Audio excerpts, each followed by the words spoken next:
Cow know. You don't know. Aunt Jemima, she the syrup lady. She don't clean for Mike and Carol. I shall bind your feet for 2 days. I mean, how do you think sushi got invented? Screw you, cook for yourself. Well, you know how high school sports teams always end the season with a banquet? Yeah. I think they should have done that with World War II. So here it is, the World War II victory celebration. Okay. Thank you. I hope everyone enjoyed dinner. Sorry the sushi was accidentally cooked. It's from Nagasaki. Hilarious. Hey, we told the Japanese they didn't need to bring anything, but apparently they wanted to surprise us. Again. I don't get it, France. How could you be that unprepared for the Germans? I knew they were up to no good when even during World War I, they were calling it World War I. Tom Simmons is our guest. I understand you've been to Afghanistan, I assume, on one of the USO-type tours. The Comics on Duty. Okay, good for you. Afghanistan is desolate, man. Everything is dirt. Every building, every structure is like dirt. We don't need satellite-guided bombs. We just should drop water balloons.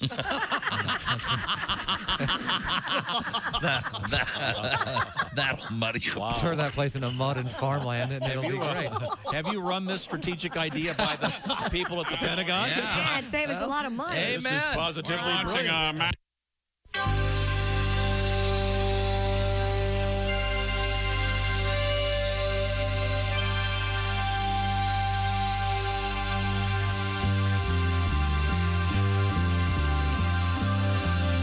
It's the Bob and Tom Show. I've decided I'm the only guy in the world that likes the hell out of Prince Charles. Oh, really? You like I want to drink a Budweiser with Prince Charles. You think Prince Charles drinks Budweiser?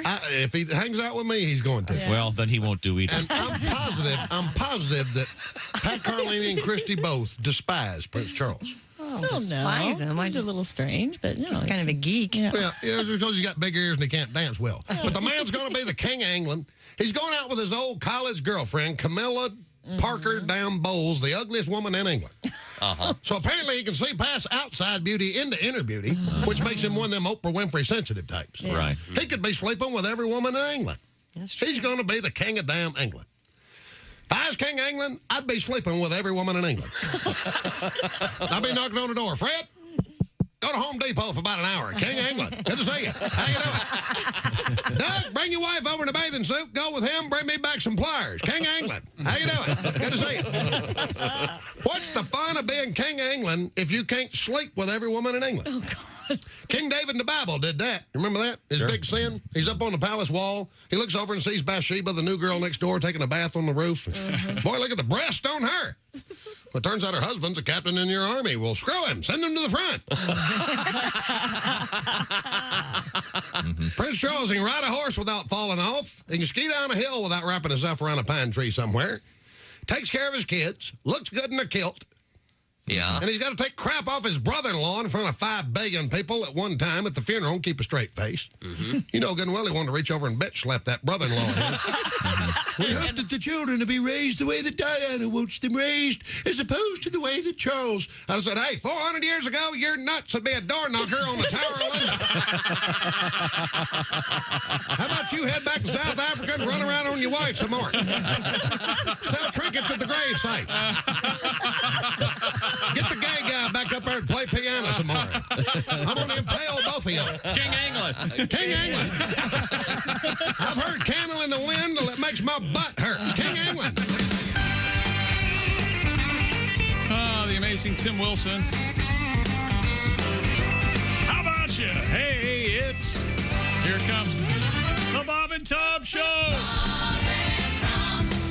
Hello, Christy. Hi, Chick. Hello, Pat Godwin. Hey, Chick. Hello, Josh Arnold. Hi, Chick. Hello, Ace Cosby. Chick. Tom, will you notice Ace Cosby's Henley? It's unsnapped all the way to the boobies. Nice. That's prime real Says, estate. come on in, ladies.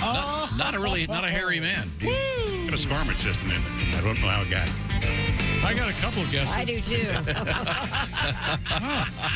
You know, you were probably in a bar running your trap and somebody stabbed you. That's what happened. I can understand that. Oh, hey, Willie, how are you? I'll stab that joke. So, hi, I'm Chick McGee from the sports desk, such as it is.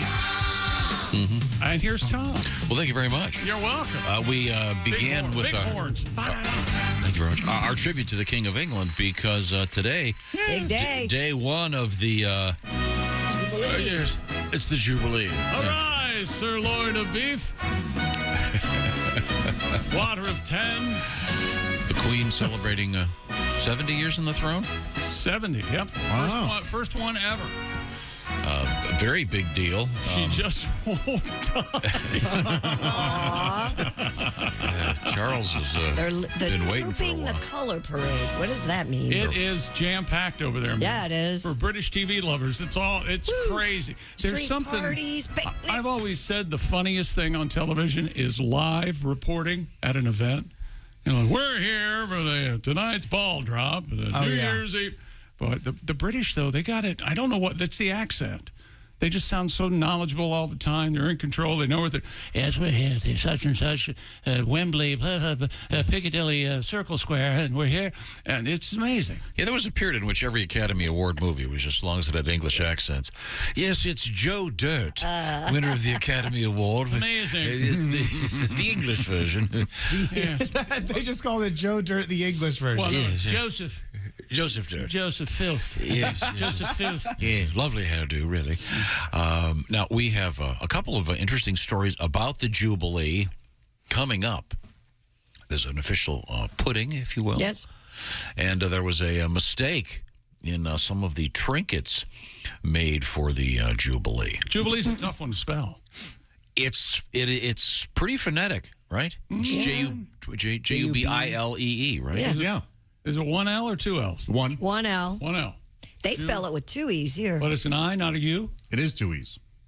It's L-E-E, right? I don't know. L-E-E, yeah. And a silent P. It's not J-U-B-U-H? No. L-E-E? Yeah. They don't do any of that. Are you sure? But it reminds me of the treat, let me rephrase it, of the worst candy, jujubes. Made, I guess, produced by the American Dental Association. Yeah, I was never a big fan of those. We have a weird, surprising story in the world of cinema involving the concessions at movie theaters. And I don't even want to bring this up because I don't want this to happen. I know, be careful. Josh is going to be especially offended because Josh used to be a usher at a movie theater. Yeah, and I worked concession and box office. I did it all, man. You'll be surprised. What movie, while you were, obviously you could watch the movies for free. Yeah. What movie did you watch the most? Did you go back to the most times? Tommy Boy, or maybe the Brady Bunch movie, because all my high school friends would come and see those, and when I would get off work, I would just go in and join them. I see. Yeah. Is that your way of telling us you were very popular in high school? Is that what that was just now? No. I mean, I was fine. I wasn't sure. What was the best movie of that era? Oh, that I worked in the theater? Yeah. Oh, geez. I worked when Pulp Fiction was there. Did American History X come out during that time? No. I mean, it may have, but it wasn't at my theater at the time. Did you say Titanic at one point? Why do I think you said Titanic? I used to run the projection for when Titanic was out. Wow. Are the projectors all digital now? Yeah. Were they back then? No, I had to thread the film and everything through the projector. The And big reels canisters. and, Did it ever get stuck and melted on the screen? Yes, yeah. And I'd have to go in and they would go rewind it. And then I'd have to go down to I'd have to stand in front of the theater and explain that you can't rewind the film. I'd be happy to give them. Oh, dude, yeah. Sir, I'm very sorry to tell you. The film has started. Once it's started, things have to what would stay you going. do? You'd have to get... Sometimes, depending on how upset they were, I would either give out passes to come back to see another movie or, offer refunds. Or I remember one time, Star Trek First Contact, the sound went out for like 2 minutes. And I was able to fix it, but they were throwing a fit. And they were like, you have to rewind it. And I was like, you can't rewind. It's a platter system. It goes... And I want you all to know that you're free to leave. Yeah, exactly. And they're like, well, start it over. I go, we can't start it over. We have a 4:30. I see. Those nerds were pissed. Do you ever walk in the movie theater and just like look at the 16-year-old kid? Good to be back at the old factory. Never clocking in here anymore. Right. He's like, sir, Mr. Arnold, please. We get it. You used to work at the movie theater. I'm a legacy. I worked right over here at number 4. I still have.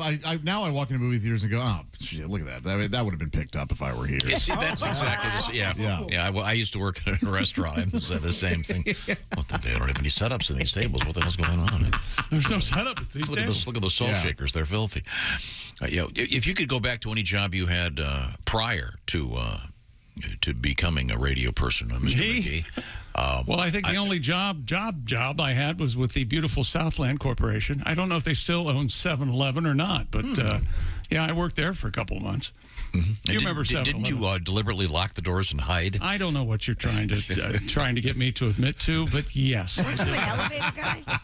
Do what? Were you an elevator guy? I worked at Otis Elevator for a month. What did you do there? I was a wheelabrator operator. What does that mean? That's where you put these castings, these giant steel castings. You sit them on this Lazy Susan gigantic device. You use a hand lift with little buttons and things. Sounds very serious. And you hook them up, and you over to the thing and drop them, and then shut the doors, and it hits. Wow. It's like actual work. Sanding and shot. And How was that job at the elevator company? Well, had its ups and downs. So, oh, boy. So while you're standing there watching the shots hit the, and it's on a timer, you're just standing there looking around, Most of the guys are smoking. I never smoked. But then to get out of it, I dropped a giant casting on my foot, broke my toe. Oh, yeah. And wow. I was thinking, this is where my brain is. You were dishonorably discharged from Otis Elevators? There was a snafu in paperwork with the Ohio Workmen's Compensation, and to this day, I swear I owe them $1,900. I'm absolutely certain. Sorry, you should not have said that on the air. Checking out a union guy. Come get me. We found out that we have some really interesting stuff coming up today, and I've got a couple of updates, honestly, we found out about, I'll tell you about. We have but this thing at the movie theaters, Josh, we may want to get to this pretty early, but a couple real quick sports teasers, please. Well, that Otis Elevator job, that's where we played euchre at lunch break. Mm-hmm. And they asked me, what'd you do before you worked here at the factory? And I said, well, I was on the radio. He goes, you were on the radio, like a disc jockey. I go, yeah, I used to be on the radio. And the guy leaned back, hey, we got another one. Got another liar over here. Yeah, they didn't believe you? They didn't believe me. Oh, wow. Yeah. But they believe you now. Well, no.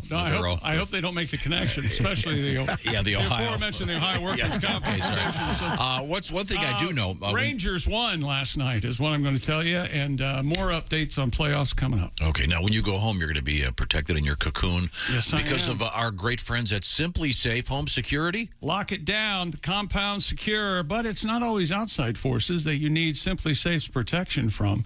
This, of course, is Terry's story, a Simply Safe customer. She was away for the weekend, a wonderful celebration of her daughter's wedding. But the morning of the big day, she got a call from Simply Safe's 24/7 professional monitoring center. They let her know that her system had detected water in her basement. And in moments like this, time critical, water can cause thousands of dollars in damage. Simply Safe detected the water just moments after the leak had started. Protecting against floods, just one of the reasons more than 4 million people trust their home protection inside and outside to Simply Safe. Comprehensive Simply Safe system, 24/7 professional monitoring. Plans started under like $1 a day, and you can customize the perfect system for your home in just a few minutes at simplysafetom.com. Then you do it yourself, install it yourself. Go today and claim a free indoor security camera plus 20% off with interactive monitoring. That's simplysafetom.com. Coming up, a couple of stunning world records that come out less than sincere. Coming up, a couple of stunning world records. All right. One involves basketball and a guinea pig. I don't think I have. We don't have that one yet. Oh, great. Okay, well, that's coming. This is the Bob and Tom Show. Hi, this is Bobcat Goldthwait, and you're listening to Bob and Tom 24/7. Good morning. I'm Mark Allison. Thanks so much for joining us here on Bob and Tom 24/7 on a Thursday morning. That's right. Al Jackson on the way, our West Coast Mountain correspondent. And a special surprise added to the list of comedians, Craig Shoemaker. Oh, Tom, that's not good for the show. That's right. The former co-host of the Magic Johnson television show. Did you remember Magic Johnson had a television show? Were you alive when Magic Johnson had a television show? Well, we were, and we remember Craig Shoemaker. Oh, Craig, that's not good for the show. That's coming up this morning in the 9 o'clock hour. Catching up with Craig Shoemaker, also known for celebrity marijuana. There's seeds in my marijuana. That's right, Craig Shoemaker. He does it much better than me. That was supposed to be Aunt B. At any rate, I've gone on too long. You're listening to Bob and Tom 24/7. Hi, everybody. Christy Lee with your Bob and Tom Entertainment News Desk. A jury near Washington, D.C. has sided with Johnny Depp in his libel claim against his ex-wife Amber Heard. The panel awarded the Pirates of the Caribbean actor more than $10 million. The verdict gives Depp vindication for his claims that Heard lied about abuse that she says came before and during their brief union. Heard was able to walk away with a partial win, though. She was awarded money by the jury, who say she was defamed by one of Depp's lawyers who are accusing her of engaging in a hoax that included messing up the couple's apartment to make it look bad when police arrived. She'll get $2 million for that. Kenny Loggins only found out about a month ago that his revamped version of Danger Zone was not going to be a part of the new Top Gun movie. Loggins tells Entertainment Weekly he had updated the song for use in Top Gun Maverick. However, the intro into the film uses the 1986 version. Director Joseph Kosinski tells EW that was a deliberate choice. And Bonnie Tyler has made Queen Elizabeth's birthday honors list, which bestows honors on British citizens. Tyler was named a member of the Order of the British Empire, or MBE. It's 3 steps below knighthood. Tyler says, quote, she's just a girl from a small town in Wales who just loves to sing. She says to be recognized in this way is very significant. Congratulations, Bonnie. And that's your entertainment news. I'm Christy Lee. More of the Bob and Tom Show coming up. Things you hear on the Bob and Tom Show. The Law Minute with ex-attorney Jack Thomas. You know, I got a lot of mail here at the ex-law office. Well, this comes from young Davey Radonovich. He asks, what is the difference between slander and libel? Well, what kind of idiotic, stupid question is that? What kind of little pea-brain moron would write me? I think if I were you, little Davey, I'd worry more about inbreeding than I would about the law. Davey, that was slander. If I would have written it down, it would have been libel. This has been the Law Minute with ex-attorney Jack Thomas. Remember, ladies and gentlemen, the law is your friend. It's the lawyers you have to watch out for. And remember this, the preceding has been a joke, not legal advice. Learn to know the difference.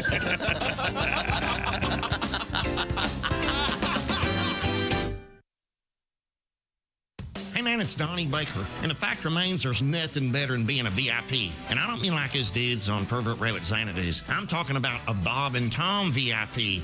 Best thing, you'll never miss another minute of the show. I swear to God, you can hear the show here in the morning, and then cause you're a Bob and Tom VIP, you'll get the podcast of the entire show, a 12-month library of podcasts, hundreds of Bob and Tom comedy tapes, and a 60-day video archive of the show. Bob and Tom VIP. You have to get it. It's state law. You don't say we didn't warn you. There's laughter ahead. You guys want to grab lunch? We can't go anymore. Holy That's cow. a good day's work, everybody. This is Bob and Tom 24/7. It's Dan Greeter. Dan, Good morning. Dan, how are you? Good. Dan, first off, Yes. you're from Cleveland, but you went to school At Ohio State. How'd that go? I loved it there. I'm a big football fan. I love college football. You know, we should have a college football team. I was in Boston a couple months ago. I was turning around, I went down to Cambridge. You know, I was walking the Harvard campus there, you know, pretending. And, and it dawned on me, Harvard, they didn't put anybody good in football, do they, Harvard, huh? Ivy League, bunch of wimps. That Big Ten, you know, Pac-10's big business. You got the football program. You know, people may take a class or two. Right. You know, as a Harvard, you get the school football game might break out on the weekend. I think if Harvard ever played like Ohio State in football, the play-by-play be something like, and Harvard's quarterback is dropped behind the line again for loss of 40. Harvard's Harvard's man there, of course, is Chad Elmhurst. Chad is an academic All-American at Harvard, majored in physics with a minor in mathematics. And Bob, they tell me he's actually graduating a year early. Yeah, he's not going anywhere right now because he was flattened by Big Moose McCauley. Moose is a sixth-year redshirt freshman, majoring in scuba diving. And Bob, there's a nice shot in the stands of his wife and 5 kids. Yeah. He drives a Lexus. Bob and Tom, 24/7.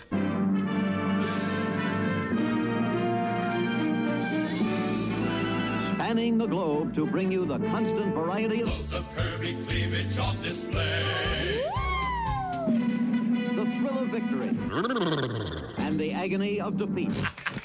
Don't touch those. Sorry. The human drama of Hey, welcome back to the Bob and Tom Show. There's Christy Lee. Well, there's Chick McGee. Look at that. She's at the news desk. Hi. What do you got there? What do you mean? What do I got there? I thought you had your little appointment book down there. I was checking my calendar for today. All right. See if you're available for the entire show. Yeah. That's kind of nice. You have an actual book? No, it's on my phone. Oh, sorry, I couldn't see. Let me see what else is on your phone. You want to go back to the appointment book, don't you? Any interesting pictures on there? Did you have a Rolodex or anything? I bet you liked it. I still have one. I still have one too. You still have a Rolodex? It's fun. It's like fun. It's like a time machine. Are any of the numbers still current? Are any of the numbers still alive? That's even better question. I can tell you there are about 10 that aren't. I actually was looking through it. It's kind of creepy. Wow. I bet. There's Pat Godwin. Hi, Pat. Hey, Chick. There's Josh Arnold. Hey, Chick. Hey, man. Remember the new thing you started yesterday? What was that?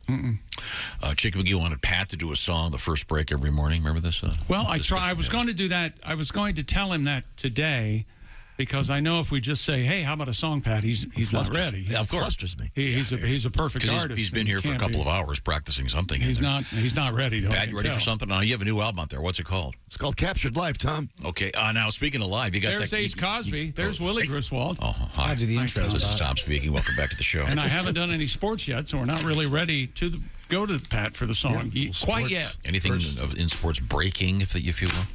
You know, I see the pictures of my hummingbirds. Oh, Chris The hummingbirds came back yesterday. I'm so excited. I've heard hummingbird, rosebud, man in the boat. Fister.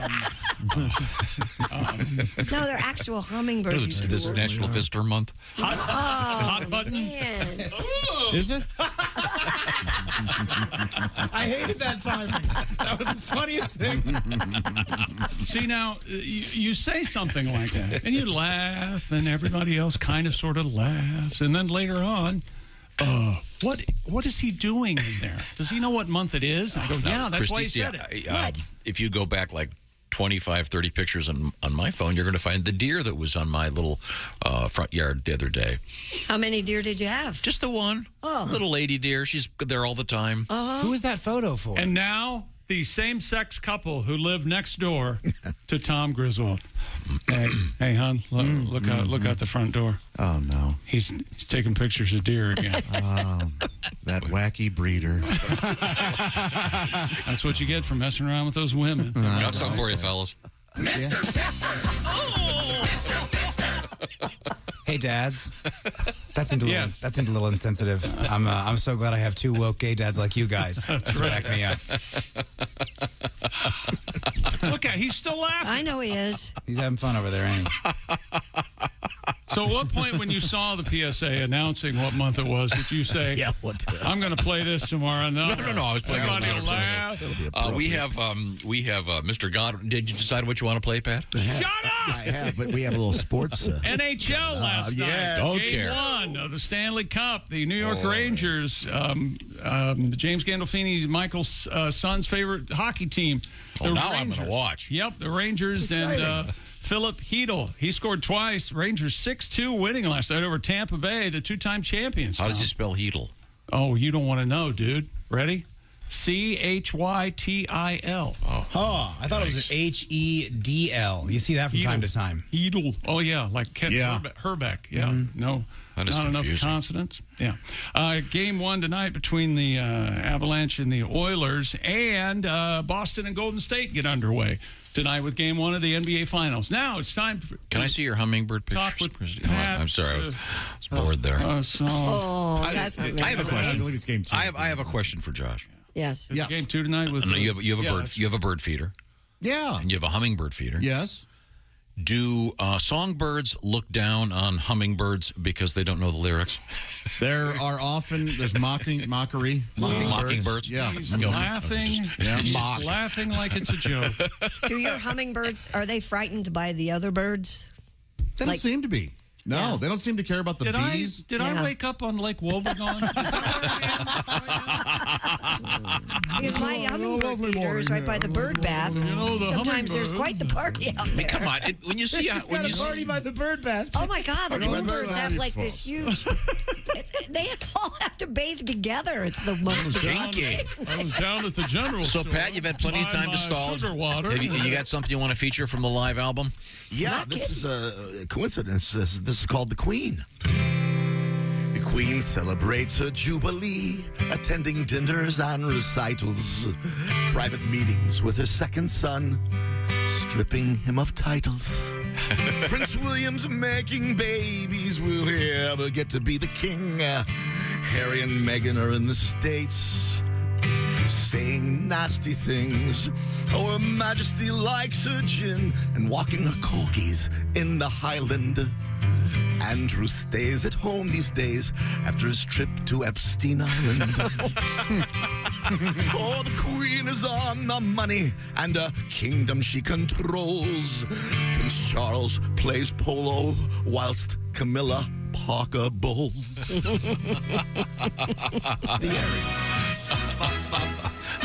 Very nice, Pat.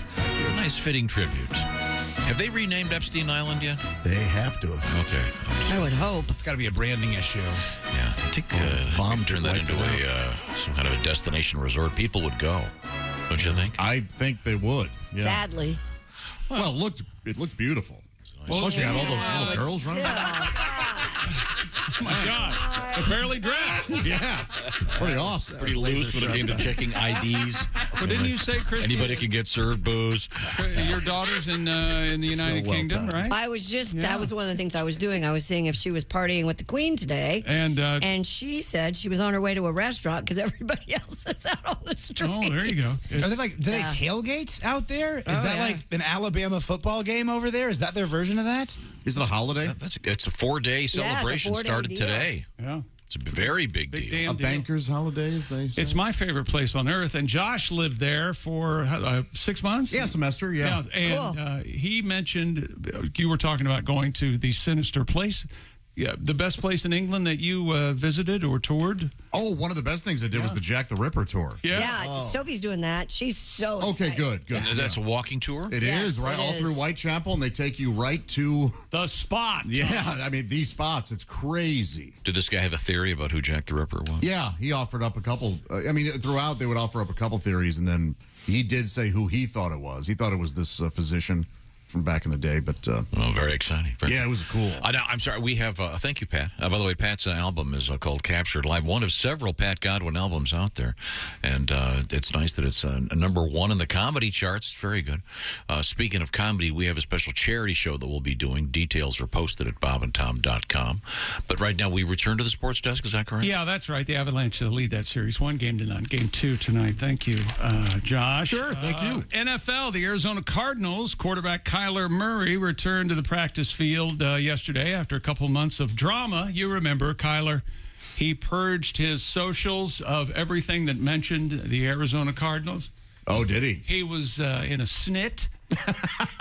Is he the shortest quarterback in the NFL? He would have to be. I don't know if he's the shortest ever. I don't know how tall LeBaron was, which of course, he became an automobile baron, Eddie LeBaron. Sure, yeah. Nice car. An okay car. A Cadillac one of them. No, I have John Voight's LeBaron. Is that right? That sounds very nice. But he's back with the team. Kyler Murray is. Quarterback has been in a passive-aggressive contract spat with Arizona management and even wiped his social media accounts of any Cardinal references at one point. No longer in a relationship, if you will. That's exactly. I'm a free agent. Murray entering the 4th year of his rookie contract, and once, you know what the kids say, Tom? correct me if I'm wrong on that. This Wilbur. Kyler wants a bag. Oh, yeah, he's a bag chaser. He's looking for a bag. He's chasing a bag. What does that mean? Bag of money. Oh. He's looking for that bag, Tom. With Pride Month, it might. Maybe we'll talk to Al later. You thought it was scrotum sex. Yes, is what you scrotum. What is chasing his scrotum? I don't know. Hey, look, whatever he wants to do is fine with me. Live and let live, I say. Love whoever you want. Love the one you're with.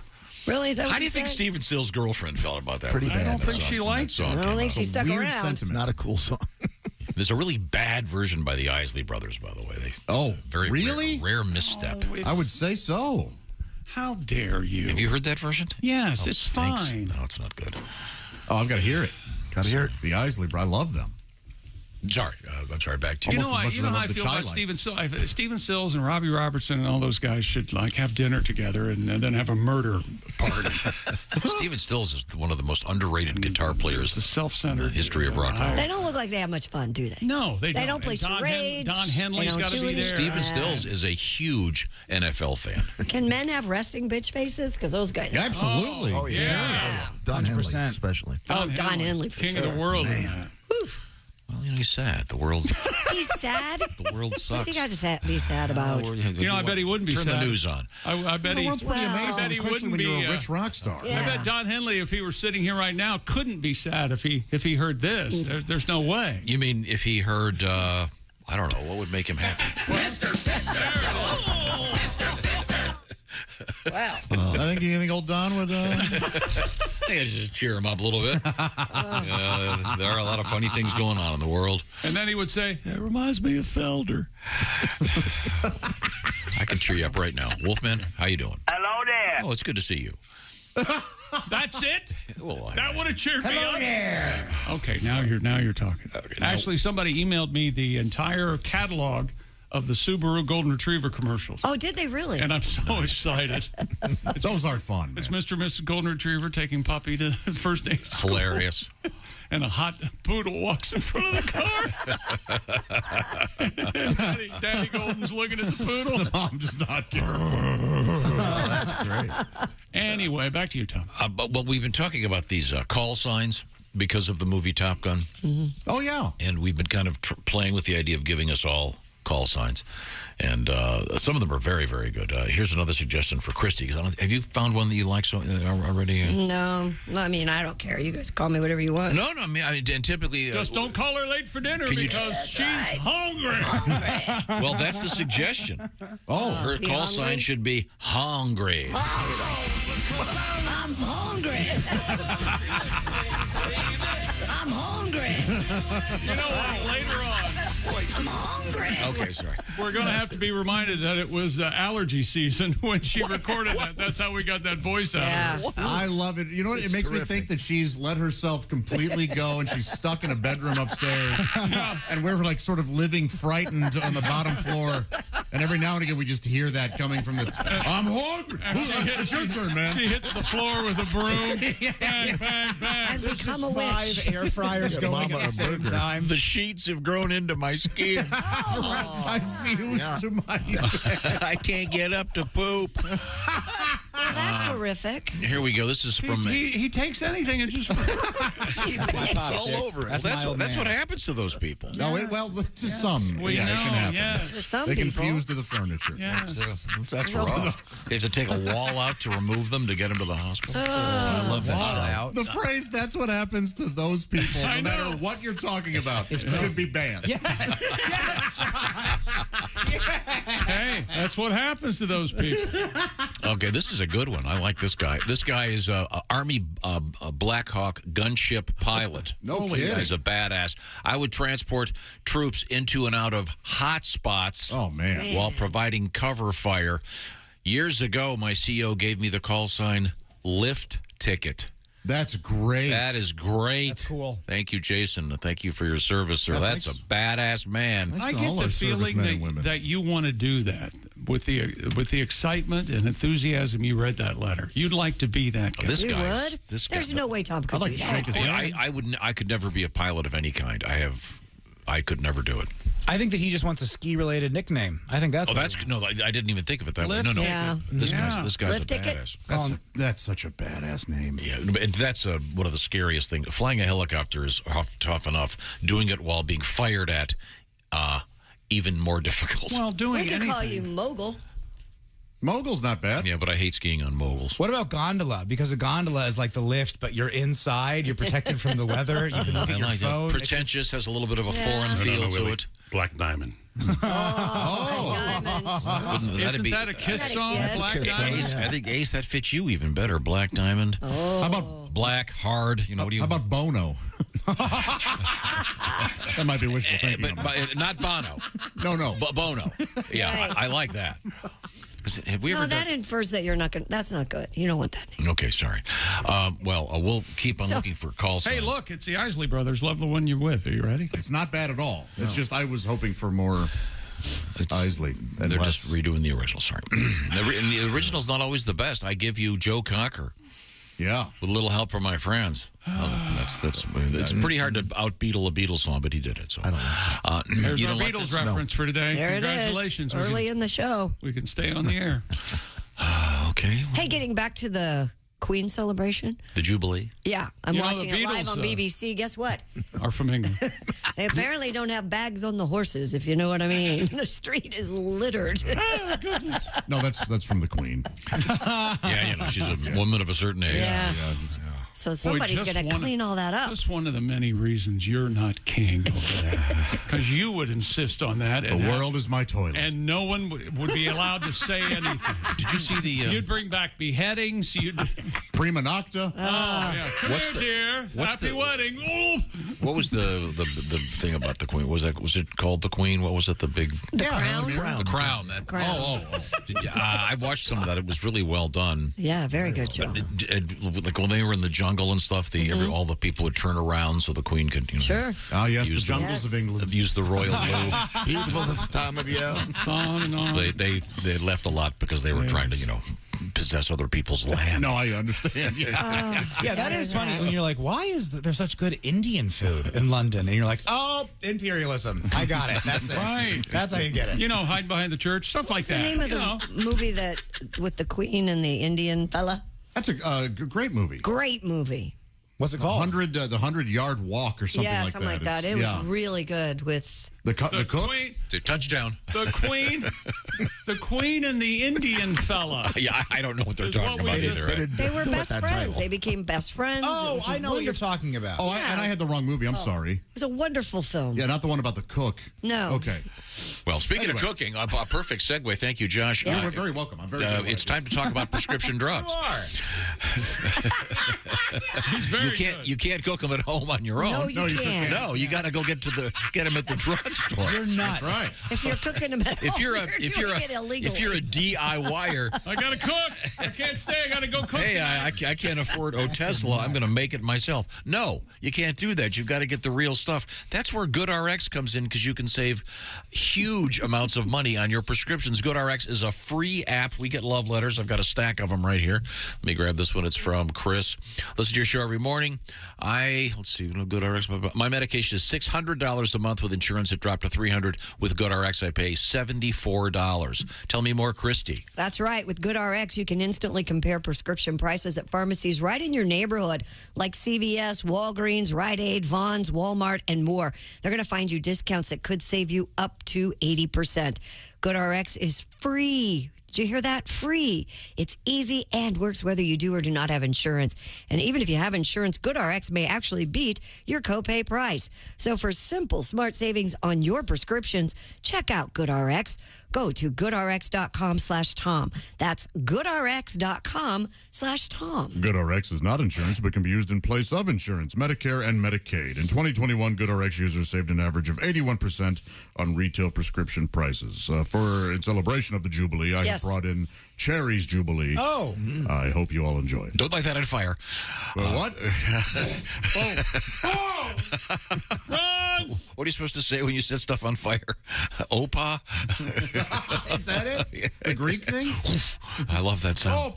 When we come back, we have more sports. We have update on the Queen's Jubilee. Ah, lot going on little there. Johnny Depp news, in Yep. case you have enough of that.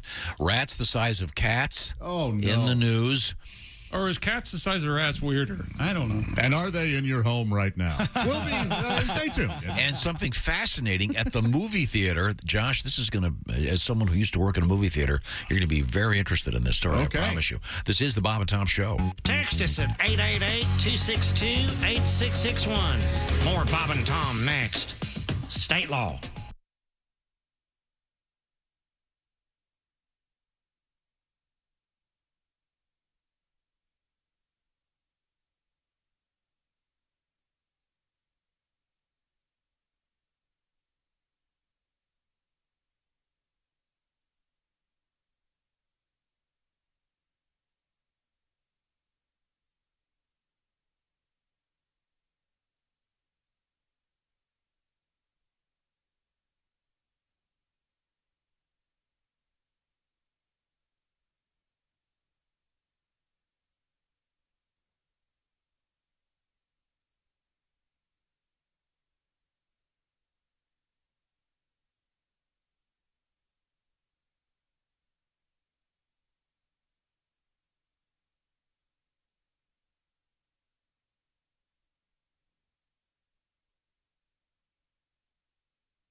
Things you hear on the Bob and Tom Show.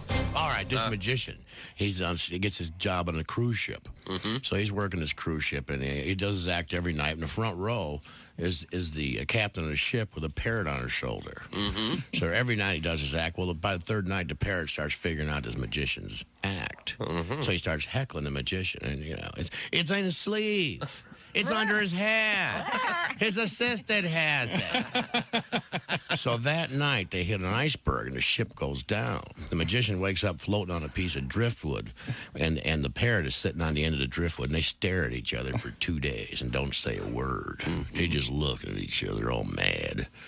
Finally, the bird goes, "I give. Where's the boat?"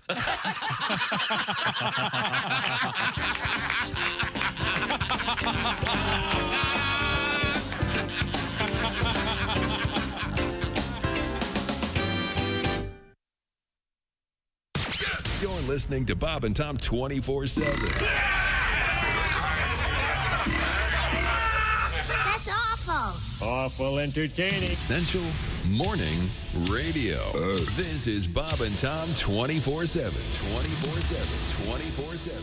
Good morning. It is a Thursday, June 2nd, and a live night of comedy with the Bob and Tom Show. Have some laughs. Help send some local kids to summer camp Friday, June 17th at the Irving on East Washington Street. That's right in the heartland, Indianapolis, Indiana. Doors open 6:30. The show at 7:30. General admission tickets only $40.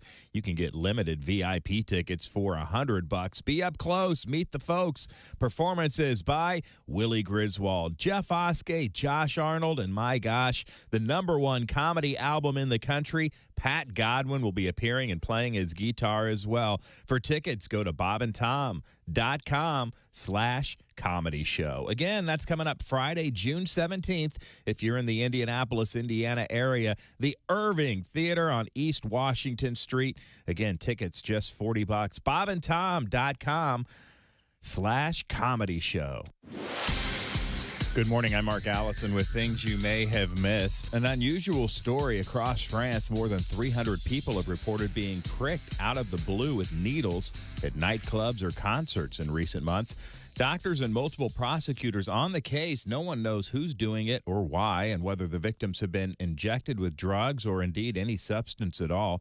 Club owners and police trying to raise awareness. A rapper even interrupted his recent show to warn concertgoers about the risk of surprise needle incidents. It's not just in France. Britain's government studying a spate of needle spiking, as they're calling it, there as well. Police in Belgium and the Netherlands also investigating scattered cases there as well. 4 days of celebrations honoring Queen Elizabeth II's 70 years on the throne getting underway. Formal celebrations for the Platinum Jubilee began Thursday with Trooping the Color, a review of British military traditions. The Queen expected to join members of her family on the balcony of Buckingham Palace at the end of the event as 70 planes fly overhead.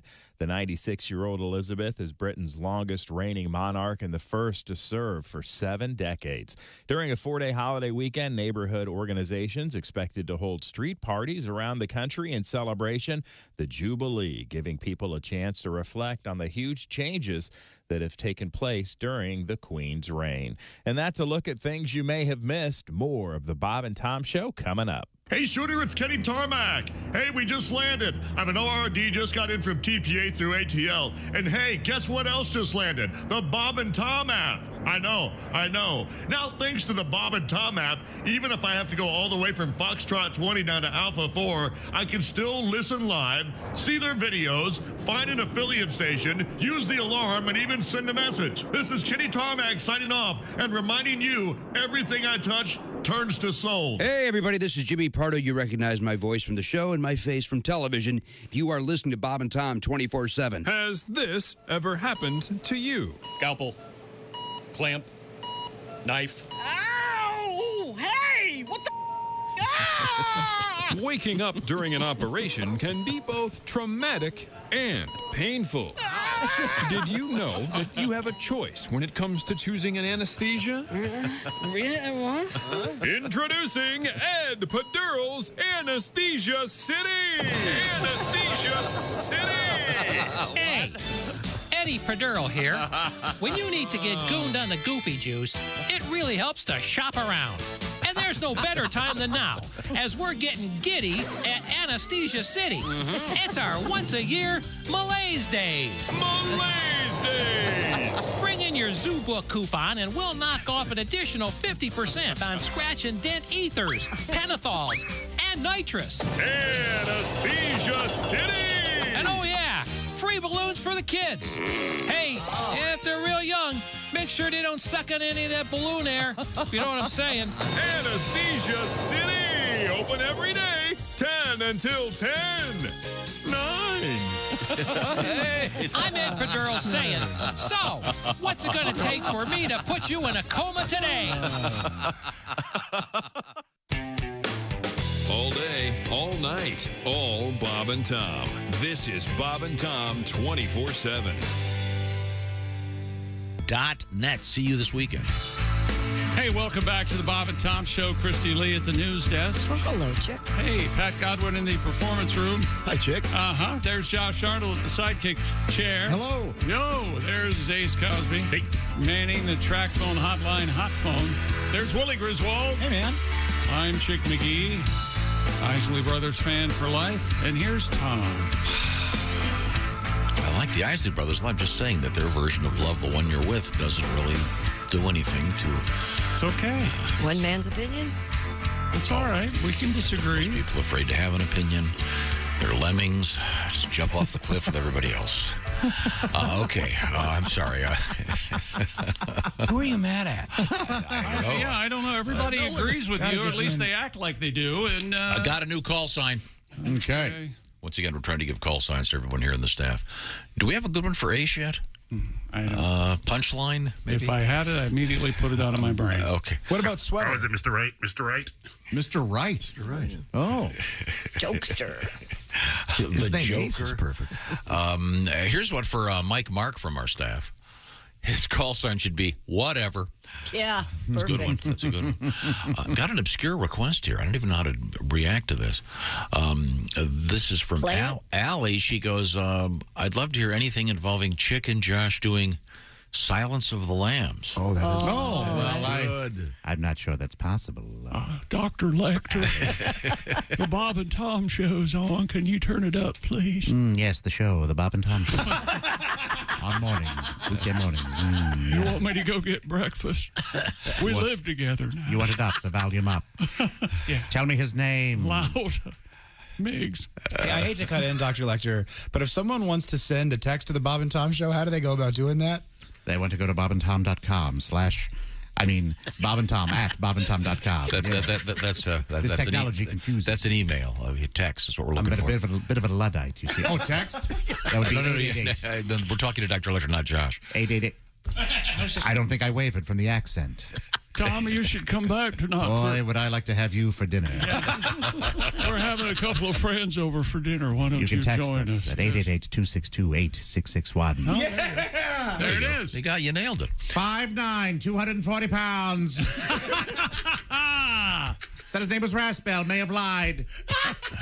Very good. He said he could smell my... I, however, cannot. See, you get what you asked for. Thank you, Allie. Speaking of guests, coming up later on today, it'll be Al Jackson. And then Craig Shoemaker will be joining us. The Love Doctor? Love Master. The Love Master. Oh, Love Master. Craig is part of a special show coming Saturday, June 11th, to the Dayton, Ohio Masonic Center. Masonic? Yeah. Masonic. Masonic. Sorry, I don't know. I'm reading this for the first time. Well, I know, but... And is it the Antioch Shrine Laugh Fest? Antioch's correct, yes. Or is it Antioch? Antioch. I'm sorry. Could we continue with sporting news? Yeah. Hey, this alternate golf tour. Here we go. The first Saudi-funded Live Golf International, LIV. Can women drive the golf carts? Or I'm just asking. Dustin Johnson and 12 other PGA Tour members as part of their 48-man field. It was announced they'll be there next week just outside London. The next move falls to the PGA Tour, who must decide whether to allow them to come back and play on the PGA. The Royal Bank of Canada, your RBC, already has said it is dropping Johnson as their spokesman and Graham McDowell as well. Both are playing the new event being held at the same time as the RBC Canadian Open. That's what's called a slap in the face. Yeah, in that case, yeah. So I gave I'm the Canada Bank. I gave you guys money. Our event's this weekend. You're running off to London to play in the Saudi event. Gonna kill a few journalists while you're there. Hey, look, Saudi's got... However... Hey, sorry. I mean, read the headlines. Oddly enough, Phil Mickelson has not been announced he's going to play in this tournament yet. I don't know if they're waiting for timing. His bookie won't let him. Whatever. I don't know. $40 million that he lost gambling. You think that's true? At what point do you say, I'm not good at this? Yeah. I don't think you ever do. That's the gambling addicts think I'm going to win next time. Well, I've told you about how the gambler thinks. It's like I don't win $100. If I would have bet $300 more, I would have won $400. So they keep betting and bet. Yeah. My buddy called me this week and he goes, dude, I lost $15,000 in parlays this week. And I goes, what do you mean? And he goes, well, I only lost $35, but I was going to win $15,000. Exactly. Yeah. That's the mentality. Good logic. That's exactly right. Thank you very much. Remember we used to go to the Bahamas where they had casinos, and this one lady would always win. How you doing in the casino? I'm up $12,000. Oh, really? Well, she'd bet $32,000. Oh, okay. But she would say, "What? Yeah, yeah." Now we have. Sorry to bother you. I mentioned Craig Shoemaker, who's going to be our guest coming up later. I thought I'd feature a little something from Craig. This is something we call celebrity marijuana. I used to do celebrities smoking pot, and the way it was written was I was back in my fort when I was in high school, and they would pass it to me, and I would do like do one for us. You have to now. I didn't. Oh God, I have to remember this bit. This is celebrity smoking pot. It was written in like the 70s, so it was like Jimmy Carter. Yeah, that's damn good reefer. That was the whole bit was all. Everybody was Nixon. That's really good weed. The whole bit. I can't believe I'm doing it. I'm trying to remember. Give me more. Here you go, Curly. Why certainly.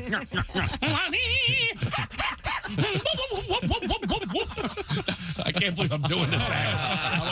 I'm not be doing. I'm trying to recreate this. Walter Brennan. Weeds make it. It's damn good reefer. Yeah, the bud's on fire. The bud's on fire. Mr. Haney from Green Acres. I did them all. Do it. Mr. Douglas, have I got a deal for you? A genuine imitation fur-line battery run bong for your smoking pleasure. I cannot believe I'm doing that. Mr. Haney. Now, I still do in my act, though. I do Barney Fife. Boom! What do you call that right there? The forbidden fruit. But I do all the characters of Mayberry in the show. Except for Howard Sprague. I could pull him. I used to do him smoking pot. Remember him, the town clerk? Oh, yeah, bow tie? bow tie. Oh, yeah. Whatever. Gee, Andy, fire up a fatty. I can't believe you're laughing at this. I should put it back in. No, Pot's making a big comeback. This is the biggest laughs I've got all day. Pot is making a huge comeback. You got to do it. Craig Shoemaker. I'm gonna drop the Love Master and put in the pot routine. Do you do again. Floyd the Barber, too? Oh, yeah. Oh, yeah. Do you do Aunt B? Yeah. Andy, there are seeds in my marijuana. Craig Shoemaker. Craig will be our guest coming up a little bit later on this morning. Certainly looking forward to that. Give me the sports teaser, Chick McGee. Huh? Me? Well, bungee jumping. How do you feel about that, Tom? Oh, Can we get you hooked up with a bungee jump and throw you off something? Would that be cool? Remember that there was an era in which, as you'd walk into any outdoor concert, they'd have that bungee jumping crane right there. I don't know what happened to that. I'm guessing at least somewhere the rope broke. Also, an idea whose time has come. Guinea pigs in sports. Yeah, it's a cool story. And a very interesting story about something I bet you haven't heard this name in a long time, in reference to a restaurant. Howard Johnson's. Oh, I love Hojo? Hojo's, Hojo. yeah. A Hojo in the news coming up, and all you can eat clam strips. Weren't they the best? something about concessions at movie theaters. Josh, you're going to be stunned when you hear this. This is the Bob and Tom Show. You can find us on Twitter @Bob and Tom, or you can email us at bobandtom@bobandtom.com. This is the Bob and Tom Show.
Things you hear on the Bob and Tom Show. Looking to buy a new car, but the looking part is getting old hat? Well, maybe you need to try shopping at Bob Bile Motors. Bob Bile Motors. Hi. Just stop into Bob Bile Motors and I'll show you my Take a test drive and I'll also let you see my That's Bob Bile Motors. And hey guys, during Bob Bile's Celebration Bonanza Days, if you buy a car from Bob Bile Motors, I'll not only show you my and my I'll let you in the and after that, you're in the Is that even possible? It is at Bob Bile Motors. Bob Bile Motors. Why the hell shop anywhere else? Somebody get me a towel. Due to pending litigation, Bob Bile Motors is suspending free hot dog Fridays.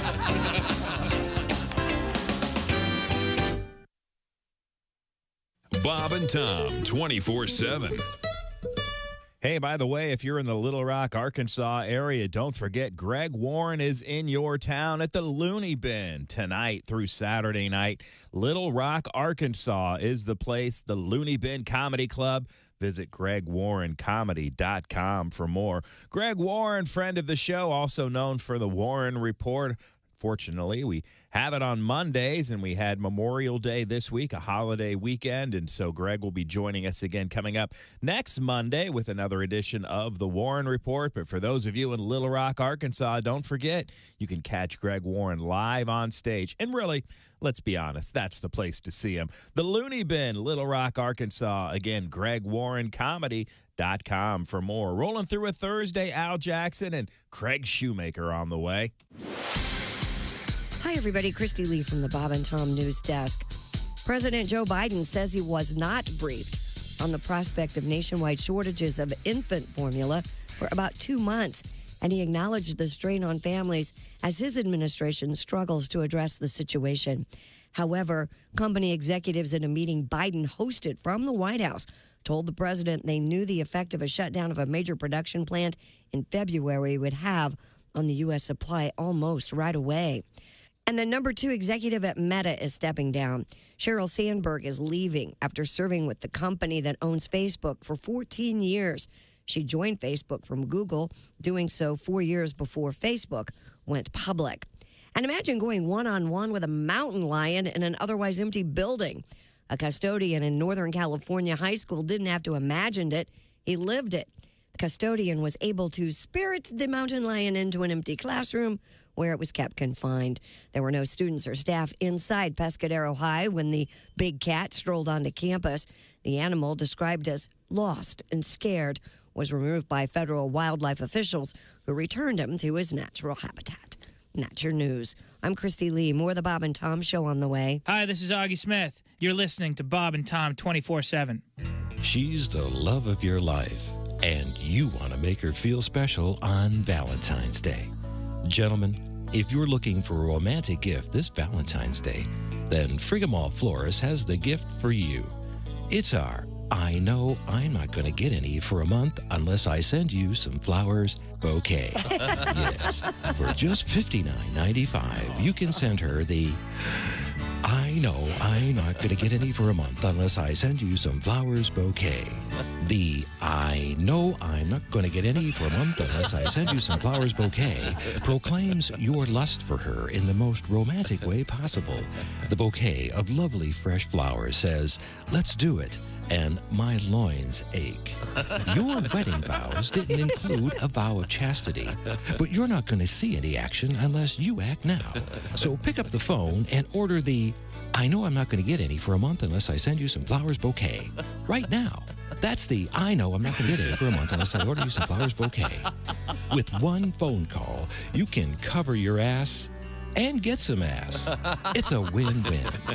Call now, because when Cupid shoots his arrow on February 14th, you won't be shooting anything unless you get her some flowers. Hello. You're listening to Bob and Tom 24/7. This has been Chick McGee speaking. I actually I have a sexual fantasy associated with the earthquake. Go. All right, woke chick up. In my fantasy, I am making love to this woman. Yeah. And then all of a sudden, she feels the earth move beneath her. Ah, yes. And then she rolls over on top of me and shields me from debris. Safety first, everybody. Safety first. Sid Gurney. Sid is at the microphone. Sid, how are you? Good morning, guys. How you doing? Great. How are you? I think things are going pretty good so far, don't you, Sid? No. Last night at the bar, Bob Donnie put on these dark glasses and made me tell this lady he was blind since he was a baby. Really? He said my job was to help line up something for him he calls a sympathy doink. So I go up to her, but before I could say hello, Donnie yells out, "Not the fat one, Sid, a friend." Prove it. And it wouldn't hurt you to loosen up, Sid. Joke around with women, like I do. Be more self-defecating. Essential Morning Radio. All day and all night. Some like bug, some like Schmitz. But for me, it's Bob and Tom coming up. Great. Welcome back to the Bob and Tom Show. Christy Lee at the news desk. Yep. Pat Godwin, guitar. Hello. Also touching his organ. Always. There's Josh Arnold, sidekick chair. Also touching my organ. See? That just happens with him. He's amazing. There's Ace Cosby, manning the track phone hotline, hot phone. Willie Griswold. Real locker room guy, That's right. Good teammate. Mm-hmm. Yeah. I'm Chick McGee at the sports desk, and here he is, ladies and gentlemen, Tom Griswold. Thank you very much. Got a suggestion for the call sign for Ace Cosby. Okay. This is a pretty good one. BOGO. Yeah, not bad at all. That is good. That's fun. He loves a BOGO deal. Did you hear that we had this meeting yesterday that went on for a while about our new health, it's a HR type things. And Health insurance, payroll, it's fairly dry. And one of the ladies at one point said, well, now then you need your coupon. And we all wanted to look at Ace. 30 people looked at Ace. Oh, Josh, do you remember we were on the road at Subway? A very nice lady walked up to us and gave us each a coupon. I think we got to go find her, this freelance coupon giver. Ace, you guys have to get together, and it was incredible. She was just walking around. You guys want a coupon? Many years ago, they used to have a bin in most stores where you take a coupon, leave a coupon. So if you're not going to buy, but.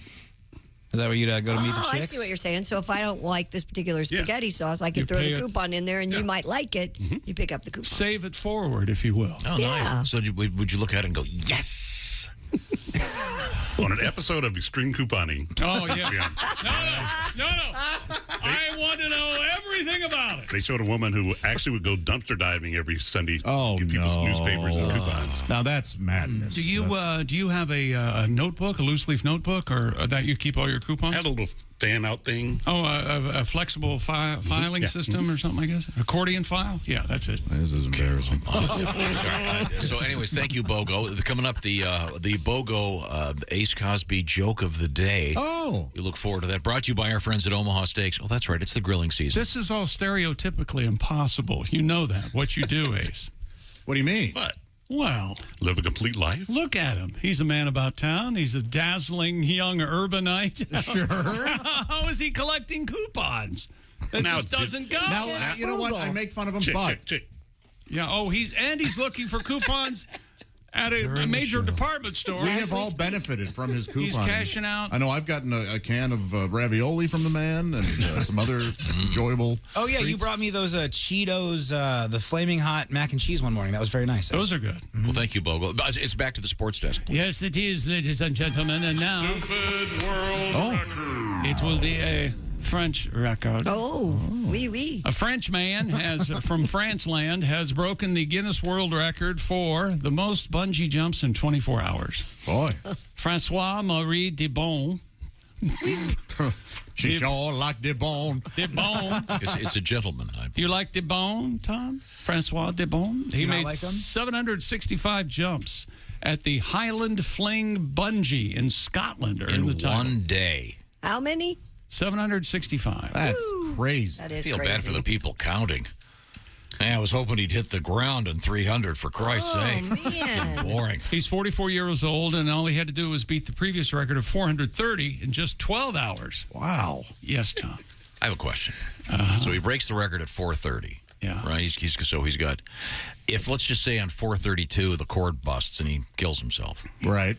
Does it still count? Oh, my I don't God. think so. I think this is like one of those eating contests. You can't puke. Bungee jump contest. You can't die. Well, But I mean, see, he would have already gotten the record. No, but I understand that. I think this tells you everything you want to know. His successful attempt was verified by Guinness. But it would have been a successful attempt at 432. Yeah, but it's like playing blackjack. If you hit, I mean, even though you've got a 19 and you still hit on 19 and you bust, that's what he's doing here. He could have chosen to stop. Yeah. And he went I see what you're saying. It's like deal or no deal rules. And he really busts. You know what I mean? Did you read all the details? He's not allowed to take bathroom breaks. Oh, really? Yeah, I'll tell you what. Talk about a bungee dump. That is bungee dump. Oh, God. You want to try to do it on the upswing.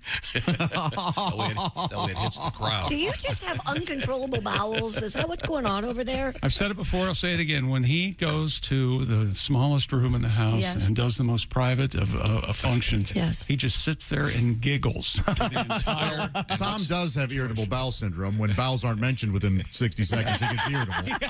Do you start scratching? Now, what is the phrase that you used that I enjoyed so much about? Was it the king, even where the king sits alone, or something? Oh, yeah, where even the Kaiser goes alone. Even where the Kaiser goes alone. There's something. Yeah, that's something relatable for you. The Kaiser. Oh, it's just one of those fun dated sayings. But again, to this do you bungee check guy, it out though? You got to check it out as part of your health regimen. You should look at your. With this guy bungee jumping, I want to get back to this. Okay. They've got all these judges that have to sit there. I mean, wouldn't you just kind of lose track after 700 plus? Not if it's your job. Yeah, I have a little counter there. What are Guinness rules? Yeah, they have a little clicker. Do you, could he have videotaped this and sent it into judges? Or does somebody have to be there? I don't know. You have. I think that David Rush does it all the time. I think there's certain protocols. You have to have timers and multiple cameras. And it has to be like an unedited video. It has to be kind of start to finish. And so you have to sit through this stuff? You must be selling a lot of beer. Well, yeah. Okay. What do you think? It just happens and then... That'd be a pretty good job. Well... Traveling the world. You get to fly all over the place. See people doing pointless stuff. I mean, our friend Al Jackson did it in the UK. That's right. He was part of the Guinness show, and so he would go and watch these things. We'd have to count them and everything? No, he was just a host of the show. Okay, so I think the people who are the judges, it's probably a lot of whores on the road and a lot of You think so? nice hotels. You think they have groupies? Oh, absolutely. World record groupies? Yeah, let's see if you can. How many groupies can you do on the road? Yeah, get the suckathon record. Guinness cash. They call the groupies Guinness cashes. Do they? Yeah. So it's rather crass, but still, I mean, very crass. It is rather crass. Certainly gets the point across. Yes, is that sports? No, and I hesitate to go to this next world record, and I know I've never done this, no matter what they are, no matter how silly or stupid I think they are. We plow ahead. Yeah, but believe in yourself. Well, what's the name of the segment? Stupid world record. Then therefore, nothing can be too stupid for this. What did Chick say the other day? I beg to differ. We did stupid world records. He goes, and it was a moment of true, just a real true moment. He goes, so sick of these. I'm sorry. Who created this segment? I did. Okay, ready? Yep. A guinea pig. Yeah, so far, you got me. Has broken a basketball slam dunk world record. Oh, this is awesome. This is a lie. Is it? It's a No, lie. let's look into this. What's going on? According to Guinness, Molly, the guinea pig, earned the title for the most basketball slam dunks in 30 seconds by a guinea pig. By a guinea pig. With a total of 4. Josh, the people didn't believe in Air Bud, and you saw what he did. Here's the key. It's a rodent-sized basketball hoop. Oh. And I'll tell you what, to slam dunk, it would be like if it was the hoop only comes up to its nose. It'd be like if you were dealing with a 3-foot hoop. Oh, yeah. And also, I'm looking at these. These aren't good dunks. Hits the rim the whole time. Of course they're not good. Well, at the end of the fourth one, the guinea pig did yell, "How'd that taste?" Yeah. That's right. I like that voice. Shaquille O'Squeal. How'd that taste? Right in your face. That's a guinea pig voice. These refs. Come on. Shaquille never dunked, did he? He wasn't. He couldn't do it, did he? Oh no, he dunked. I'm teasing. Oh, okay. Emma Mueller. wasn't tall enough. Emma Mueller said Molly has a passion for basketball, and on some days she can even go up to 8 slam dunks in half a minute. Okay, how is this possible? She takes this little tiny plastic ball and walks up to this rim and stuffs it in there. I don't know if they've trained her or they. Molly's feet also They probably put serves. food. All right, I'm on going to have the to rim. turn away from the Jubilee to check this out. Let's see. Molly serves as a reminder, Emma says, her owner, that guinea pigs are active and full of energy. Yeah. They're not meant to live in a cage. They're meant to live with us, sleep with us, eat with us, And Christy, didn't have you- sex with us. Wrapping our open mouths. Who's the one that went to Peru and the people had the guinea pig in their kitchen? No, it wasn't Peru. It was in Mexico. And yes, they Oh, that did. was not a pet, was it? No, it was not. They had like a little pit in their kitchen, and I go, "Oh, this is so cute! You have all these little guinea pigs." And the guide, our tour guide, goes, "Psst, that's their dinner." Yeah, don't play with her food. Yeah. In the Bourdain show, he says it's like delicious, and it's like a super sustainable form of protein, I guess. Yeah, I saw that guy. He goes around eating weird foods on those shows, and he loved it. Mm-hmm. We are seeing the guinea pig dunk. Yeah, it's. He's all over the. It's ridiculous. Yeah, No, it's this cute. rules. This is awesome. Whatever. They got to put the rim up another foot. He doesn't even. It's not even up on his hind leg. No, it's not. Well, it just her goes over hind and leg. puts it in the My little only rim problem with thing. this is that there's not a second guinea pig, and they're playing against each other. Oh, look at that. That's traveling. Yeah, defense. The refs, like I said, the refs blow. Guinea pig breeds, which is By right the way, for the you. Lakers have already made this guinea pig an offer.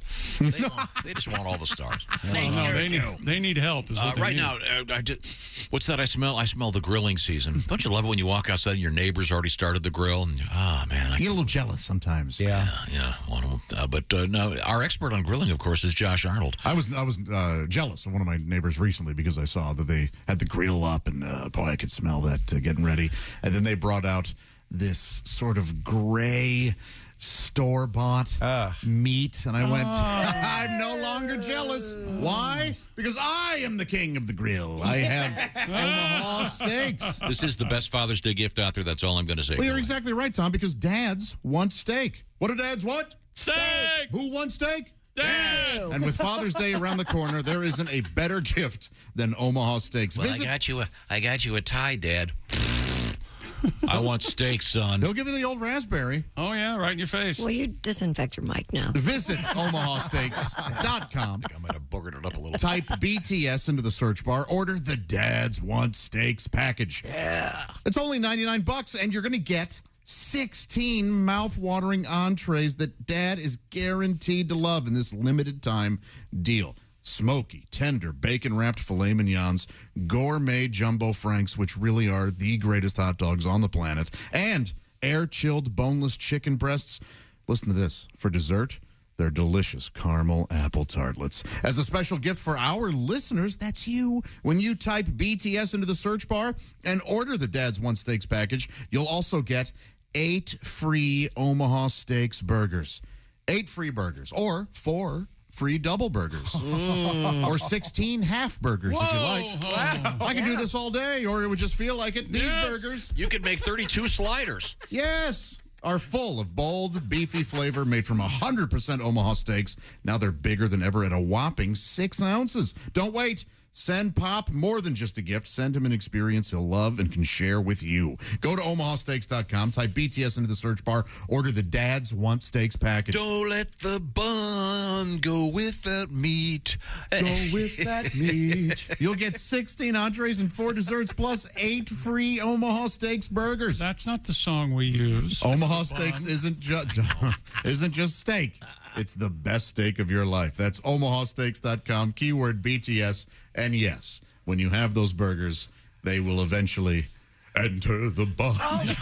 Enter the bun. Oh, they're delicious. We're coming right back. We've got a little bit more sports. We've got a fascinating story about movie popcorn, really. Hojo's That's in really the news. expensive, right? Is that the story? No, it's weirder than that. Jerk. We've got Elvis in the news and a lot of random hostility. This is the Bob and Tom Show. Hey, this is Larry the Cable Guy, and you're listening to Bob and Tom 24/7. Boy, better get up, get some exercise. Very excited this morning. We had a change in our schedule. I come in, and not that I'm not always excited to hear from Al Jackson, our West Coast Mountain correspondent and the co-host of the nationally syndicated daytime talk show, Daily Blast Live. He'll have a quiz for Tom coming up in the 8 o'clock hour. In the 9 o'clock hour, added to the schedule, there he is, comedian Craig Shoemaker. Used to be the co-host or the sidekick, if you will. Are you listening up, Josh? Of the Magic Johnson TV show. He's been on our show quite a bit and has some classic bits that you'll hear. Craig Shoemaker joining us, CraigShoemaker.com for more. By the way, Saturday, June 11th, he'll be at the Dayton Masonic Center, the Antioch Shrine Laugh Fest. That's right there in Dayton, Ohio. So you can see Craig Shoemaker live coming up this weekend. 2 weekends from now. Saturday, June 11th. You guys have calendars. You can do math. Craig Shoemaker coming up in the 9 o'clock hour right here on Bob and Tom 24/7. I'm Chick McGee with your Bob and Tom Sports Update. New York Rangers rout the two-time defending Stanley Cup champion Tampa Bay Lightning 6-2 last night in New York in Game 1 of the Eastern Conference Finals for the Stanley Cup. Major League Baseball yesterday, interleague action. Boston beat Cincinnati by a score of 7-1. In the American League, Cleveland, Houston, Detroit, Baltimore, Toronto, and Tampa Bay all win. The Angels at the Yankees, that one postponed. In the National League, St. Louis, the Mets, Miami, Atlanta, Philly, Chicago, Colorado, and Pittsburgh all win. And in the NFL, Arizona Cardinals quarterback Kyler Murray returned to the practice field yesterday after a couple of months of off-the-field drama. Murray back with the team for the second set of Arizona's voluntary off-season workouts after missing the team's first practices in May. I'm Chick McGee, and that's your Bob and Tom Sports Update. Things you hear on the Bob and Tom Show. Comedian Renee Hicks has joined us in the studio. Morning, Renee. Good morning. Quite the sportswoman, I can Oh, tell yes, from your yes. And we were conversation. talking about the WNBA. I just want to know, like, will there be, like, feminine hygiene commercials, like, sponsoring it? Because I think those things got to go. They're just too damn nasty. I mean, they got to stop. They got to stop talking about women's genitalia. I mean, and these women talking about douche. We don't do that, men. We don't go to the beach talking about douche. You don't? You know? No, we don't. And see, I never want to see a black woman do that. Mhm. Because you know they would have her just acting crazy, just walking along going, oh, girl, I ain't seen you to... Damn, Shaniqua, is that you stinking like that, girl? Well, you need to douche your nasty ass. There's a whole family the seagulls following your nasty ass. Damn.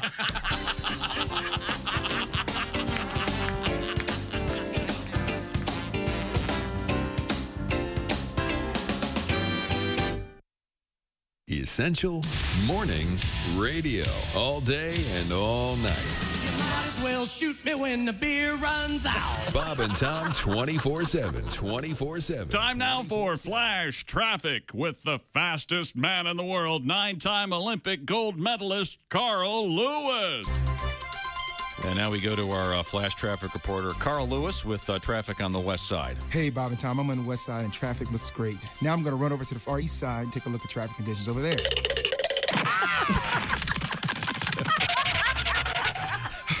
Okay, I'm on the east side now. Everything looks smooth over here. Want me to check the north side? Sure, Carl. All right, here we go. Oh, guys, traffic is running off fine up here up north. Anything else you need? Listen, Carl, could you check south side traffic? I know it's a long way. You could also pick up an iced tea for me, venti green iced tea at Starbucks on your way, if you don't mind. Okay, that's a little step, but I'll get there. Oh, my goodness, that was kind of a detour, but here, 2 Splendors just like you like it. Thank you very much, Carl.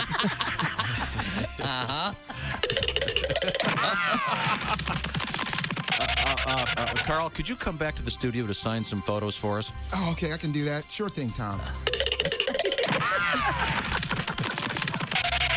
Oh, made it. All right, give me a pen. This has been Flash Traffic with Carl Lewis. Hey, man, this is Donnie Baker, and this is Bob and Tom 24/7. I swear to God it is. That's like all day and most of the night. Thanks for joining us. With us in the studio, comedian Billy Gardell. Now, for many of the comedians who visit, all you have to do is tell them that there's porno there, and suddenly they What? I can't. I'm married. I can't even have it in the house. Mm-hmm. She'll find it. It's every time I walk in the house and I'm doing something wrong, I hear that music from Law and Order. It's like gong gong. I didn't do nothing. I'm so scared of her. I'm just scared of her. 1:27 p.m. The Gardell household. Dong dong. She's Southern, so she'll slip a sandwich in front of me, Dad. And then I did it. Wait a minute. Where are you from, by the way?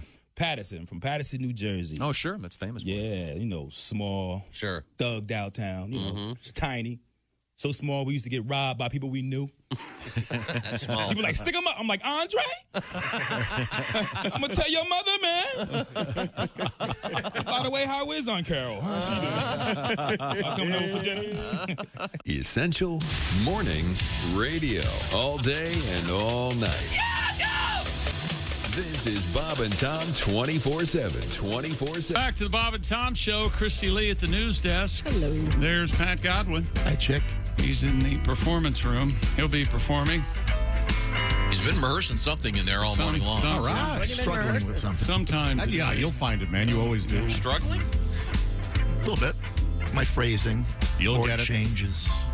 I mean, we're a pretty easy crowd. We don't criticize if you mess up. What do you need to rhyme with a certain word? Hi, Josh. How are you? What's the word you want to rhyme with?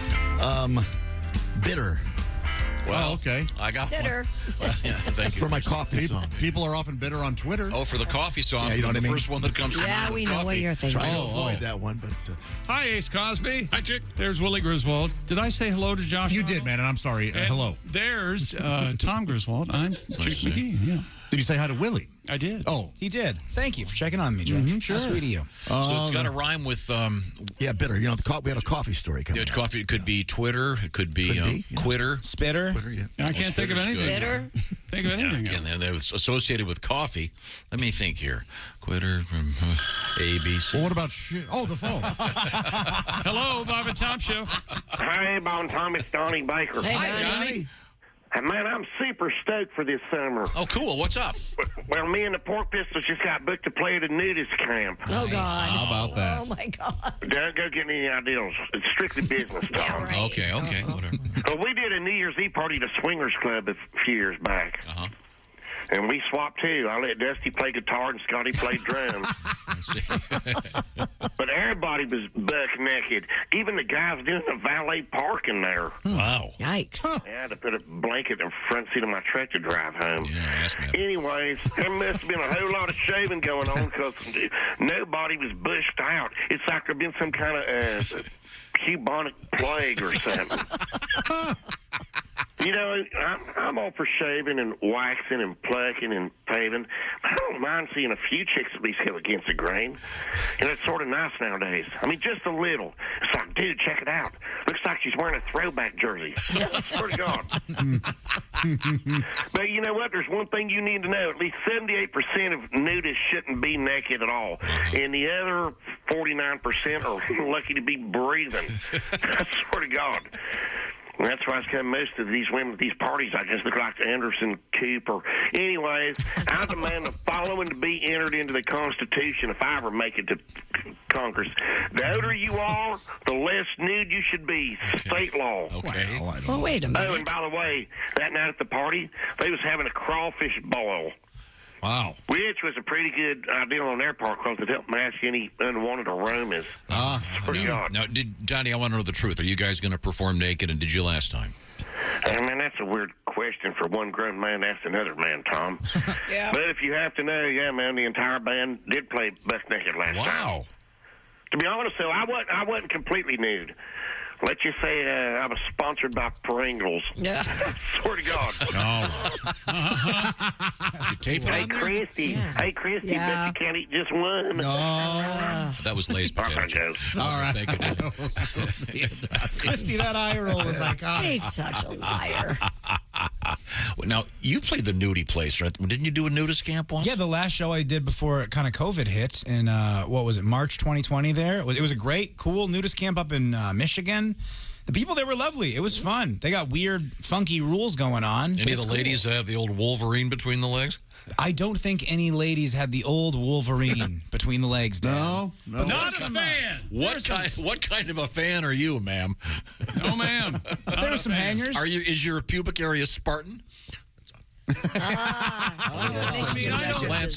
don't necessarily want to, Right. hardwoods, but let me see you made some effort, Sure. Yeah. Hey, Pat? Yes. This reminds me. Yeah. You got your new live album out there. Yes, sir. But you also, you have a, well, you don't. Is anybody else in there? You have a nice tribute to pubic hair. I think I do. Wait I have a minute, friend who does. Hang on. What did you just say? You looked over there where he's sitting alone, obviously, and you said, I don't see anyone else in there. Well, I think you wanted to know if Mr. Cacciatore or whoever, Mr. Statutory was there. But it's the same guy. Gosh. Oh, boy. Do I have to explain radio? Pay no attention to the man behind the curtain. curtain. Theater of the mind, douche king. See, the douche king. no one knows. They can't see unless they're watching. No one knows that Pat does the Cacciatore voice. Is that what you're telling me? No. Or perhaps Leon Mudbone. Is Leon Mudbone. He's that good. Does Leon Mudbone have a girlfriend? And no one knows I'm Mr. Obvious either. Is that what you're trying to tell me? What? You wish you were Mr. Leon Mudbone's girlfriend could be like Sheila Mudvayne. Sheila Mudvayne. He's a lonely old guy. I think. He's lonely. Okay. What's his song called? It's called, you'll get to that in the chorus. Okay, good. Right back when I was 22, everybody had hair down there. The girls in Playboy magazine all had pubic hair. I like to take a lady to lunch if there's a little carpet to munch, but nobody has pubes anymore. Went down to my local gym and all the guys there are hair-free. I'm feeling self-conscious because downstairs I'm Duck Dynasty. All right. Shaved my junk, had a heart attack, looks like a baby cat playing hacky sack. Nobody has pubes anymore. Nobody has pubes. Oh, everybody's hoo-ha's baby but smooth. Nobody has pubes anymore. Pubic hair. Oh, how I love you. Why did you have to go? I dig a chia pet or fro like Jimmy Walker. I miss the 70s and a crotch like Chewbacca.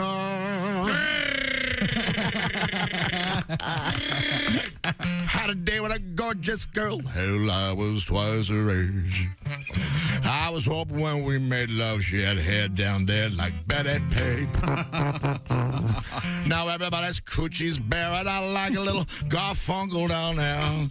Nobody has pubes anymore. Take it to the end now. Everybody's waxed and shaved, and I like a big bush at the top of the cake. Nobody has pubes anymore. Ladies, let your garden grow.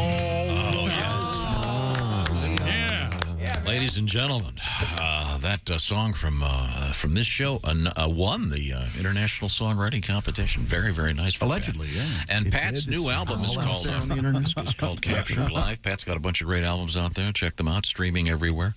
And Pat's going to be part of a special charity show we're doing coming up in a couple of weeks. Details will be posted soon. My money for my part will not go to charity. It'll go to me. Sure it will. No, it won't. I'll murder. It's going to feature. That's right. Josh is going to It's going to feature Mr.'s, what is it? Let's see, Oskay. We got your got your Patty G, Willie G, Chick and me, and it's going to be fun. And me. Well, I thought you just bowed out, cheapo. You know what?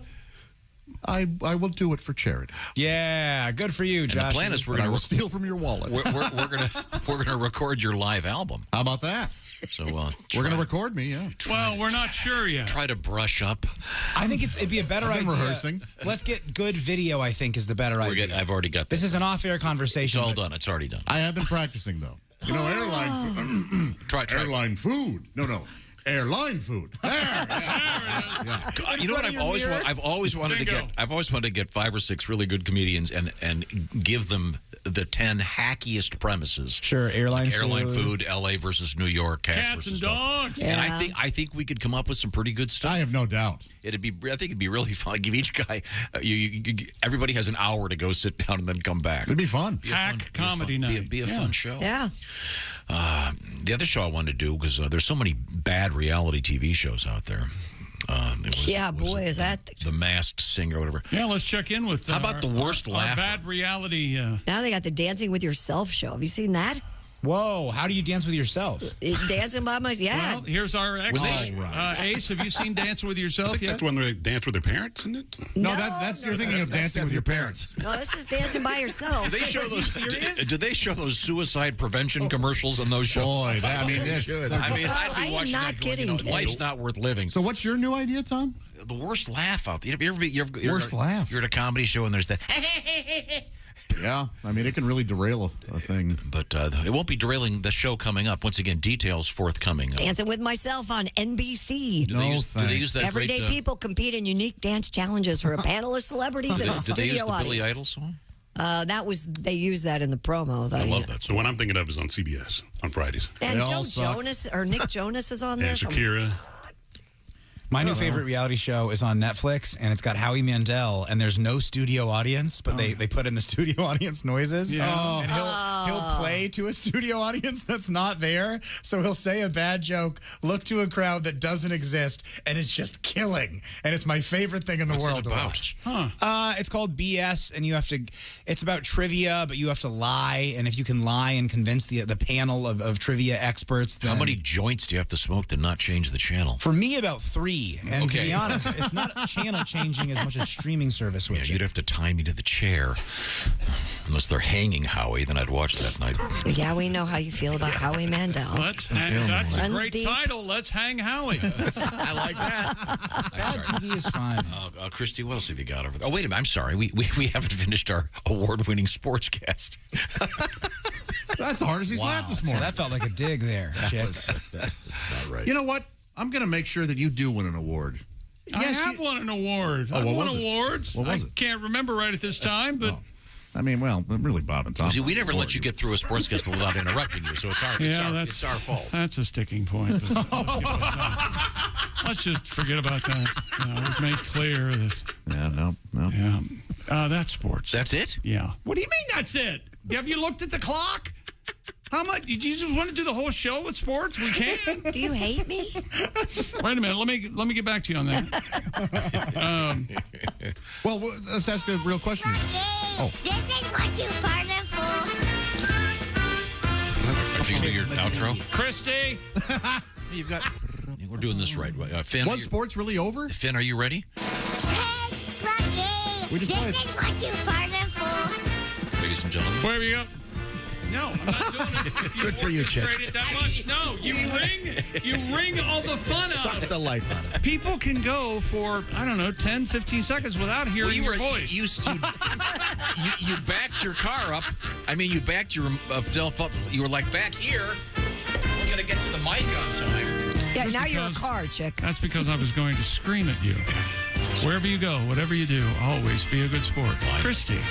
Hollywood is delighted over the success of Tom Cruise's Top Gun sequel. The film raked in the most Memorial Day weekend box office ever, but there's a new problem looming. The end of sequels, right? Some say there's a possible shortage of movie popcorn and other snacks on the horizon. I won't go. I will not go to the movies. I if can't there's go not without having popcorn. Buddy, sneak I can't them do in. it. According to the Wall Street Journal, operators of movie theaters were reportedly nervous at the recent CinemaCon industry convention after being able to stock their concession stands for the summer movie-going season. Do not even joke about this. It's a real thing. I read the article. Part of the problem is they can't get the cups. So it's just like everything else. There are all these shortages, and they can't get the cups. Well, we to can hold bring the our own popcorn. cups.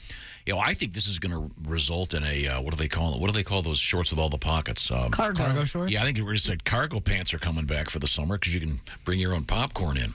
I like to sneak in with a light jacket because then you can kind of tape things to yourself and the jacket covers it too. Have you ever been to the movie theater and somebody sits down next to you and pulls out a full meal? Yes. I've done that. I've had that Have done. you ever been to a mystery at a theater and someone has a full meal and unwraps their taco right when they're naming who the murderer is? Is that It's going to be a second murder. No, so Josh. then, of course, you know who. And that, oh, come on. Josh, you worked in a movie theater. Yes, for many Did people years. ever sneak stuff in? Yeah. And sometimes it was like, you can't have your Taco Bell in here because the smells would emanate throughout the theater and bother people. Yeah, I used to go to one particular theater that they made their popcorn fresh. Yeah, sure. They had the best popcorn. I would go to that theater, and if they didn't have a movie I liked, then I would go to another theater and see the movie I liked. And how'd you bring the popcorn in? Just under your coat. Yeah. You know what I'm Let me talking ask you about. this. They used there's a theater very close to that used to be the only one that made fresh popcorn. It Oh, was there delightful. are others that make fresh Now, popcorn now. but back in the day. Let me ask you this, Josh. When you were working at the movie theater, did they have anyone on staff who could smell any sort of the food brought from outside? You could smell it from like half mile away. I mean, Are you talking about Josh the Nose Arnold? Yes. What do we got, Josh? That was What my do we got primary. tonight? Somebody's got an Arby's beef and cheddar, and they're in house 2. I'll get them. But first, there's a more pressing issue in house 5, third row. Yeah. My God, it's a shawarma. Oh, shawarma? Brought into a theater? This is almost in as any bad as- event, this popcorn shortage is a real thing, and it's not just the popcorn. Like I said, it's the containers, and I would think I'd like to see on a chart what's the most expensive stuff. I would think right now gasoline, printer's ink, movie theater popcorn. I still don't think gasoline will be up there. I still think it's just about as much as water. Bottled water is pretty expensive. Okay, but a popcorn shortage. I mean, have you ever flown over the United States of America? You look down, it's mostly corn. Yeah, I don't think it's the popcorn. I think it's the container, like you Then just what said. you're probably going to see are a lot of those promotions where you buy a hard bucket, and every time you bring it in, you can get a refill Right. for a certain amount of money. That's a good idea. I'd be down Well, for that. and usually when we go to the theater, I'd ask for a box, like that you put the popcorn in so we could share. And I did that over the weekend, and they gave me a bag instead. So maybe they're Apparently they can't already get the thinking. cardboard or something. Yeah. Anyway, and both you guys, Christy and Josh, have seen this Top Gun sequel. You say it's great? It was a lot of fun. I liked yeah.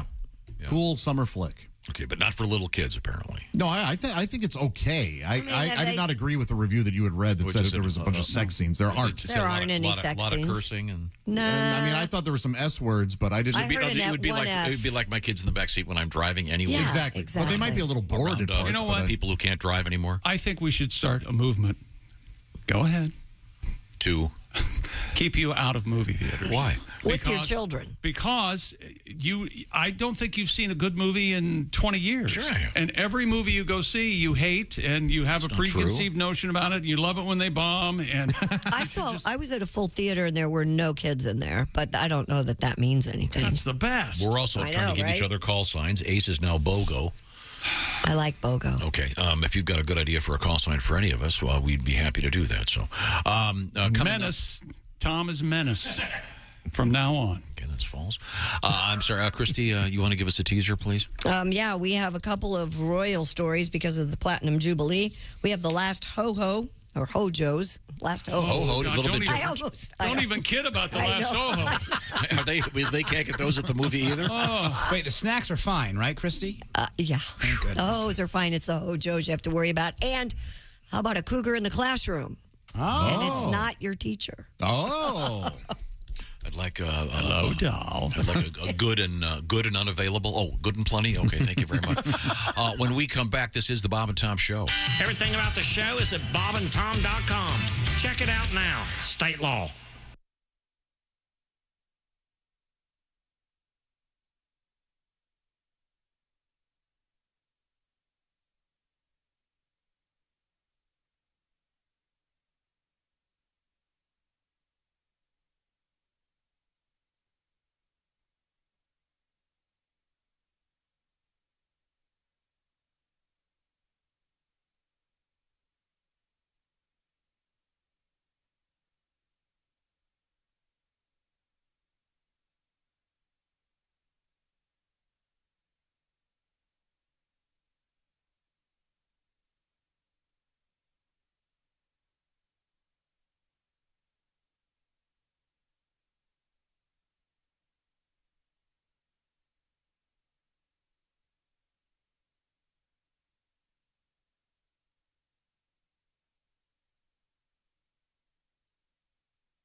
Things you hear on the Bob and Tom Show. Now, this is exciting. Thank you very much for being here. You're on the Albert Brooks Show. And what is it you do for a living? I do radio, actually. Really? Yes. You do radio? Yes. That's incredible. So that's exciting. All right, we'll be right back. Come on! You do radio. This is a television show. Nobody cares. Help me out. You go back to your table. You have a life. My career's in the toilet. And then big smiles. Welcome back. We were kidding off the air. She's a killer, this one. So you were telling me before that you do radio. Yes. That's exciting. What do you do actually in radio? I do news. You do news? Yes. Really? I'm a newsreader. You are a newsreader. Yes. I didn't know. That's Yes. great. We'll be right back. Come on! You read the news.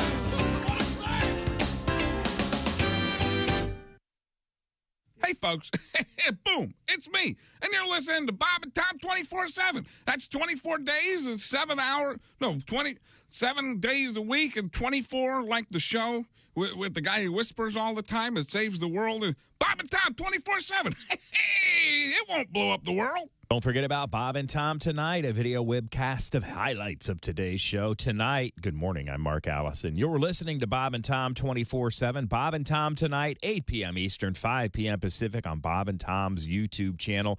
Click that red subscribe button. It's free to join, and you'll be with 100,000 plus other Bob and Tom fans from around the world who tune in each and every night for Bob and Tom Tonight. Yes, they want to see the highlights of today's show tonight. See bobandtom.com for more details. Al Jackson, Craig Shoemaker, and you as we roll through this Thursday, June 2nd, together.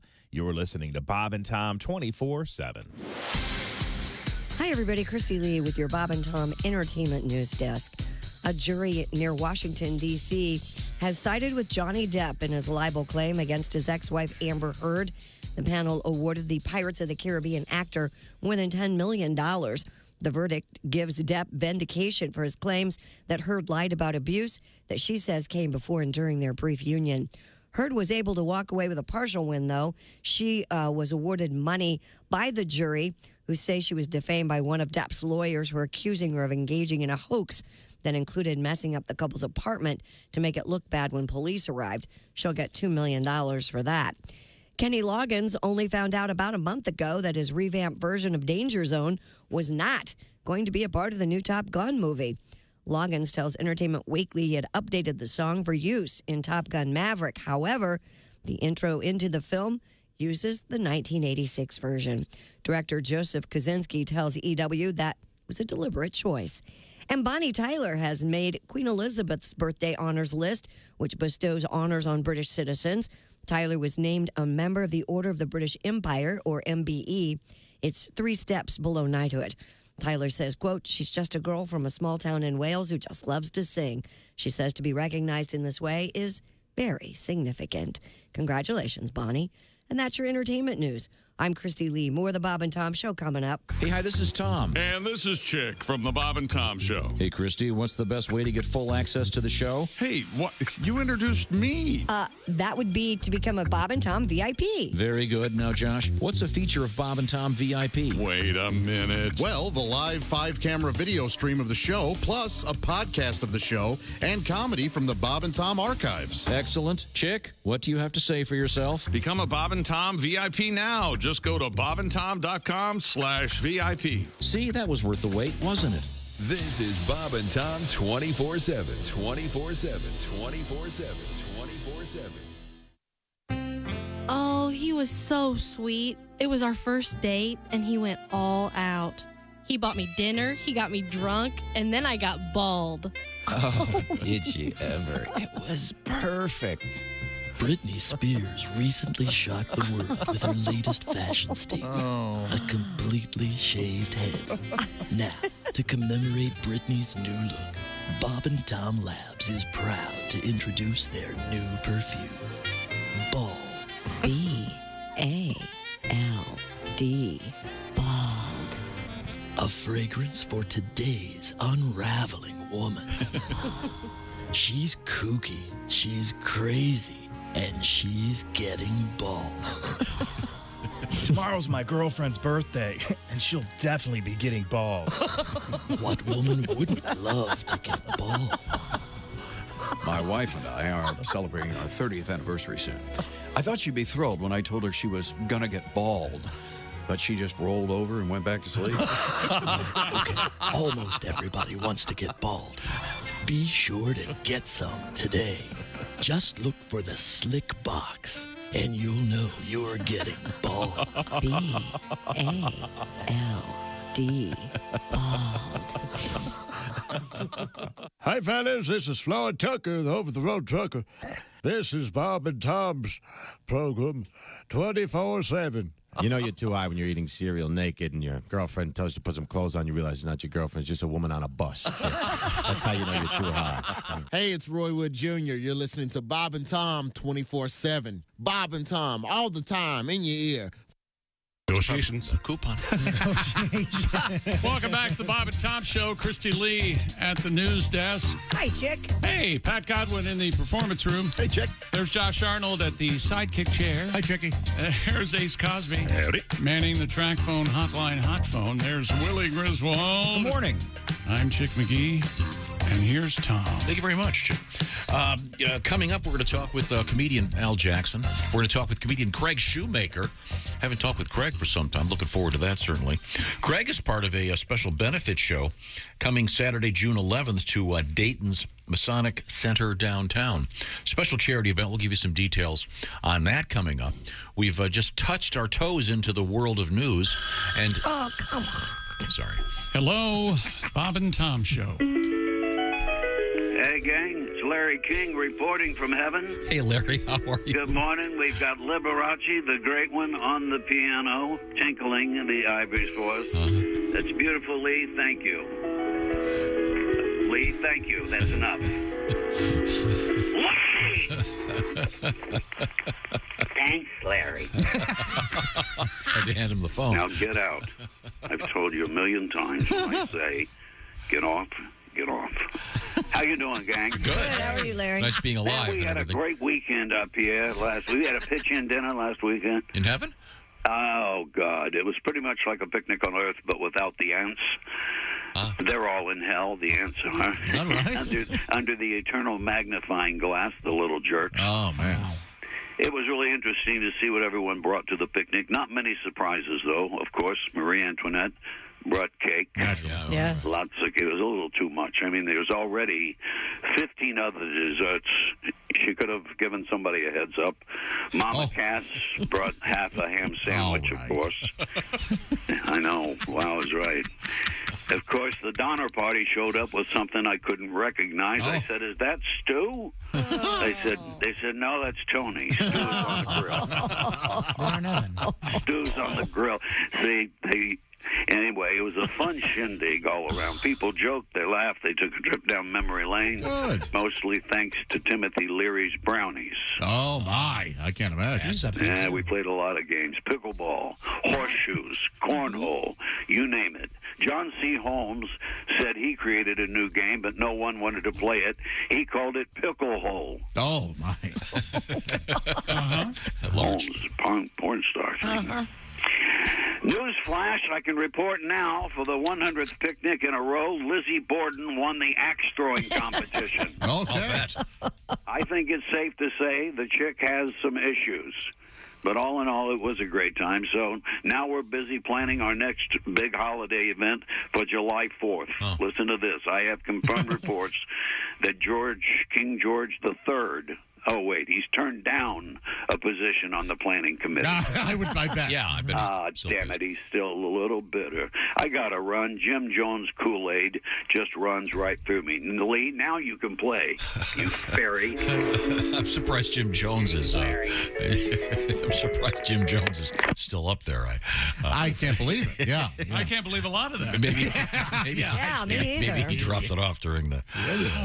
Sorry, Christy, where were we? You're not sorry. Oh my gosh, I don't know. Where do you want to go? Hear about Thousands of pieces of merchandise created in honor of Queen Elizabeth II's Platinum Jubilee are emblazoned with an unfortunate misprint. What's the misprint, sweetie? Well, according to the BBC, Josh, the 10,000 mugs, cups, and plates meant to mark the Queen's 70-year reign feature the label the Platinum Jubilee. Spelled Jubbly instead of the word Jubilee. Well, the Platinum Jubilee sounds like a sex move. The old Platinum Jubilee. Give her the old Platinum Jubilee. Oh, that's why she's walking funny for a week. That sounds like a British word for women's boobies. It does. Jubilee. The Jubilees. Yes. Two massive Jubilees. Oh, my Can I please touch a Jubilee? Make your knees weak. Let me see that fanny. Wholesale Clearance, which deals in bankrupt stock and discontinued lines, is now selling off the items. The products are advertised as souvenir stock with slight typo mistake.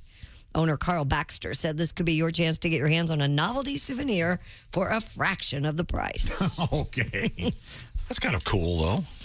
I guess. It's like one of those coins that has the wrong thing on it. I like that stuff. Eventually worth quite a bit. Or a stamp with an upside-down airplane. It would be the Deep South in the States. Nobody'd even notice. Did you go to the Jubilee celebration? Sounds like Jubilee. Or maybe there are some people in the South that are very intelligent. I'm not saying it's a matter of a nice mellifluous accent. I'm not being critical in any way at all, but thank you for throwing me under the bus.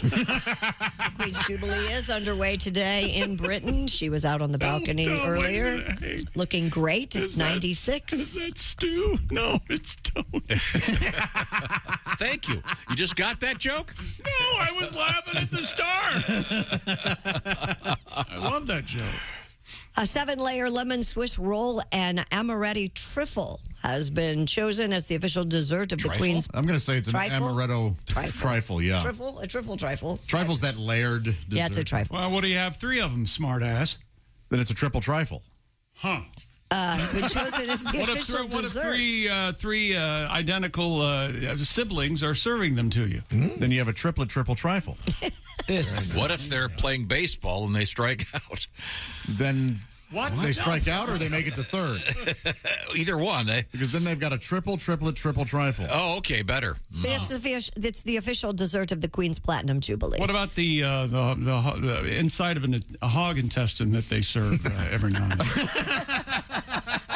And they've got a tripe, triple, triplet, trifle, triple. That's exactly It's going to taste awful. I knew he had it. So what's it's always confusing because pudding means any kind of dessert, right? In the UK, apparently. Yeah. Contest winner Miss Gemma Melvin. When I was there, it seemed like everyone was serving it mushy peas and sticky toffee pudding. But you can not all pudding is dessert there. You can have blood pudding. You can have, they can be the main entree, too. A 31-year-old from Southport said her creation was inspired both her grandmother's and the Queen. She explained, my grandmother taught me to bake. She taught me all the elements, everything from scratch. My nan's signature dish was always a trifle. We used to call her the Queen of Trifles, and the Queen had lemon posset at her wedding. Did she? Yeah. I bet she does have a lemon. Now, Josh, the recipe is I like a slice of lemon before. What if you had some posset, Josh, and it was a lady on her wedding night? It would be a... No. So anyone can try to make this dish and serve it as part of the celebration of the Queen's 70 years on the throne, which started just now and runs through the 5th. Because Yorkshire pudding is not dessert, is it? Right. It's a roll, I think, right? Okay, so this is very confusing. And in America, pudding's kind of gone into disfavor because of Bill Cosby.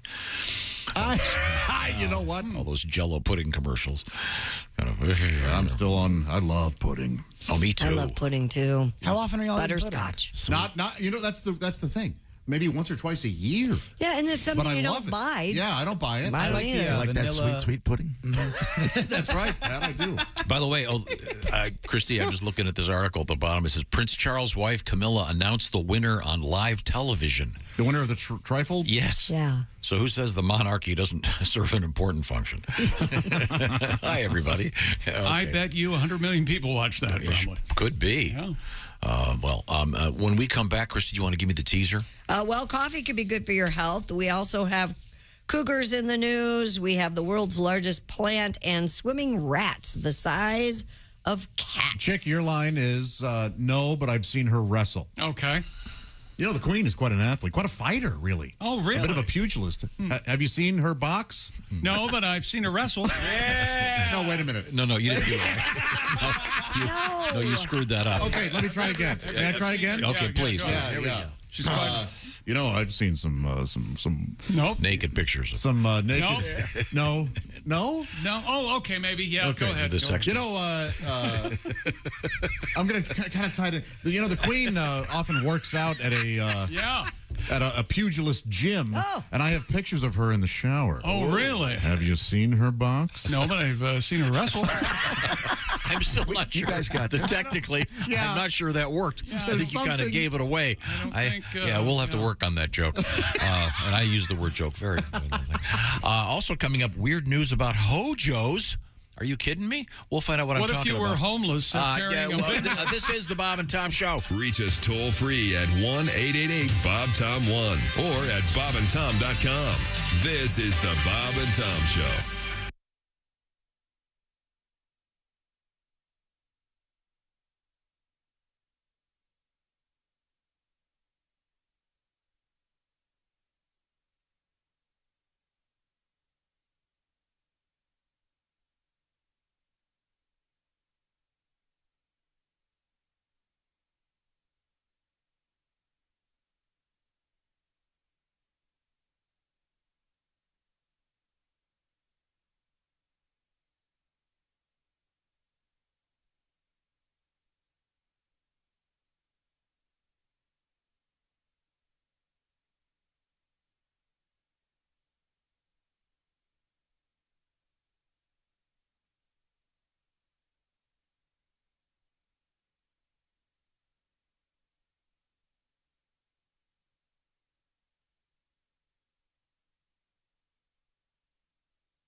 It's sunshine. Bob and Tom 24/7. 24/7. 24/7. Hey, we always love to hear from you, the Bob and Tom fan, the Bob and Tom listener, our P1s, our people that love the show. Well, you don't have to love the show to get a hold of us. You can simply email us, bobandtom@bobandtom.com. Perhaps you have a request. Maybe you've heard a comedian or a song, some sort of bit, a Pat Godwin ditty, maybe an Ace Cosby joke of the day. He doesn't often repeat those because, you know, he's got to keep it fresh. But if there's something you'd like to hear, let us know. bobandtom@bobandtom.com. You're listening to Bob and Tom 24/7. Good morning. I'm Mark Allison with things you may have missed. An unusual story across France. More than 300 people have reported being pricked out of the blue with needles at nightclubs or concerts in recent months. Doctors and multiple prosecutors on the case. No one knows who's doing it or why, and whether the victims have been injected with drugs or indeed any substance at all. Club owners and police trying to raise awareness. A rapper even interrupted his recent show to warn concertgoers about the risk of surprise needle incidents. It's not just in France. Britain's government studying a spate of needle spiking, as they're calling it, there as well. Police in Belgium and the Netherlands also investigating scattered cases there as well. 4 days of celebrations honoring Queen Elizabeth II's 70 years on the throne getting underway. Formal celebrations for the Platinum Jubilee began Thursday with Trooping the Color, a review of British military traditions. The Queen expected to join members of her family on the balcony of Buckingham Palace at the end of the event as 70 planes fly overhead. The 96-year-old Elizabeth is Britain's longest reigning monarch and the first to serve for 7 decades. During a 4-day holiday weekend, neighborhood organizations expected to hold street parties around the country in celebration. The Jubilee, giving people a chance to reflect on the huge changes that have taken place during the Queen's reign. And that's a look at things you may have missed. More of the Bob and Tom Show coming up. Ladies and gentlemen, Bob and Tom. We actually have call signs for some of our clients. Oh, okay. Yeah, I got a client, his call sign is Hollowed Oats. Mainly because every time we hit him up for renewal, the first thing he says is, "Oh, no can do, no can do." I know. Oh, and another long-time client, yeah, I forgot about him. We call him Windsock. It had nothing to do with airports or runways, but according to Megan Accounting, he's uncircumcised. Bob and Tom in the morning and highlights all day long. The Bob and Tom Show, weekday mornings at 6 a.m. Eastern on Bob and Tom 24/7. Bob and Tom 24/7. Not on air, online, all the time. Bob and Tom 24/7. Coming this Thursday on ABC. He's the luckiest guy alive. It's Invisible Dave and his 2 stacked roommates. What's wrong, Cindy? It's this darn brassiere. It keeps pinching. Oh, yeah. Feeling fine. Yeah, mine's pinching a bit, too. Let's just take them off. Okay. Hello. He's living rent-free and getting an eyeful. Cindy, what do you think of my new negligee? Do you think it fits? Oh, yeah, it looks great. What do you think of mine? He's invisible and insatiable. Gee, Cindy, this bed sure feels lumpy. Boy, that's uncomfortable. Come to Papa. You know you want it. Invisible Dave and his 2 stacked roommates. Followed by the fast-paced action of pro basketball with a moral twist. Meet Carl Goodman, Amish power forward. We have worked together, my friends. We shared the ball with he who was open, and were blessed when 2 points were bestowed upon us. Now we must pray. Oh, merciful God above us.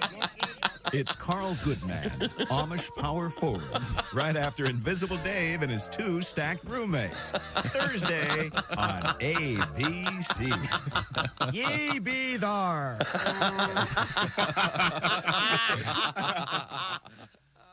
Thanks for listening to Bob and Tom 24/7. Yeah, but it turns out I don't sleep well anyway. I've been grinding my teeth. I didn't know I grind my teeth until I woke up. My husband was pouring coffee beans into my mouth. What a weird way to save time in the morning. No kidding, but it's fresh coffee. Bob and Tom. 5, 4, 3, 2, 1.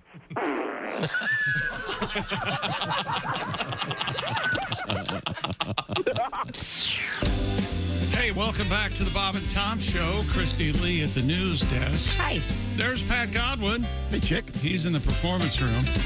There's Josh Arnold. Hello. Hello. There's Ace Cosby. Manning the track phone hotline hot phone. There's Willie Griswold. Hey, man. There he is. I'm Chick McGee, and here's Tom.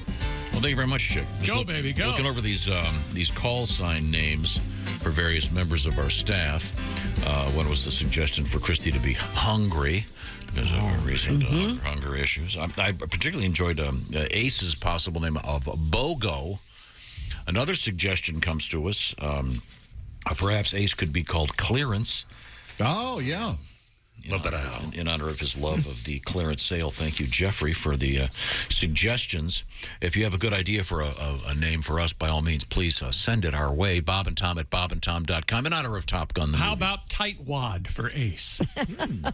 I think Tightwad. Tightwad. If I had it, I'd spend it on you, Jay. Really? Yeah. If he's got it, Josh, he spends it, baby.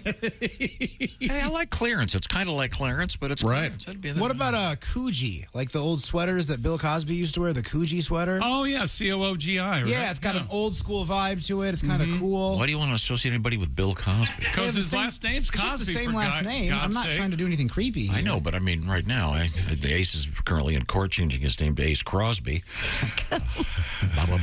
That's not going to help. I got an idea for a bit. Pat, how about this one? Cosby, Stills, and Nash.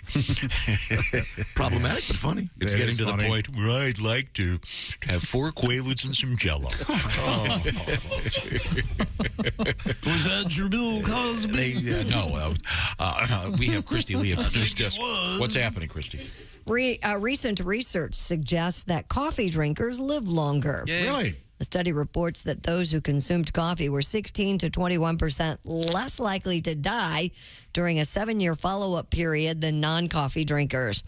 Research leader Dr. Chen Mao and his team analyzed data collected from more than 171,000 British participants in the UK Biobank. If you'd like to find out more, you can read the Annals of Internal Medicine. I believe that's anal. Annals of Anal sex. Yeah, but does it say how much longer? You know, like a week, 10 days. Well, that's a good point. Well, you drink enough coffee when you die, they can't get your eyes shut. Oh, that's true. What's that Folger song? The best part of waking up is not being dead. Oh, yeah. Is that it? Yeah. I must have missed that commercial. Yes. Avoid your own wake and stay awake with coffee. Christy, you should have been in the hospital. My dad goes, hey, can you go get me a coffee? And I go, oh, you can have coffee now? He goes, yeah, I can have coffee now. So I go out, I get him a coffee, and he's so excited. He's drinking his coffee. Yeah. And the doctor walks in and goes, who the hell gave you a coffee? You couldn't believe it. There you go. My other specialist told me. I'm allowed to have it now. No one believes that. I just think it's nice to know that something that's labeled donut shop is good for you. Right? Okay, sure. Yes, I drink that donut shop coffee every day. Take you to the donut shop. It's good. Whoa! So anyway, coffee's good for you. It's good to know. Yeah. Does that include like frappuccinos or just regular coffee? I doubt Probably it. just regular coffee. Okay. Yeah, I'm not a fan of the frappuccino. You know, sweeten them all up. You've got a different problem. You don't like a frappuccino? I think they're tasty. No, I don't like because the people in front of me get them, and then you're standing around for 20 minutes while they get the blender out and the directions. What is a frappuccino? Iced blended drink. Yeah. Sugar. Coffee? Yeah, plenty of sugar. A little dose of coffee. It's fun. The last surviving Howard Johnson's restaurant has closed its doors. Howard Johnson is right. That's right. There were more than 100 or 1,000. Not only is that frontier gibberish. There were at one time 1,000 Howard Johnson restaurants across the country. The last Howard Johnson's was in Lake George, New York, called Hojo's by fans. The restaurants were typically positioned in close proximity to highways. Many times there was a hotel attached to them. It's sad. All those hoes are going to have to work at truck stops. Did you hear that? That was, so the implication being that people that worked at Hojo's. So a woman, female employee at Howard Johnson would be a hoe. That's a requirement. Really? Requirement. So the females are hoes and the men are Joes? Is that the thing? Okay. Turns out clam strips was a euphemism. And they had good clams. Now, aren't they famous for the orange roof? Yes. Right? Yes. So what are they doing with all those buildings? Do they have to paint Well, the they roof? tore the They're painting them red, and red roof in is Do going to you move in. remember when Kmart used to have clam dinners? No. Kmart. Kmart did? Now, did Kmart have a blue plate special? They had the submarines. They had the blue light special. Okay. Yeah. And they had those big submarine sandwiches that we talked about. Yeah. Wow. Some of those things linger. For example, there's a cafeteria that I go to that still has the Jack Benny. That's amazing. The Jack Benny if plate. Mr. Benny were alive, he'd be, what, like 150? Well, but everyone who goes to that cafeteria knows damn good and well who Jack Benny is. That's right. For instance, Yeah, I mean, you're not wrong. Yeah. Oh, Jack Benny was brilliant. Man, when I was a kid, I agree. Isley's cafeteria. I had it was amazing. You walk up, you pick what you want, you go and eat it. It was amazing. I love cafeteria custard cups. Oh, I love them. I think Does yours cafeterias have that? have gotten kind of a bad name Yeah, they have 'em. because of dorm food and high school food. Yeah, no, it's good stuff, man. You get to look at what you're going to get. Their roast beef there is great. I'd go so far as to say it's good stuff, Maynard. And they have the desserts right up front. I like that. You've never heard that saying? That's good stuff, Maynard. No. What? Was that a regional saying? Nobody's heard that. yeah. Who's Maynard? No, I'm serious. Try it again. We'll look now. No, It wasn't a joke. I have never heard that. Say it again. Oh my gosh! Try it My again. mind is. That's good stuff, Maynard. Nope. Not a joke though. It's No, colloquialism. even quieter. That's Well, I've got to quieter look than it the up. Hojo's line. Is that like a saying somewhere? I swear, I heard it in St. Louis all the the time. closest I can get is no to mean, Vern. That was Yeah, kind of got that. That was kind of a Sorry, I thing. never heard it. That's all right. I'm Yeah, googling I never heard it It's either. good stuff, There. Maynard. There's just nothing there. Stuff made of it. Yeah. But let's hear a little bit of Jack Benny with Frank Nelson. What? Let's see. I wonder where the jewelry department. Oh, Mister.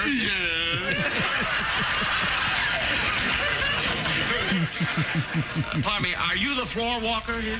Well, what do you think I am with this carnation? A float in the Rose Parade? People going nuts. I always run in. How can you keep a job as a floor walker? My father owns the store. Oh, and you're working your way up. No, I started as president. Some good stuff. If you have a question for a floor walker, you better ask it fast. I have no question. I'm not going to ask anything. I'll find it myself. Frank Nelson and Jack Benny, the Jack Benny special at a cafeteria near you. Mm-hmm. So goodbye, Hojo's. Yeah, it's sad. That's a shame. It was good stuff, Maynard. Did you find You it? can't find anything about it? Found so many things about it. Is Maynard a person? This person claims it was originally used in The Many Lives of Dobie Gillis. Oh, for Maynard G. Krebs? Right. And then the line was later used in Malto meal commercials in the 80s. Really? In the 1880s or the 1983, you son of a when you- bitch. And it was when you had to watch TV by candlelight. Yeah. yeah. Good Stuff Maynard is all over the internet. None of us have ever. none of us have ever heard of it. Well, That's some damn weird Missouri thing. I know. No, here's somebody from Wisconsin. My grandfather used to say it all the time. There you go. Where was he from? Missouri? Oh, my gosh. All right. Hey, look. We all you guys grew up with things that I didn't grow up with. Did you say soda or pop? Soda, of course. Pop. I always It's said soda, pop. yeah. You said pop? I said pop. Well, You that's say pop or soda? Soda pop. Soda. Both. Yeah, soda Wow, pop. that's Have a just- soda? Right now, Greedy bastards in Cleveland. We got to hurry up here because we got a special guest coming up. We're to talk with comedian Al Jackson, then comedian Craig Shoemaker coming up. Right now, I want to mention something about saving yourself a ton of time by not having to go to the grocery store, walking around for hours trying to find the. Let's see now. Where are those little carrots? Wait a minute. I need the big onions and the small tomato. Hello Fresh. What are they all about? Well, they do the shopping. And they deliver chef-crafted recipes with the food already portioned for you to whip up. That's right. It's HelloFresh. Willie, tell me more. What are some of those available meals? One of my favorites, the bruschetta chicken with mozzarella crust, bacon, mashed potatoes, and broccoli. HelloFresh is going to send you 10 ingredients, and you put those together in 6 simple steps. And in just over a half hour, you have this delicious, colorful dinner from our friends at HelloFresh. Here's how it works. You go to HelloFresh.com/BTShow16, like Bob Tom Show. BT Show 16. Why? Because that represents the 16 free meals and 3 free gifts as part of this very special package. Once again, these are recipes curated by chefs, more than 50 every week. What kind of food do you like? Maybe, I don't know, family-friendly? Got it. Fit and wholesome food? How about low-cal, low-carb? They've got all those things. Pick the day you want that package to arrive or days. Easy to change it around and switch around and go on vacation, whatever you want to do. They are very accommodating. HelloFresh.com/BTShow16. Once again, BTShow16. 16 for those 16 free meals and 3 free gifts. HelloFresh.com/BT Show 16. Even your kids will clean their plates. Restaurant quality food, and you become a better cook, and they've done all the hard stuff. Be right back with comedian Al Jackson. This is the Bob and Tom Show. Hi, this is Dr. Will Miller, and you're listening to Bob and Tom 24/7. Hey, BobandTomStore.com. Always open, never closes. You can head there right now or after the show. Pick up yourself a brand new Bob and Tom Show shirt, collared work shirt, the Bob and Tom Show hat, new for 2022. We've restocked for the summer. Head on over. Look in the upper left-hand corner for the new tab to see the latest. Our clothing size is small all the way up to 4XL, even 5XL on some items. But if we don't have your size, just check back. We're always restocking at BobandTomStore.com. Also makes a great Father's Day gift. If your dad's into the show, maybe you should get him a little something from BobandTomStore.com, and suddenly you will be the favorite child. Huh? Think about that. BobandTomStore.com. We roll through a Thursday. Al Jackson and comedian Craig Shoemaker. We're going to catch up with Craig as well. Right around the corner, you're listening to Bob and Tom 24/7. Hi, everybody. Christy Lee from the Bob and Tom News Desk. President Joe Biden says he was not briefed on the prospect of nationwide shortages of infant formula for about 2 months. And he acknowledged the strain on families as his administration struggles to address the situation. However, company executives in a meeting Biden hosted from the White House told the president they knew the effect of a shutdown of a major production plant in February would have on the U.S. supply almost right away. And the number 2 executive at Meta is stepping down. Sheryl Sandberg is leaving after serving with the company that owns Facebook for 14 years. She joined Facebook from Google, doing so 4 years before Facebook went public. And imagine going one-on-one with a mountain lion in an otherwise empty building.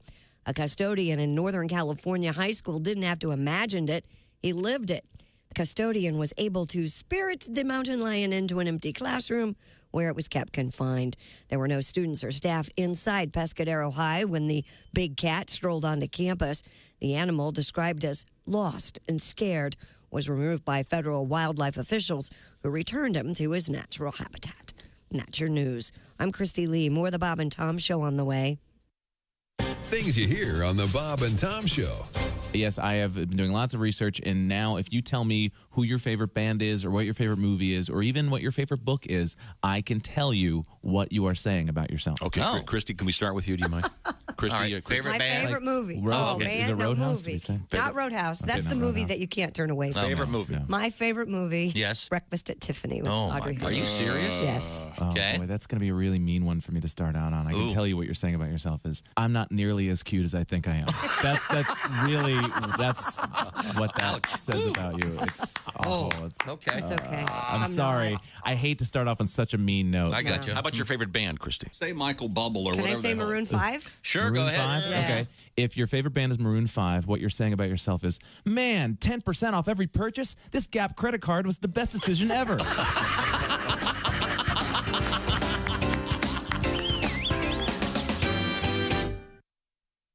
Hey, guy, it's Kid Tarmac. You're listening to Bob and Tom 24/7. Take that to the bank. 24/7. I know. We're in a gym today to find out what athletes need after they've had a big workout. Excuse me, sir? Yeah. You look pretty sweaty. Yeah. I just jogged 5 miles. I did the weights, did some step aerobics. God, I'm dying. What do you need after a big workout like that? I could use a big glass of water. Water? Yeah. You don't want water. You need something to replace your bodily fluids. Get you back on your feet again. Yeah, that makes sense. All right, what do you got? Here, try this. What is it? Thirspiration Plus. Thirspiration Plus, huh? Replaces all your bodily fluids after a big workout. All right, I'll try it. Jesus, what is that? Tastes like sweat. It is sweat. Well, a little coloring and we added some carbonation, but What are you trying to do to me? Thirspiration Plus replaces all your bodily fluids lost during a big workout. Thirspiration Plus. Bodily sweat and icy me cold, Joe. Come here, you crazy son of a... Can I borrow your shirt and your shorts for later? You're sick! Perspiration Plus. Lemon lime, tropical punch, or clear.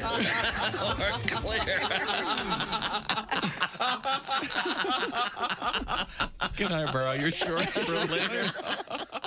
Hi, man, this is Donnie Baker. You're listening to Bob and Tom 24/7. I don't know how lazy human beings are, but, you know, you got the moving sidewalks at the airports. For me, I thought the whole idea was for us to all move more quickly. Yeah.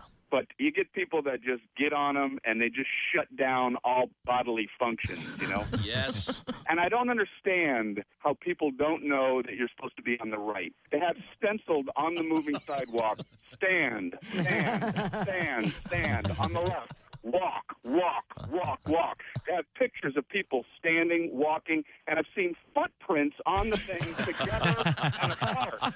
Yeah. Yeah. And you still have people just on that left handrail. It's fun to fly. You got to watch those people closely because they're the ones at the end of the moving sidewalk. They're the ones that get all flustered. Hello, this is comedian John Evans, and you're listening. Hey, welcome back to the Bob and Tom Show. Christy Lee on the news. Pat Godwin on the guitar. Oh, yeah. Josh Arnold. Taking it easy. He's kicked back. There you go. I like the relax. I don't. Your hairy knee looks like. Oh, it's hot. I don't know. Looks like the corpse of Don Rickles. It's got You've that got bald better spot on legs top. than I do. The corpse of Don Rickles. Don Rickles. That weird pate-like knee. Would you shave your legs on the air? Yeah. So we could see what they look like. Do you want to get waxed on the air again? I mean, I will, yeah. But do you want to? The legs, the whole thing? No. When you got waxed before, how long do you have to wait between waxings? At least 6 weeks. For me. Have you done any? Do you have enough? What's the word I'm looking for? Enough fur down there now to be waxed, or do you have to let it grow wait. out? Yeah, I got to wait for it to grow out a little bit. All right. I recently trimmed. Would you like to? We have a guest. Please. God, you're just oblivious to the goings on around you. Yes, you are. Al doesn't even know we're here yet. He's yes, he Yes, does. he He's does. looking right at us. Drinking his coffee, patiently waiting. No, he's not. Of course he does. Oh, hey, Al. Hello.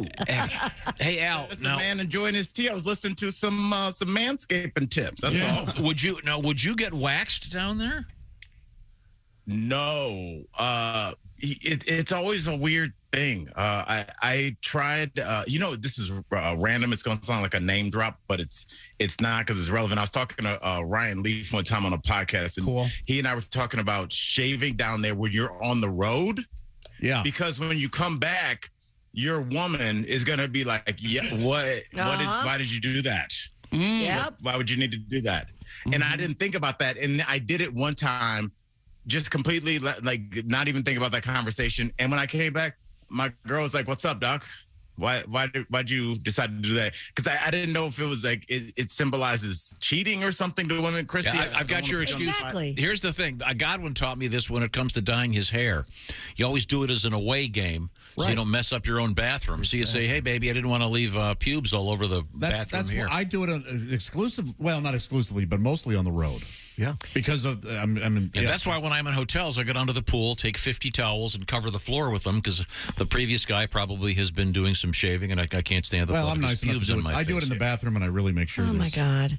But as a woman, I can see where she's coming from. Yeah, I'd be like, why did you have to shave while you're on the road, man? Have you ever done any sculpting down there? I mean, I would imagine yours is naturally high and tight. Right? Yeah. Most black dudes have high and tight pubes. Because I'm sorry, I'm going to cut you. It's weird because I feel like some women kind of want rugged kind of guys. Right. Which we are not.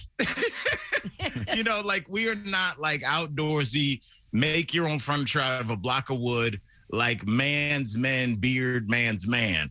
But then I'm also not in the super, because there's like also men that get their eyebrows waxed and they look great. There's men that get their back waxed and they're kind of like manicured men.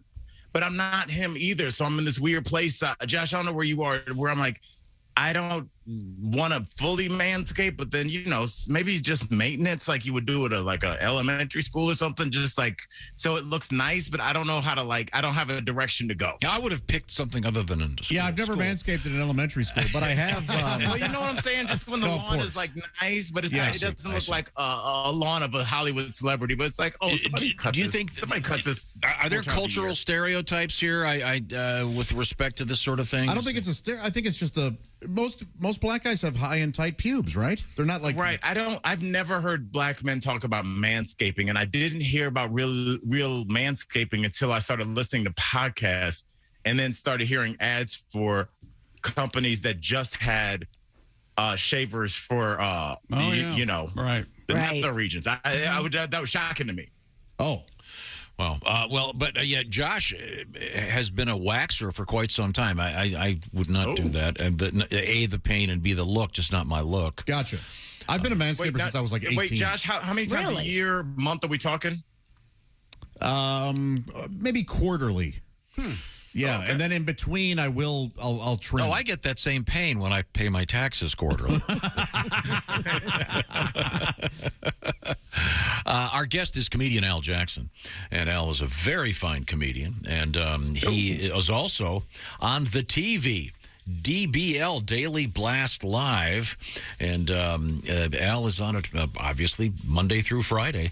And Al, you're also an author. The children's book is called Where is Baby Ford? A special benefit for the world of autism. Check everything out by going to aljacksonlive.com. Now, what's on your mind today, Al? Oh, Tom, we've been doing so well with the words. This is going to be our last tune-up before we have a special surprise test for you next week. Which I already have on deck. So this week, I just want to go over some new words and some old ones to just keep your, we got to keep you... Sure, freshen me up. We got to have you in the right headspace. You got to feel like you're winning. That's why you have that little tune-up game before you go play Alabama. So, Tom, let's go really quickly. What does it mean if somebody's fried, Tom? Talk to me. What does it mean when you're fried? It used to mean if someone was fried that they'd had too many drinks or drugs.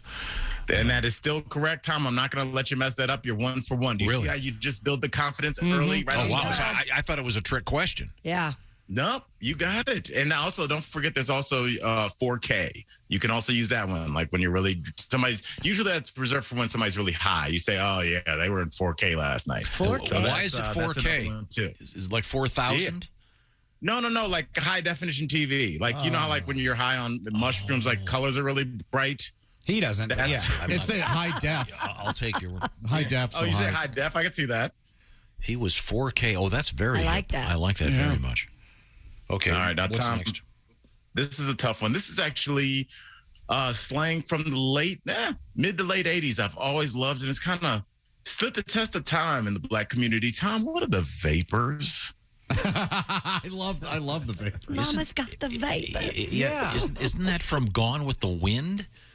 Well, I think in the South, I think ladies would say that. I've got the vapors. Mama's got the vapors. Like a Tennessee Williams thing. Yeah. I mean, now, Christy, what does it mean in the southern slang area? That you're about to faint, that you're, lightheaded. I've got the vapors. Interesting. Oh, yeah. I think they said that in Steel Magnolias, and I was like, what does that mean? Yeah. I was a little... Steel Magnolias. I don't want to, any of the younger listeners, I don't want to scare you. There used to be a time where there was just one HBO. That was just one. There was no... Right. Yeah. It was just like the period of... There was like... I don't know if you remember. There were just certain movies that were just... It was like Steel Magnolias was on all the time. There was a period where they showed Time Cop a lot. In the 80s they showed Eddie Macon's Run every day 3 times. The vapors in the 80s did the vapors. So it's not about vaping because that wasn't around yet. Is it a reference to smoking crack? No, I mean I could see that, but it's not. It's a feeling that you would give somebody. That's your hint. Oh, I gave him the vapors. Or I gave her the vapors. Yes. Okay. So Weak in the knees. I think is that right? Sounds good. Yeah. No, the vapors means that you're doing so well. Like when you walk by, everybody that used to dish you is like, "Oh, look at Tom's car now." So like if you go back and there's an old Biz Marquis, the guy that sang Just a Friend, he had a song called The Vapors, and it was really just talking about, in the video, it's all super old school but funny, like people that dished you in your old neighborhood, but now you made it, and now you gave them vapor. So that's what it is. It's like, oh, you dissed me when you thought I wasn't going to make it, but now I'm glowed up. Gotcha. That's very nice. Al, I have a Tom, question what for does you. glowed up mean? I said a phrase this morning, and no one had heard it. And it was I had heard it a ton. I wanted to know if you have, when you eat food that's good or stuff, you go, that's good stuff, Maynard. Have you ever heard that? I have never heard that. Wow. Thank you, Al. Yeah. This is so crazy to me that this was like everywhere when I grew up. It had to be a regional thing. Yeah, there is regional slang. Yeah. It didn't even occur to me that other people hadn't heard of That's Good Stuff, Maynard. Well, Al, it hasn't either. What's my next? I'm sorry to bother you. Well, you should apologize. I mean, okay. Did you say glowed up? Glowed up. I'm all glowed up. Tom, glowed up. We've had that one like 3 times. You know, glowed up. Does this mean like if a lady gets herself all extra pretty with eye makeup? Absolutely. Combs her hair? Glowed up. Yep. Christy's all glowed up. Not today. I wished. Yeah, there's also a joke I could have done 10 years ago about that phrase. God bless you, Al. I'm You are. battling the allergies, my for friend. another lifetime, it'd be me and you, boo, Bonnie and Clyde. That's right. That's right. Al, I don't want to interrupt the flow here, but so far, Christy and Josh have seen the new Tom Cruise movie. I don't know if you've seen it yet. I have not, but there's a whole thing about these so-called call signs. And your nickname is what, Maverick? Mm-hmm. We've been trying to come up with call signs for our cast here. Do you have? And typically, by the way, the call sign is given to you by maybe the officer that's training you, and often it's somewhat derogatory about a mistake you made. Do you have Have you done this with your staff on the TV show, or do you have an idea for one for yourself? No, but I will be pitching this as a segment today and pretend like I came up with it. If it makes it onto the show. That's what I did this morning. Yeah, but that's really cool. I think I want my call sign to be Windy. Windy? Windy, because like I'm always kind of in the wind. I'm always floating around. I've never I kind of like that, and also, you know, there was a period of time where there was a lot of wind around me because of things that was happening. So, like, I'm not going to, you know, so that too. So that would be, what did you guys come up with for call signs? Ace is BOGO. Buy one, get one. He's a big couponer if you didn't know. Ladies, I know you're as hot as I am. Ace, come on, man. Are you breaking out paper coupons in 2022? In front of folks, you got places to be. It's mostly digital. Mostly digital. Occasionally acoustic. By digital, he means when he brings out those coupons at the grocery store, people give him the finger. Chick McGee has been called Meltdown for his famous Meltdown. I don't know where they get that. A new one. Someone suggested we call him Soul Man. SOLE. Is that right? Oh, yeah. Big shoe head. Sneaker head. Sure. Sneaker guy. Big shoe face. Big old shoe face. Josh, we've got a couple new suggestions. Flash, for what Josh likes to do from his bathroom window. Oh. All right. I like this one for Pat Godwin. Triage. It's fitting. He's always waiting to go to the hospital. But yeah, try that on your TV show, Al. That'll be fun. I absolutely love that. That's kind of dope. I think I'm here for that. We need to get some Bob and Tom dog tags. Did you hear what he just said? It's kind of dope. I think I'm here for that. I'm here for that. I think it's kind of dope. What did he mean by all that? Oh, kind of dope means good. It's like when bad means good. Very confusing. And then unless you got good. I'm here for that, meaning I would agree with you that I am present as one votes a positive thumbs up on that one. Oh, look at him go. Do you guys see it? Like started as a joke, but like Tom really knows a lot of like, and just now he knows how to say it. You know, we're a long way away from my man 50 grand. You know, we've done a lot of work. Thank you, now, Tom. Let's keep this momentum going. All right. You know, because Tom, when you do really well, you get the bag. Tom, what is the bag? Oh, what's the bag, Tom? We talked about it this we morning. did this earlier today, and I in relation to Kyler Murray. Yes, yes, it means you're going for the money. My first thought was because it's Pride Month, I thought perhaps it was a gent looking for a fellow gent, which is perfectly acceptable. Go for the bag. That would be cool. Going for That'd the be a good bag, slang but for it means going for that bag of money, right? Yes. Or as they say, in the was it early '90s, going for the Benjamins? Is that correct? Yeah. It was all about. I mean, it was Benjamins. more late '90s, but that's just quibbling over weird details. Tom, I am blown away. Tom, let's end with something real. Tom, what does it mean if you're straightening? Okay, this a little straightening? this is obviously not a reference to hairdos. Here we go. What was that stuff called? That was Dippity doo. No, there was some really toxic thing that people used to put in their hair. Lard? What, relaxer? They'd get a process, they called it. Yeah, that was what Malcolm X was getting in the movie. It was like a process that like fried your hair. Yeah, It was conk, I think. CONK. It was like real bad for your skin and really dangerous. Yeah, like you had to get it out of your hair because it would start to. It was like a chemical burn if you didn't do it right. A really dumb cultural thing that was foisted upon people because in any event. Let's Oh boy. So what am I trying to explore here? The what is the word straightening? Straightening. Does it have anything to do with those? Man, I've just been straightening. That's why I haven't been around. Sorting oneself out. Then obviously been trying to make some corrections in my life. Been straightening. Tom. I say that you went at least 5 for 6. I'm going to say this is a perfect day. Thank you very much. And the way that you got straightening, you're just reasoning it through it. So, Tom, just use the phrase straightening in a sentence. Let's see now. Let's think it all through. No, I want to try to get this right. Oh boy, I had a pretty rough week last week. Had to do a lot of straightening to sort things out and get everybody back on my team. Well, you could have ended with just I had to do a lot of straightening. Yeah. Because that's what you said it and then defined it. To get everybody back on my team. When did you do that? Over the weekend, I just chilled and Did you? Yeah, whipped out a few Benjamins and did I use that right? And then you did, Tom. You can tell them, hey, there's no cap on that. What does that mean? No cap. It means that you're going for even more of the bag because there's no salary cap. And your girlfriend's all glowed up and Wow, look at you go. There it is, isn't it? That's not what it means, but I'll take it. She was hanging around me. She was 4K without any drugs or alcohol. How's that go? Hey, I like that. Yeah. I made her 4K. Wait a minute, that doesn't sound right, does it? She consented to 4K. Okay, Al, do we have time for one more quick thing?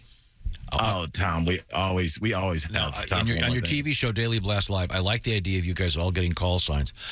I heard this story, and you're not in charge of that. Yeah, TV right. You show. don't executive produce his show. You're not. Right. You're not supposed to give him ideas. We're going to bring him in. Okay. Well, hey, you know what? He should be there Monday through Fridays. All day. I don't know if we could get this. I'm not trying to veer into any cultural stereotypes here, but I heard this story, Al. I always am. Someone I know's mom was. They were talking about menopause, and she said that after it hit, she didn't tell her husband, and once a month she would put out the tampons or the because she wanted a 1-week break every month, and she did it for 5 years. Which you gotta hand it to her. Is that a thing, Christy? Have you ever heard of that? I've never heard of that before. Ever. I mean, that's a rough one for the guy, but maybe he just had an incredibly high sex drive. I think that's the one thing that people don't want to talk about before marriage because it seems kind of unromantic. And you're like, oh, my parents and grandparents didn't do that. But you guys need to have like a little discussion about frequency because it's a thing. And like, if some people are 7 to 10 times a week, that's your bag. And if you're once every 2 weeks, that's your bag. But like, y'all need to figure that out before we start signing contracts and putting rings on fingers. So yeah. But don't you think it's it's hilarious that too much or she didn't want it at all? It's hilarious that a prop is used on a monthly basis for 5 years. Yeah, she just displays it like she's leaving it for like a mean king that died 200 years ago. Like, I'm sure here's the monthly display of that's a very strange thing, but I get it. She probably just didn't. She's like, dude, give me a break, dog. But maybe it wouldn't. Isn't it good your husband's so attracted? I don't know. Of course, yeah, I would think so. And anyway, Al, we'll be watching the Daily Blast Live. Thank you, Al. All right, love you. He's the best. Coming up, we have some exciting stuff in the world of news, including possums, rats, cougars, and the cougar is a cougar animal cougar. We got concrete in the news, and a little bit of Johnny Depp and a little bit of Elvis the King. But right now, how about a nice gift for yourself from Bespoke Post? It's not just any box; it's a box of awesome. That's right. And they partner with small businesses and emerging brands to bring you some of the coolest stuff every month right to your door. No matter what you've got going on, Box of Awesome probably has you covered, from camping gear essentials to beach day and travel must-haves. Box of Awesome has everything you need for an awesome summer, like the trail. The gut hook knife in the trail box is made by Titan International, located in Illinois. Whoa. Have you seen my gut hook? If you'd like to get started and get your Box of Awesome delivered to your door, what do, Chick? You go to your internet, which is available on your computer now, and you take the quiz at boxofawesome.com. Those answers help them pick the exact right Box of Awesome chosen especially for you. And there are new boxes every month, and you support small businesses. 90% of everything that comes in your Box of Awesome is from a small up-and-coming brand. So get 20% off your first monthly box. Sign up at boxofawesome.com. Enter the code Bob and Tom at checkout, and voila, 20% off. That's boxofawesome.com. Use the code Bob and Tom. Thank you very much, Chick McGee. Coming up also a bison and horse update and breastfeeding news, if we get to it. I'm pretty excited about this, Christy. This is the Bob and Tom Show. Add to or continue the conversation. Check out the Bob and Tom Show on Facebook. Get the link at bobandtom.com. This is the Bob and Tom Show.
Things you hear on the Bob and Tom Show. Comedian John Campanera. Vin Scully is funny because he's one of these announcers that loves to read lips. Wait a minute, here comes Tracy out of the dugout. He's in the umpire's face. It appears he wants to take the ump to Fuddruckers after the game. You know what makes me laugh is Skip Carey, Harry's son. He does the Atlanta Brave games. Sure. I listen to this guy when I can't sleep. Chipper Jones takes one on the outside, 3-1 on Chipper Jones. Don't forget all week long, we got the best of the Duke right here on TBS. John Wayne right here on TBS. There's a long fly ball. Looks like that's out of here. I love that. And you know, Harry's going, I can't believe that's my son. You know, Harry would get excited over the dumbest stuff. Hey! Check out the kid in the sombrero.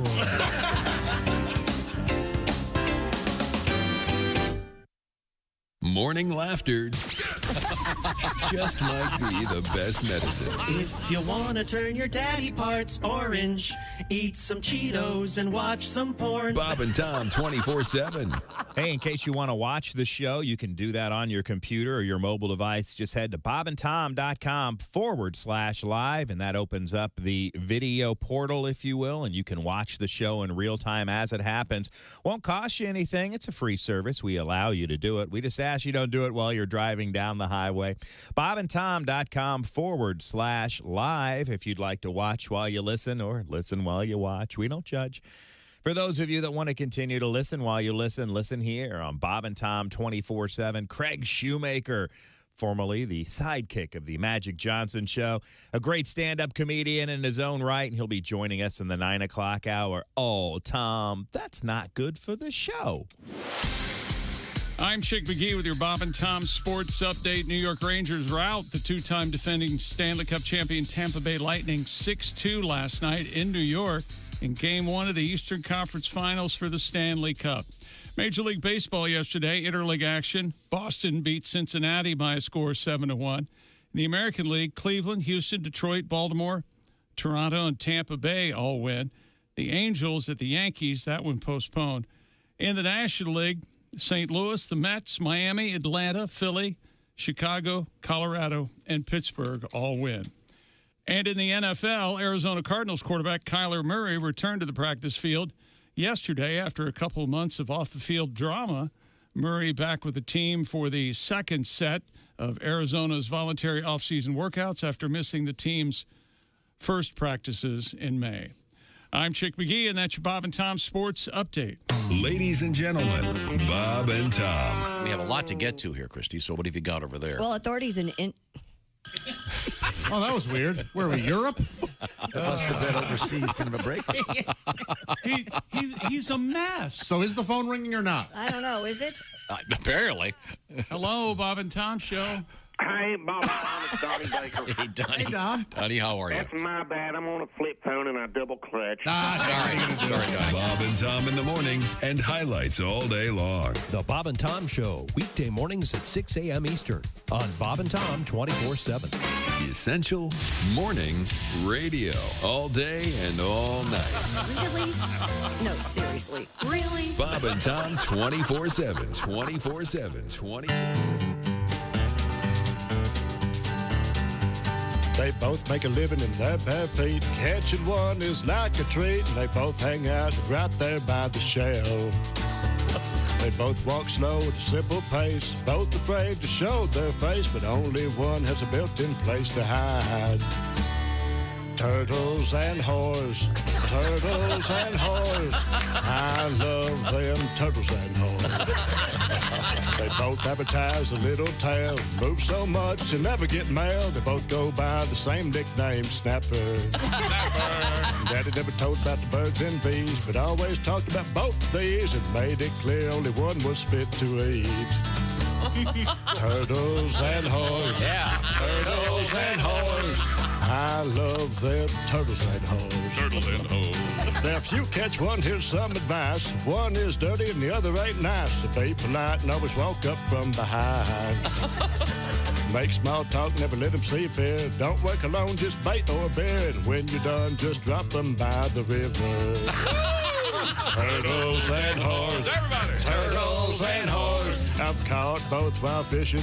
I'm always on a mission. And they both hate the kitchen. Turtles and whores. Hey, it's Roy Wood Jr. You're listening to Bob and Tom 24/7. Hunting is huge in Michigan, and I don't want to upset any hunters because generally they're very well armed. But I am not a hunter. I don't get the deer hunting thing. I don't understand it, mainly for this reason. I think it's unfair. The deer hunting season coincides with the deer mating season. Everyone know that? The deer just trying to hook up. Yeah. You know, that's not fair. I mean, picture yourself. You're at a bar. It's late at night. Last call. You're sitting there. Somebody sneaks up behind you dressed as a chair. Right. Shoot you in the head. That's not fair. It's not fair at all. Bob and Tom 24/7. Oh, yeah. Yeah. Hey, welcome back to the Bob and Tom Show. Christy Lee at the news desk. Hi. There's Pat Godwin. Hello. There's Josh Arnold. Hey. There's Ace Cosby. Howdy. Willie Griswold is here. What's up, Maynard? I'm Chick McGee. And we do have the Multi-Meal commercial, Tom, with Maynard. Now, do you want to give the backstory on this, Josh? Yeah, earlier in the show, I said that's good stuff, Maynard, and no one here had heard that phrase, and I grew up with it. Getting many, many emails and comments from other people saying, yes, I think we've heard of it too. Willie is born too late to know about it, and we were born too early, and you were right there in the sweet spot. Yeah, it must be one of those things that caught on with some and not others. I think it's regional. I've never heard. Everybody, I literally have 6 emails from Michigan. And I have one from Maryland, so yeah. And they're all people about your age. They're all about 58, 62. Well, I've looked at all their pictures and read all their bios, and how would I know if they're my age? It was very funny. I was just being mean. Here's the commercial. Okay. Hey, what happened to your cereal? Big Bear took it. Oh, lucky bear, because that was malto meal. Smooth and creamy wheat, toasted malt, iron fortified. Good stuff, Maynard. Can I have some? Sure. But why don't you show me that? And then it's actually an actual bear. How lucky is Maynard that his father is a voiceover actor? Yeah. How lucky is that? You mean he talks like this? That's right. Of course he does. He kind of swallows the word Maynard. That's because it was already a well-known phrase before he used it. They didn't invent it. Boy, you got an answer for everything. I researched it while you guys were... I think we represent... Doing nothing. Right. I think this room, we have a lot of cultural diversity. Sorry. And none of us have heard it. Yeah, no, it's just one of those weird things. But many have. That's it just dawned on me that this is why he goes crazy when we say, I'm not aware of what you're trying to... And then he goes above and beyond to prove it to us. Because with this, he is convinced that what Josh has never happened. Never happened. Never happened. Right. Because he's not aware of it. He thinks it was literally like 6 people in the world knowing Good Stuff Maynard. How many emails have you received? I can count them. But I don't want to because it's stupid. I don't care that much about this to count the emails. Yeah, Josh will let it go. You bought a record on eBay to prove something that we all believed you. Right. You mean about the Kingsman? Yeah. And you think everybody watches Car 54, Where Are You? And none of us do. Dean's on the phone. Yeah, Tom, FYI, we have got a total ton of texts saying they've heard it. Okay. All right. Nobody's wrong or right in this situation. Print them all out, let you read them. Okay, thank you. Thanks very much. Okay, well, time to move on. All right. What have you got over there? He hasn't heard it. No. So time to move on. Time to move on. Doesn't exist in the world. No, I'm just saying. Nobody's heard of it. When you threw it out there, it just got nothing, and now you're... Well, first off, it wasn't a laugh line anyway. This is crazy. If it would have been, hello there, he would have insisted. Everybody heard of it. And that's iconic. No way. More people know Maynard than hello there. Oh, I agree with Except for Josh. what we've done for that phrase on this show. Yeah. Hey there, Bouncy. Did you jack up the caffeine? Your leg is going a mile an hour. That'd be a good call name, Bouncy. Yeah, it would. Yeah, I got a new one for Pat, by the way. New possible call name for you, Pat. Deer Hitter. Deer Hitter, okay. Call sign, yeah. Okay. Somebody's heard call sign, right? Oh, that's sorry. I got that one wrong. Yeah, I haven't seen the movie yet. I'll go see it. I think the issue is with call sign for us is that these are all, badass military guys and ladies, and they deserve the cool nicknames they get. I think Bouncy and Fun Time Guy aren't as cool. I mean, Maverick It's and kind of Goose insulting, and Striker. isn't it? And you know what our nightmare will be when he goes to see the movie, and he'll come in the next day and he'll go, how tall was that tower they were using? That didn't seem to me to be... I know a pilot. And regulation. I don't know if those masks... I'd prefer if you referred to me as Mud Falcon. Did they actually fly those planes? That's all CGI. I know it is. And I'm looking forward to seeing the movie. Nobody cares anymore because we all know what you're going to do when you come back from a movie. You suck the fun out of everything. Yes. I slept through most of it. Okay. okay. Well, there is that possibility, too. Yeah, you'll probably sleep. I brought my Wordle just in case. Good thing. You know, the movie was awful, but this new book I'm listening to about Andrew Jackson. Yes, it's quite amazing. interesting. It's a good book. Now, will Kelly go with you to see Maverick? Yeah, we were going to go this weekend. We couldn't get Oh, a time. little slap and tickle there. Take that last hole in the popcorn bucket. Once again, Put a hole on the bottom. popcorn bucket shortage out there. Yeah. So, do it while you can. Christy, what have you got over there? Well, the trial that everyone was watching has finally ended, and a jury near Washington, D.C. sided with Johnny Depp in his libel claim against his ex-wife Amber Heard. The panel has awarded the Pirates of the Caribbean actor more than $10 million, and the verdict gives Depp vindication for his claims that Heard lied about abuse she said came before and during their brief union. Heard was able to walk away with a partial win. The jury found she was defamed by one of Depp's lawyers for accusing her of engaging in a hoax that included messing up the couple's apartment to make it look bad when the police arrived. She did get $2 million for that claim. But neither of them are going to actually get the money, right? And, well, she doesn't have any money to pay him $8 million. And as you can imagine, she's already said she's going to appeal. So, there you go. I think the big winner here is the public, so we don't have to hear about it again. Oh, it was a huge, huge ratings I couldn't believe how much people cared. I couldn't either. Wow. Yikes. Watching it live and I think the whole thing's sad no matter what's going on. I think it's sad too. Is Court TV still a thing, or is that mutated into something else? I don't know, but that show was on. It's just weird that people put so much value in celebrities. It reminds me of this thing Steph Curry said. Just being a good person every day. Right. God, he's got it all figured out, doesn't he? Oh, yeah.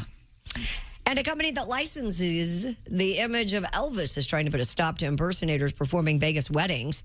According to the Las Vegas Review-Journal, Authentic Brands Group, which controls the name and image of the king, sent cease and desist letters to multiple wedding chapels in Las Vegas. And we're going to have more on this story coming up in Relax just a the second. state of Elvis. Good Well, actually, I think they are trying to get people to pay royalties. Do they have to stop now, or is there some kind of Graceland period? No, it was a cease and desist. I got it. There you go. You are your father's son, aren't you? Wow. Well, nice job, Maynard.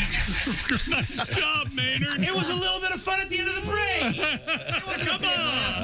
Come on. Okay. We also have Would You Wrestle a Possum and an Edible Home coming up. Edible Home? Mm-hmm. What? Like a gingerbread house? Kind of. Oh, I like cool. gingerbread We'll house. find out about that. And there was a loose cougar in a school. That's Pretty right. cool. And I'm not talking about a hot teacher. Nope. When we come back, this is the Bob and Tom Show. Keep us with you at all times. Get the Bob and Tom app now at your app store. State law.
We got some extra from the Bob and Tom Show. With us in the studio, comedian John Garrett. You have a straight job? I mean, like a normal day-to-day thing? Yeah, I actually do. I'm actually a CPA, believe it or not. Yeah, and that spells party. Yeah, it does. Most people think CPAs are hysterical. Yeah. No, of course not. We're dorks, big dorks. But and honestly, on behalf of all accountants out there, I'd like to say that we don't all do taxes. Some of us prefer to embezzle. It's much more lucrative. I read recently Willie Nelson wrote a song called Whatever Happened to Peace on Earth as his little protest to the war in Iraq. And my immediate thought was, why does he care? It's not like it's his tax dollar being put to use. I mean, I think the U.S. government should write a song called Whatever Happened to Willie's 1040. Yeah, there's a tax joke for the accountants.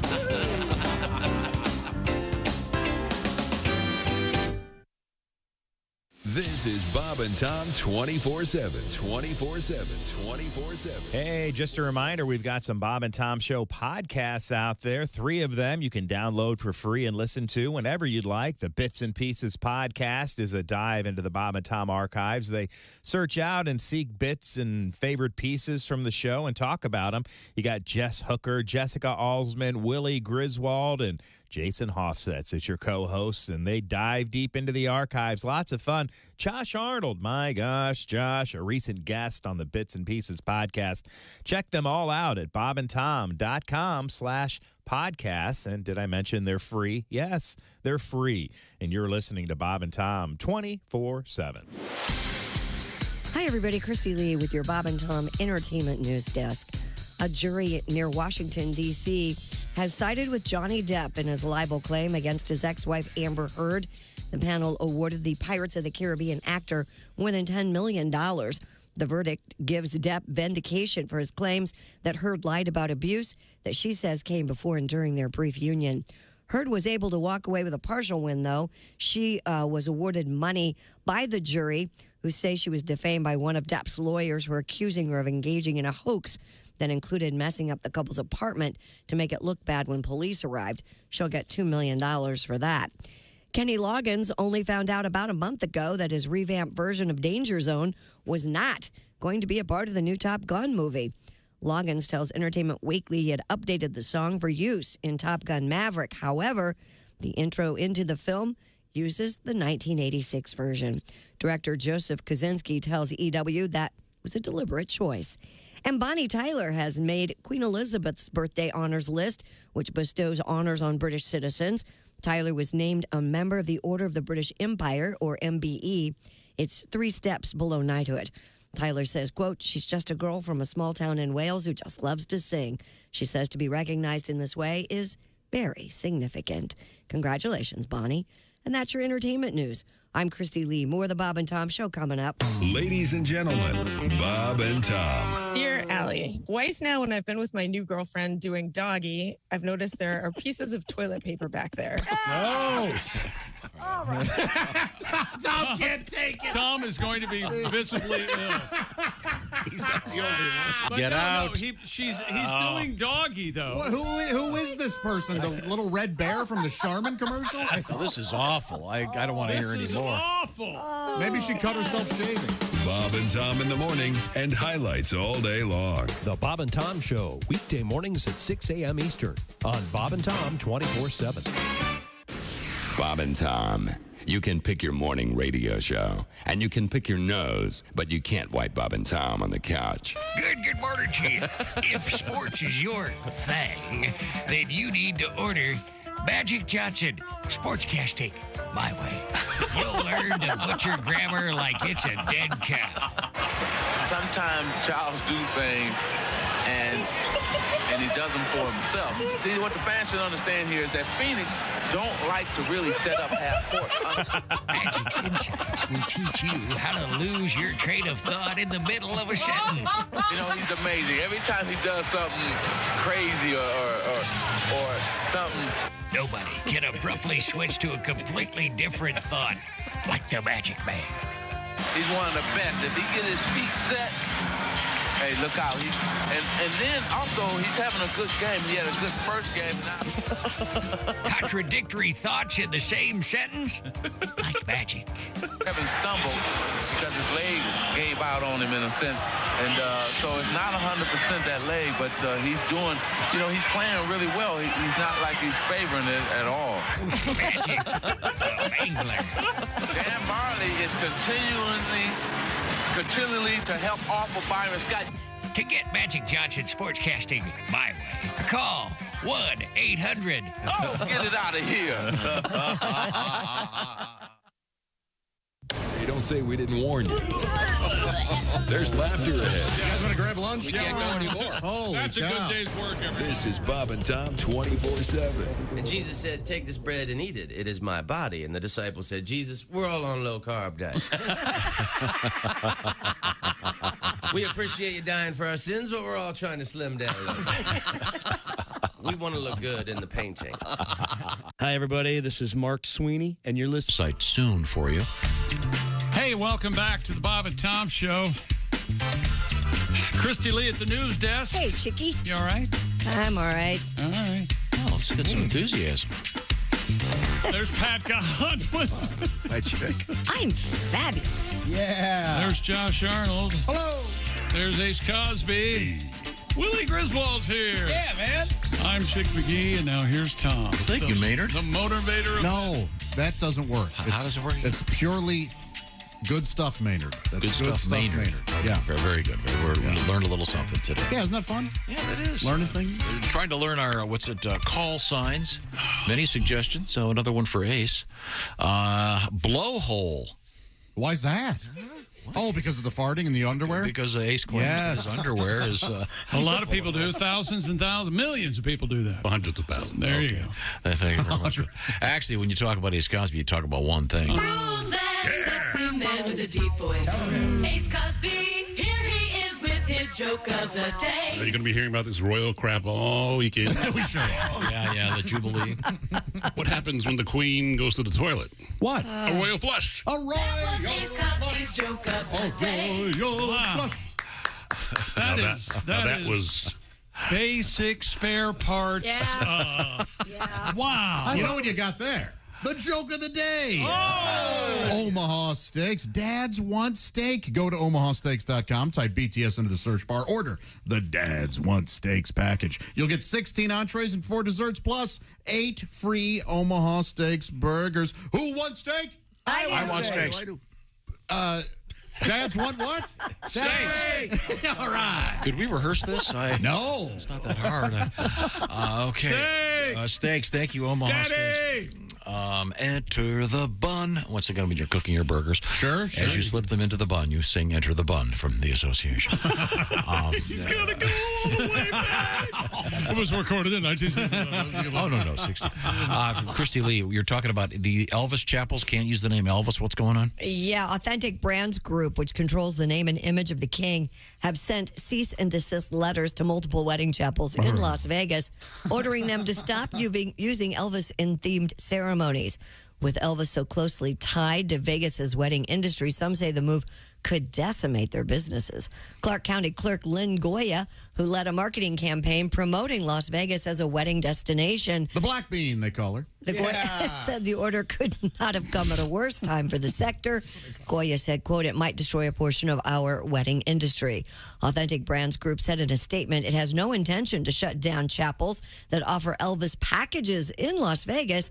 They added, quote, "We're seeking to partner with each of these small businesses to ensure that their use of Elvis's name, image, and likeness are officially licensed and authorized by the Elvis estate." That's unfortunate, Maynard. No, guys, Maynard. It's really just no. Just that's good stuff, Maynard. That's it. That's all we can say. Yeah.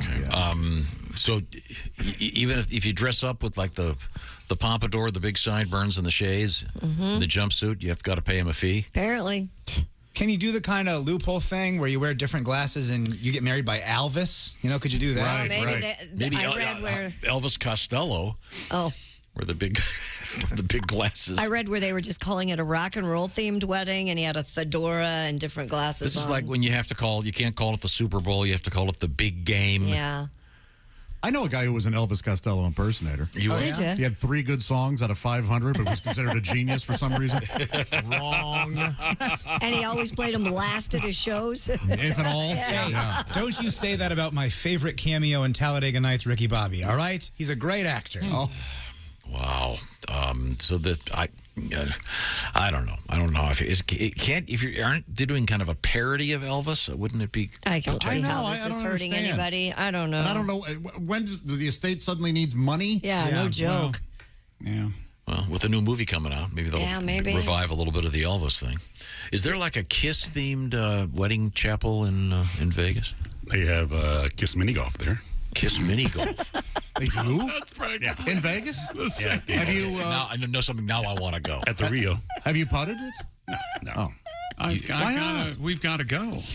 Why can't we go to Vegas? It'd be great. Go to Vegas and play Kiss Mini for the express purpose to play Kiss Mini Golf. And we have to tell people Hey, what are you here from Vegas for? Well, we came to play Kiss Mini Golf. We have to tell people that. You didn't want to see Penn and Teller? No. It was the Kiss Mini Golf. Willie and I are going out for the Raider game. So, We're going to go out to the Raider game. What do you think about that, Pop? When is that? Week 6, I think. I want to go. You got to get on those No, you tickets guys. there, Tom.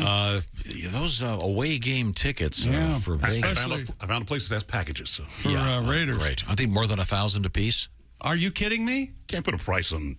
Yeah, you can. Yeah, on me and my best friend, Ace Cosby. You can't put a price on getting these two out of here.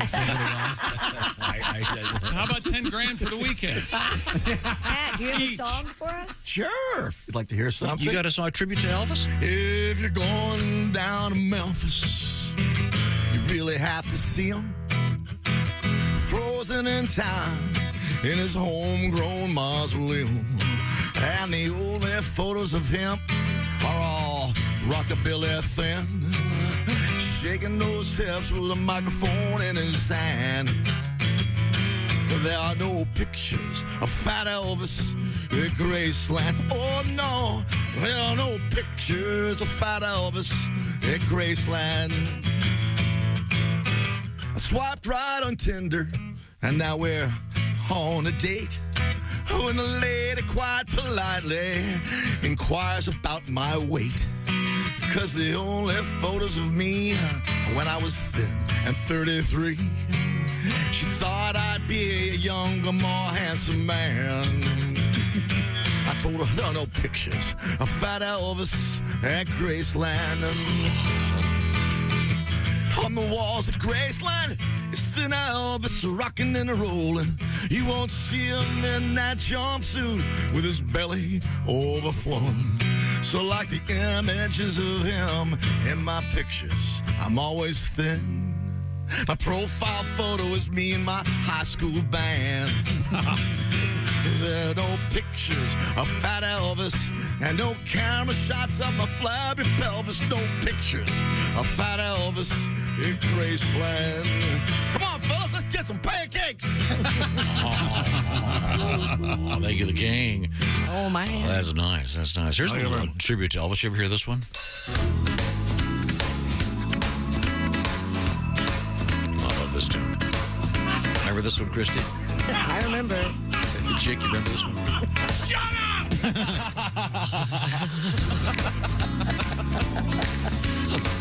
Better say something. Nobody knows you're here. Better say something. Remember this one, Tom? Remember this one? This one, John? Yeah. Does this the whole time? Yeah. Yeah, it's fascinating. Joke to stale after 4 seconds. It's called Elvisheimer's. You see, he forgot the words. Oh, that's what that is? Now, okay. Yeah. One of the classics. Nice groove there. The fabulous Jimmy Reiser on background vocals and guitar, I believe. Vocals? We never heard any vocals. Yeah, except you, Tom Griswold on vocals. What? Listen to the vocals here. Here you go. Like the Jordanaires. Oh, okay, yeah, you're right. Jimmy Reiser. Hi, Jimmy Reiser, I miss you. Was he dead? No. He's just busy. Who said he would? He's got a real job. He was going, I thought that was Jimmy Reiser. No, he's doing the back. You said the background vocals. Jimmy Reiser's doing the... Tom, you didn't make... I'm disappointed. You didn't make any of this clear. Sorry. When did Haywood die? No, he's dead. By the way, how did we... I would have thought we would have done a tribute. How were we able to play that? Did you have that on a recording or something? You didn't tell us about that? On vinyl. Christy, what have you got over there?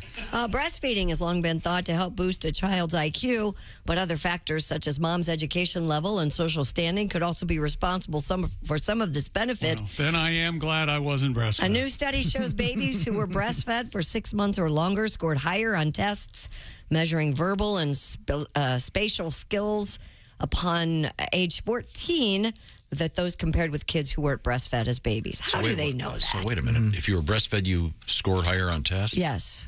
But ironically, if you weren't breastfed, you sucked at tests. Yeah. Interesting. Yeah, it is interesting. What was it? Woody Allen said I was breastfed on falsies. I want to bring back the word falsies. Falsies? It's great. I love that word. You never hear it anymore. Does it mean people fake don't teeth? use Yeah, it. fake boobs. Yeah. They're called Oh, falsies. okay. They'd slip into the brassiere. I think that's because most women just get the real thing. Okay, so you don't call them falsies anymore? I don't know anyone who stuffs their bra. We have better body images now, Tom. We don't have to Hey, do look, that. don't act like it's my fault. Fatties and uggos are accepted now. No, here's Flatties. Everything pretty much is your fault, Tom. You know that. We love everybody. Did you run across that in your adventures as a... No, I just love the word falsies. I always thought it was Seriously, you hilarious never- as a kid. You never dated a gal and No, I can went to imagine grab in and... sixth grade. You know, he going, hey, you know, Karen Bilski wears falsies. Karen What? Bilski. What about, didn't you date Annette Folger or something? Didn't she have a huge rack or something? Annette Folger? Folger in her cups. Yeah, I want to get some of her cups. Pat's got I don't know. What I never about- dated an Annette or a Miss Folger. Hector Boiardi had a daughter, right? No. Betty Boiardi, wasn't she had big Hooters? Right? I know there was the equestrian that gave him crabs, but that's all I know about. Yeah. And the clown from if you stinky... if you go home today and there's a box on your doorstep, you know what it might be, Christy? Yeah, it might be a box of awesome. A box of awesome. Tell me more. That's because Bespoke Post partners with small businesses and emerging brands to put together a box every month. They drop it at your door, and you get that, a box of awesome. No matter what you're into, camping, beach day, travel, cocktails, Box of Awesome will have something that you didn't even know you needed but can't live without. Box of Awesome, like this particular item. Scorch. Hot sauces are from small brands all over the country, with some from Texas, Nevada, California, and more. We want you to get started. For your Box of Awesome, go to boxofawesome.com. And what do you do there, Chick? You take a quiz and you answer those questions, and then boxofawesome.com will know exactly what to send you each and every month across a ton of different categories. Each Box of Awesome, you support a small business. 90% of everything that comes in your Box of Awesome is from a small up-and-coming brand. So get 20% off your first monthly box when you sign up at boxofawesome.com and enter the code Bob and Tom at checkout. That's boxofawesome.com, code Bob and Tom. 20% off your first box. Thank you very much, Chick McGee. Coming up, we're going to talk with comedian Craig Shoemaker. Craig's part of a big thing happening in Dayton coming up in about a week. I'll give you some details on that when we come back. This is the Bob and Tom Show. You're listening to Bob and Tom 24/7. You're so weird. You have no idea. Essential Morning Radio. This is Bob and Tom 24/7. 24/7. 24/7. Hey, don't forget, this is brand new information hot off the international newswire.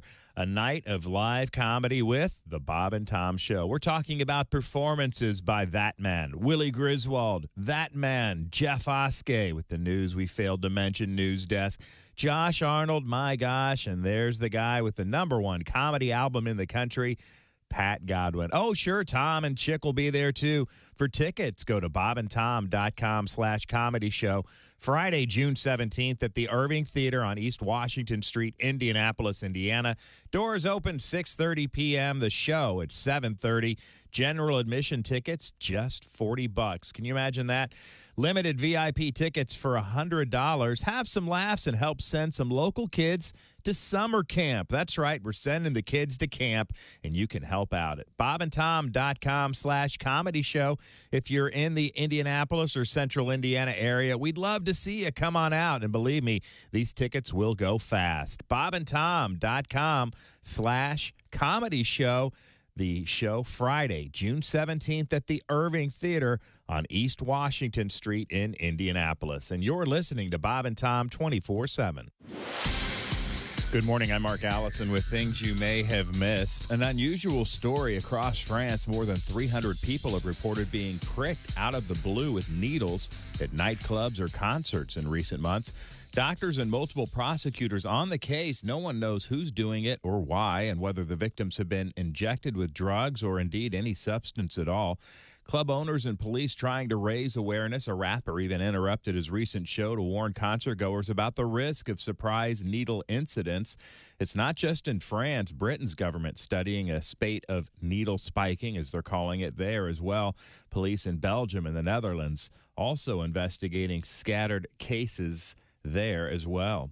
4 days of celebrations honoring Queen Elizabeth II's 70 years on the throne getting underway. Formal celebrations for the Platinum Jubilee began Thursday with Trooping the Color, a review of British military traditions. The Queen expected to join members of her family on the balcony of Buckingham Palace at the end of the event as 70 planes fly overhead. The 96-year-old Elizabeth is Britain's longest reigning monarch and the first to serve for 7 decades. During a 4-day holiday weekend, neighborhood organizations expected to hold street parties around the country in celebration the Jubilee, giving people a chance to reflect on the huge changes that have taken place during the Queen's reign. And that's a look at things you may have missed. More of the Bob and Tom Show coming up. Things you hear on the Bob and Tom Show. Comedian Jeff Rothpan here in the studio with us. When I was a kid, all these other kids got to go to the Barnum and Bailey Circus, and I remember begging my dad, please, I want to go. All the other kids are going. He said, no, we just can't afford it. Tickets are expensive.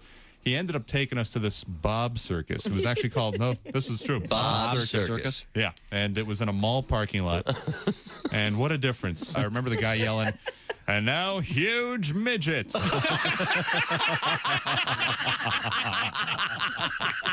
What the hell is that? Oh, yeah, there was just one after another. The bearded man. I think they actually had the talking mute. Hi! Man, what the hell is this? How does he do it? He's amazing.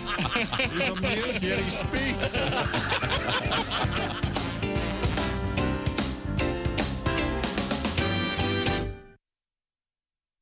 Hey man, it's Donnie Baker, and the fact remains there's nothing better than being a VIP. And I don't mean like his dudes on Pervert Rabbit Xanadu's. I'm talking about a Bob and Tom VIP. Best thing, you'll never miss another minute of the show. I swear to God, you can hear the show here in the morning, and then cause you're a Bob and Tom VIP, you'll get the podcast of the entire show, a 12-month library of podcasts, hundreds of Bob and Tom comedy tapes, and a 60-day video archive of the show. Bob and Tom VIP. You have to get it. It's state law. Good morning, sunshine. Bob and Tom 24/7, 24/7, 24/7, 24/7. Here at the Bob and Tom Audio Institute, we catalog key pieces of audio for archival and historical purposes. We continually research and examine significant pieces of audio to ensure their accuracy and validity. Today, we look at the first ever recording by Thomas Edison, where in 1877 he successfully recorded the following on a primitive wax cylinder. A little piece of practical poetry. Mary had a little lamb, its fleece was white as snow, and everywhere that Mary went, the lamb was sure to go. The distinguished staff here at the Bob and Tom Audio Institute noticed the labeling method used by Mr. Thomas Edison. This famous piece of audio was labeled 05TE for Thomas Edison, 02.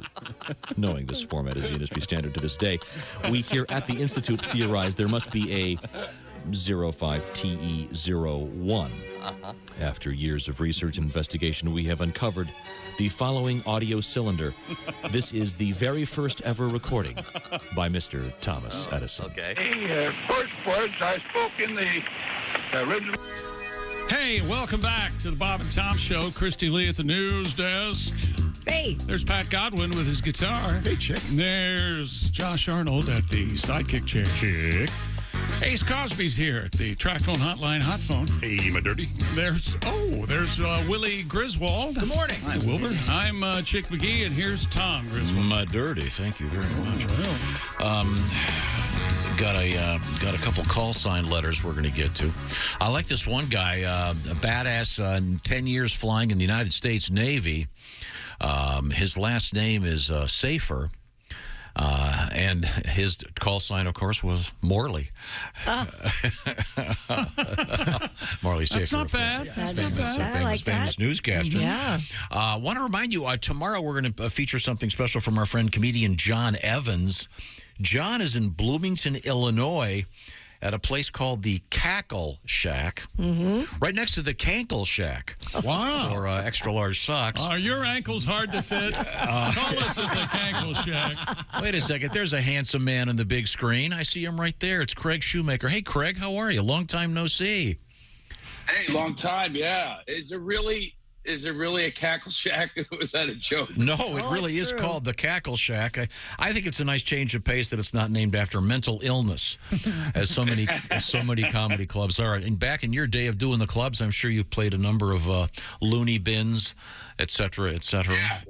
Yeah, I played them all, and still at it. It had a little rough go during the pandemic, so this is great to be back. You know, are you wearing your pajamas, or is that just a? That's a nice shirt. What the hell's wrong with you? Listen, you're lucky I'm wearing pants right now. That's the one thing I'm so happy to be doing stand up again is I can wear pants and I don't have to watch people. I watched a guy, somebody was pleasuring him during my Zoom show, and I said. I said to the guy, I can see that bun going up and down, right? That hair bun. I don't know about you. But here in LA, it was the worst reaction to the pandemic. They ran to Costco, took all the toilet paper. And so here I am. We have I'm ad-libbing, coffee filters. By the way, make a great toilet paper. But by the way, note that it does affect the taste of the coffee. That would. Now, Craig, let me point this out. Craig Shoemaker is back in the world of comedy. He's doing a special performance along with Caroline Ray and Cole Cosby, coming up at the Antioch Shrine Laugh Fest. This is going to be a week from Saturday, so it'll be June 11th at the Dayton Masonic Center in downtown Dayton, Ohio. Am I getting this all right? Yeah, that sounds all good to me. You're reading it. I only memorized it, and I don't have much of that left. So, yeah, we're good. Well, now you've been cooped up for a couple years, but obviously the world's once again expanding like it should be. And you've been doing comedy for a long, long time, based in Philadelphia in the beginning. It is hard to have memory these days because there's so much, so much coming at us all the time. People posting what they ate. I do not care what you ate because you just used up my memory space. Everybody thinks we need to know everything about him. I come up. This is a new custom for the last few years. My name is Cade. I'll be your waiter. I'm going, do I have to memorize your name? You just replaced my Social Security number. Don't tell me the specials. I'll lose my Gmail password. I can't remember if there's a pound sign and a question mark. I'm going out of my mind. Now, by the way, since I've seen you, though, I just found out. Have you guys done the 23andMe? Have you done those? Yes. Did you find out any discoveries about yourself? Not really. Chick found out he's, 3% Cameroonian, which was a shocker. That's exactly right. Have you been to Cameroon to see your roots? Have you gone back there? The closest I got is I checked out a flag store online. I might get a Cameroon flag, but other than that. So, 23andMe. Come on. You didn't go there and go see the Chickaroonians? Come on. No. I do know the anthem. Oh, Cameroon. That's okay. Stand on. No, that might not be right. Is that my? So I'm sorry. Craig Shoemaker is our guest. Craig is on his way to a special event, the Dayton Masonic Center, coming up a week from Saturday with Caroline Ray, good friend of the show, and Cole Cosby. Yeah. It's a special Antioch Shrine Laugh Fest. Great event. Details are at DaytonMasonicCenter.org. But now you were saying you did 23andMe. What'd you find out? Yeah. 14% African from Ghana. Look at me. Jeez. Yes, I'm black. Wow. I it's the weirdest thing, and oddly, a week after I found out, I got pulled over by the police. Sure. The cop came up to my car. He says, "Do you know why I stopped you?" I said, "I think we both know." I know. No. Driving while 14%. I understand. Now, did you send them a sample of spit, or did you want to get Yes. You want to go all the way and send them the seed? They can really get a good reading. Oh my gosh, Tom! That's so they get a better reading on it. Oh my gosh. Oh, you mean I wasn't supposed to do that? I don't know what kit you had. I haven't had the seed kit. But so yes, my family, we are all we're going to have to make a journey to Africa. My family, since I've seen you, we've expanded a bit, but My wife now hit menopause, and by the way, I figured out what that means. That means put men on pause. and I am on pause. I am not exaggerating. My wife's very spiritual. She has a book on the nightstand over here. It's Vagina, a Love Story. I swear to I got her book called Penis. Remember me? Craig Shoemaker is our guest. Before we let you go, Craig, you are back on the road on a regular basis. Is that correct? Yeah, I am in a big way. I think we need laughter more than ever. I've been actually teaching laughter and how to laugh more, to have a better sense of self. And, I coach people. It's been awesome. That was the one good pivot that happened from the pandemic. But other than that, I love being back out there. And, we're going with Dayton, Ohio, first time there. And Caroline and I and Cole, and we're going to go rock it out with a big auditorium. And we need this now more than ever, right? But listen, laughter is the best medicine. So, we're the essential workers, the comedians. Now we're back. Mm-hmm. Now, let me ask you one more question. That time off cancel culture has gotten pretty serious. Is that affected what you can deliver on stage at all? I just want to tell you, if you do go to the show in Dayton, if you come near the stage, I will slap you back. I will take you down, okay? I will knock your teeth out, okay? Just so you know. I'm from Philadelphia. We don't suffer that. Okay. And I would be remiss if I didn't ask you at least to say goodbye as Barney Fife. No. Oh. Hey, I got a little story for you. Okay. His daughter called me up and she says, her name's Karen Knotts, Don Knotts' daughter. She goes, I'm writing a book called Tied Up in Knots, and I want you to be in the book, Craig, because you're my dad's favorite comedian. Oh. And that was really nice. So don't go, I messed it up. She comes to my show 2 weeks later. She's in the front row. I said, everybody, Karen Knotts. I said, I do an impression of your dad. I realized halfway through the impression I do is Barney Fife doing pornography. And I went with it. Out of her, I'm up there going, all right, take it all, Aunt B. Take it all. Take it all. Oh, yeah, I'm going to do you for a brownie, Aunt B. Take it. There you go. Craig's got shows coming up in Hollywood, Stroudsburg, Pennsylvania, Ardmore, PA, Dayton, Ohio, San Diego, California, Foster, Rhode Island. Go see Craig.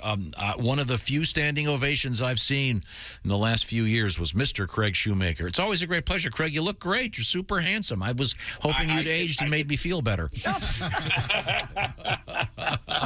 Oh, believe me.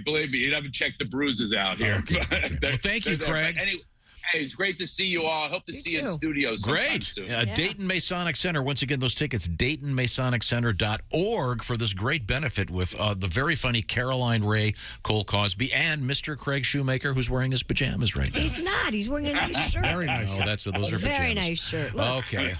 It's L.A. It's pajamas. Thanks, Craig. Bye, Craig. We return to the news desk with Christy Lee. Dude, wait a minute. Dude. Yes. I thought they were pajamas, too. I think they were. I swear I did. No, it's a nice button-down. Nice button-down, blue and white. Had the flamingo pattern, maybe? Yeah. Be honest. I can see why you guys thought that. Okay. But I saw a nice, it was sort of something, it's a very nice shirt. It's still there. Now we're embarrassed. Yeah, stylish. Oh, Jesus. Hang up. It's like a silk cotton blend, I think. Yeah, exactly. Those are really cozy, man. I'll tell you what it is. It's a combo. It's a pajurda. Oh, okay. Very nice. They're pajurdas, okay? I'll make you both happy. Those must be, yeah, they're big on the West Coast. They haven't made their way to the Midwest. No, they haven't. We're all. Pajamas or something. Okay. I'm going to go get the patent on that right now. He's gone.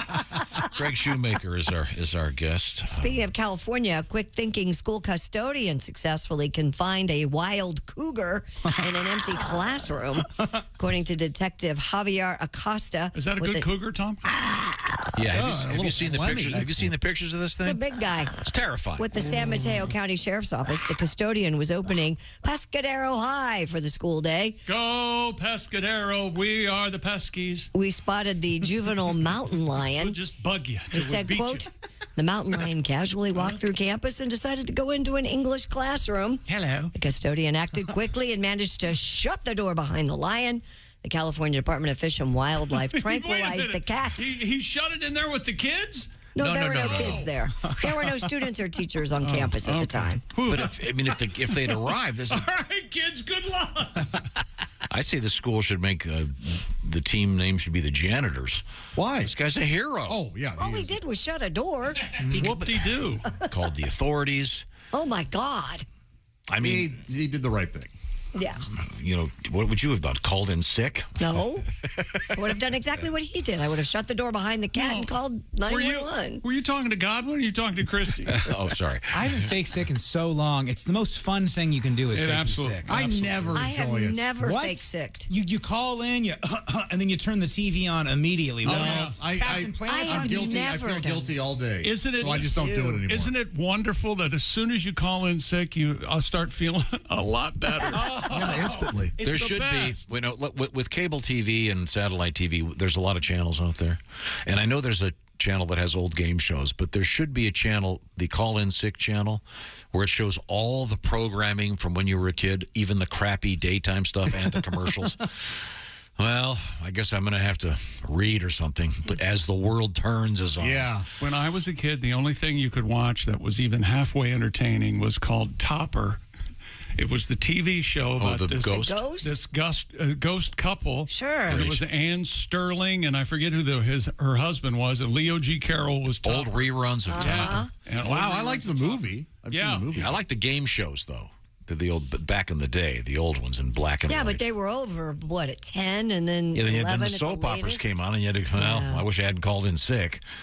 We had almost a UHF channel that would show Andy Griffith and Leave It to Beaver and the Munsters and stuff. So that's what I would watch. Perfect. Yeah. Okay, well, we have to go back to the news desk with Christy if we missed anything. Pest control experts in the UK are saying there have been an increase in swimming rats the size of cats. My word. Invading people's homes through their toilets. Oh, no. Pest control expert Ian Holland told the Daily Star that with more people working from home, rats are leaving the cities in search of food in people's homes. Yes. He said, and I quote, "I've had more call-outs than ever from homeowners who have heard a noise, looked down in their toilet only to find a giant rat." Bunch of homeowners. He said, "No one is safe. Rats are excellent swimmers with bendy bones and can squeeze into the smallest of spaces." Did you hear that? Rats have bendy bones. Yeah. No, I've heard that a mouse can get through a dime-sized hole.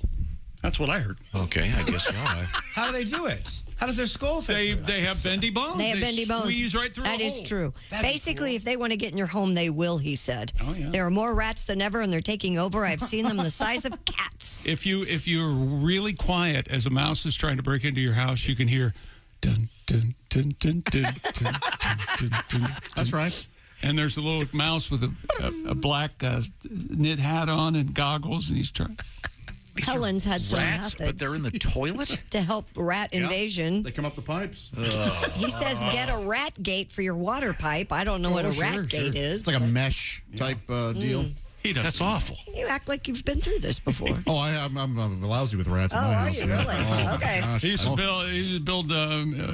Weren't you at the mesh factory there for a while? I sure was. Mesh Yeah, gates? yeah. So shut the lid. Well, what if you're sitting on it? Well, but they come up when you're. Don't you think a mouse who can make his way up into your toilet can lift the lid up? Yes, when he for gets there? sure. These are rats the size of cats. Did you hear what she said? Yeah, so they can definitely. Wait, so does this mean that I have to stop storing my cheese in my toilet? Because that's going to be a bummer for me. That would be a bad thing to do. Okay, well. Cute. Patrons of a Brooklyn bar. Mind if I use your cheese cooler? Next. Oh, I'm sorry. We spoke. I know, we're having a great time. I'll put a stop to that. Patrons of a Brooklyn bar are hailing a woman as a hero for escorting out an unwanted critter. NBC New York reports an opossum. A possum had wandered into Temkin's bar in Greenpoint through an open door. I'd like a shot in the beer, please. Causing everyone inside to panic. Ms. Sarah Fulton told the news outlet she was outside the bar with a friend when they spotted the critter run inside the establishment. Wow. Video captured inside shows Fulton grabbing the possum by the scruff, walking the writhing marsupial out the door. The Fulton, who's from Alaska, said it was no big deal. She is now a celebrity at Temkin's. Remember we had the guy, was it last week, where the guy at the ball game grabbed a raccoon and took it out of the stadium and ended up having to get rabies shots? Yeah. And I have a question. Possums hiss. Possum is spelled, it begins with an O, right? Sometimes. Yes. I think is there a difference between an opossum and a possum?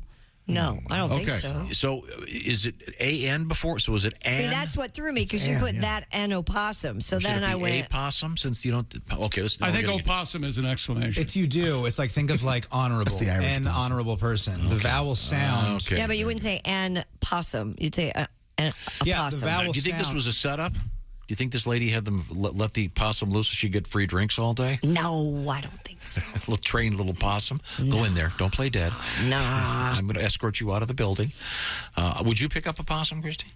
Yeah, I wouldn't be afraid of it. Oh, they've got those big fat rat tails on. I like possums. They look like they're wearing masks, kind of. Weird. Little crooks. They're filthy. No, they're not. Filthy. What's going on with their Not noses? filthy. Why are their noses so They pointy? stick them where they don't belong. What's wrong with you They have a guys? snout. Yeah. Smelling around for something. What, you don't like possums either? Mission Impossible. No. Mission Impossible. That'd be the worst cartoon ever. He's a secret agent and he's a possum. Every week he plays dead. Yeah, he just lays there. Well, why not? How exciting is that? Didn't we train dolphins to spy on somebody? Well, we trained them to even, kill. Yeah. And why do possums play dead in the middle of the road all the time? Because they're dead. They've been hit. Oh. That's all they can think of. Scientists have discovered the world's largest plant. What is it? The gigantic plant. Thank you for asking, Josh. The gigantic It's a tree, plant right? is a vast seagrass meadow. Oak plant. It's got to be a tree. It's a tree. Those get tall. Depending on how big you let the tree get, of course. I'm having a rough day as it is, and you're not helping. Oh, I'm sorry. It's seagrass. It's in the ocean then, right? Seagrass meadow off the Australian coast. Genetic analysis has revealed the underwater fields of what is known as. Sorry, did you hear that, Christy? The man hit his microphone. The windscreen came off. Sorry. He was angry when he did it, which I smiled. You know what? I'll try this later. You okay? Genetic analysis has revealed the underwater fields of what is known as Poseidon's ribbon weed is actually a single organism covering 70 square miles. It's like something in a dispensary, doesn't it? The seagrass has been making copies of itself over 4,500 years. Don't buy anywhere until you visited Poseidon's. Scientists call the meadow the most widespread known clone on Earth. So they're claiming that this whole meadow is just one organism? Yep. I see. One plant. One Yeah, giant, huge. Poseidon's Wow. ribbon weed. Sounds gorgeous. I bet it is cool looking. Yeah, I bet it is. Matter of fact, I'll look it up right now. All right, you do that. Does sound like the name of a dispensary, doesn't it? Yeah. Poseidon's ribbon weed. Is reefer legal in Australia? I don't think so. I think the U.S. is pretty progressive in marijuana legalization. I think I know what the second most prominent plant would be. What's that? The dandelions in my yard. Yeah? They've cloned themselves 10,000 times. Hey, speaking of your yard and your home. Well, no one's getting a break today, are they? No one is getting a break. Ever since Maynard got pissed about no one. I know. Oh, I was not mad about No that. one on earth hearing that dumb thing. I am never going to walk out of here faster. Go home and lock yourself in your compound. But what about a security system, chick? You're saying, well, that's where Simply Safe, the do-it-yourself home security system, comes in. And a lot of times it's not about who wants to break in. It's about your house. Try to maybe flood you out. This is Terry's story. She was enjoying a beautiful weekend for her daughter's wedding. In the morning of the big day, she got a call from Simply Safe's 24/7 professional monitoring center. They let her know that her system had detected water in her basement. Anybody who knows anything knows that even a little bit of water can cause tens of thousands of dollars in damage in a home. And thankfully, Simply Safe detected the water just moments after the leak started. She made arrangements to have it turned off, and it was a happy ending. That's why 4 million people trust their home protection and peace of mind. That's a big one, to Simply Safe. Comprehensive Simply Safe system and 24/7 professional monitoring. And now you can customize and install yourself the perfect system for your home in just a few minutes. Go to simplysafetom.com. Go today and claim a free indoor security camera plus 20% off with interactive monitoring. That's simplysafetom.com. Thank you very much. Coming back with our history lesson, some very interesting stuff going on. In birthdays especially. This is the Bob and Tom Show. Become a Bob and Tom VIP and get your Bob and Tom fix 24/7. Get all the info in the VIP area at bobandtom.com. This is the Bob and Tom Show.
things you hear on the Bob and Tom Show.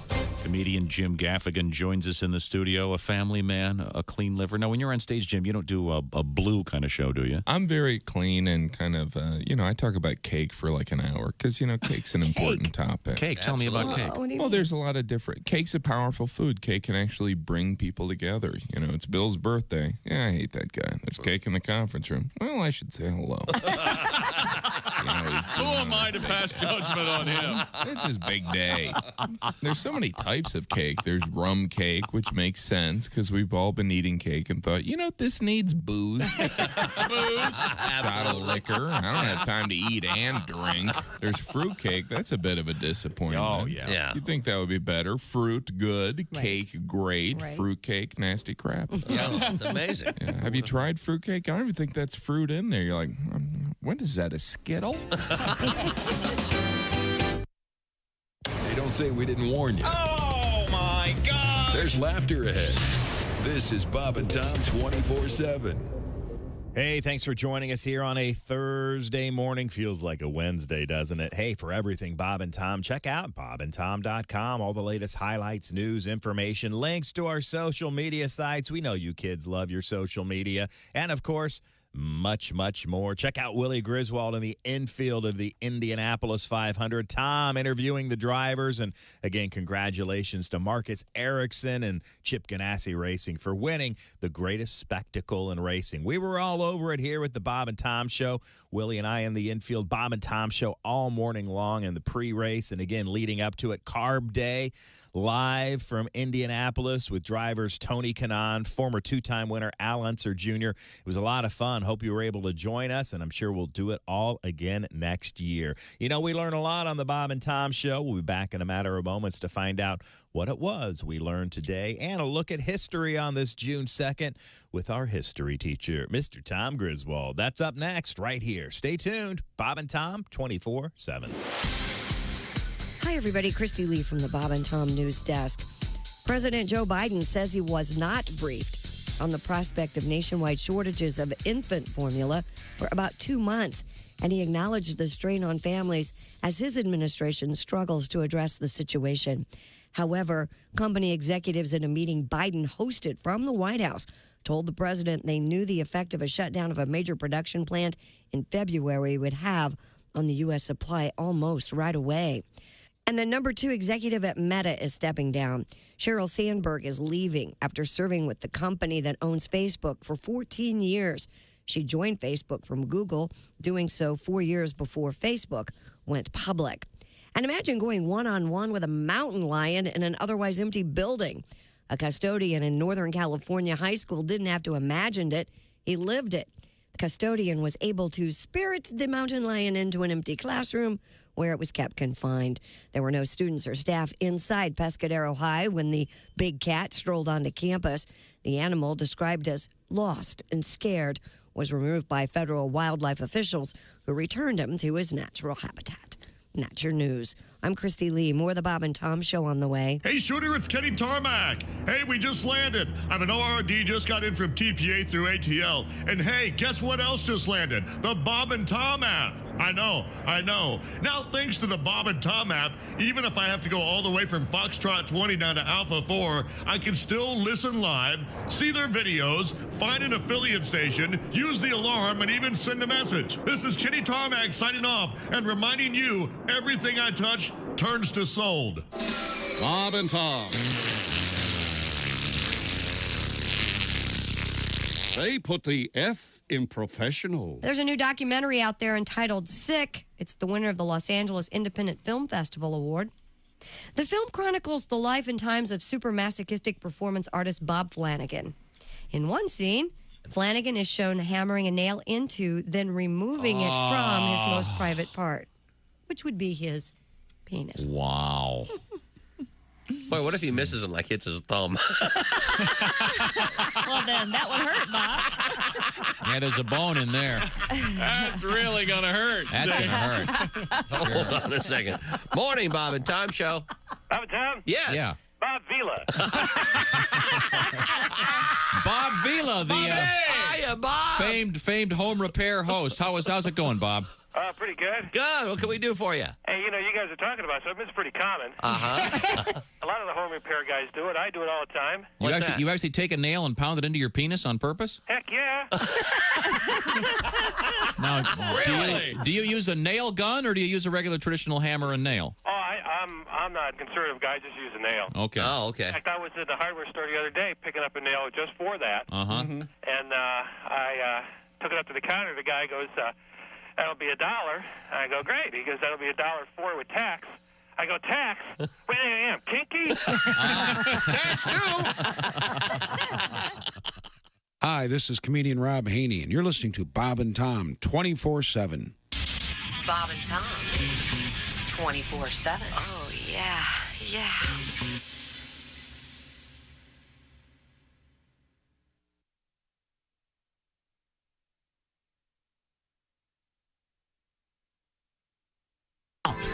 Hey, welcome back to the Bob and Tom Show. Christy Lee at the news desk. Hey. We're all having a party on everybody else's last nerve. There's Pat Godwin. Hey, Chick. There's Josh Arnold. Hi, Chickie. Hey, there's Ace Cosby. Howdy. Manning that track phone hotline, hot phone.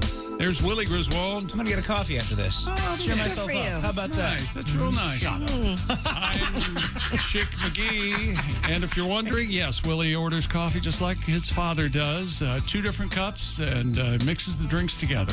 You yell at one fast food employee in front of Arnold. And here's Never been more mortified. Now, we have an important history lesson to get to today. I'm very excited about this. Let's get to it then. Time now for a very important today in history. We got to get to it. 1835. P.T. Barnum begins the first circus tour of the inventor United of the States. PT Cruiser. Yeah. Phineas Taylor? I don't remember. I saw the movie. Yep. And we had a news story earlier that the Ringling Brothers is coming back, but without the animal acts. Correct.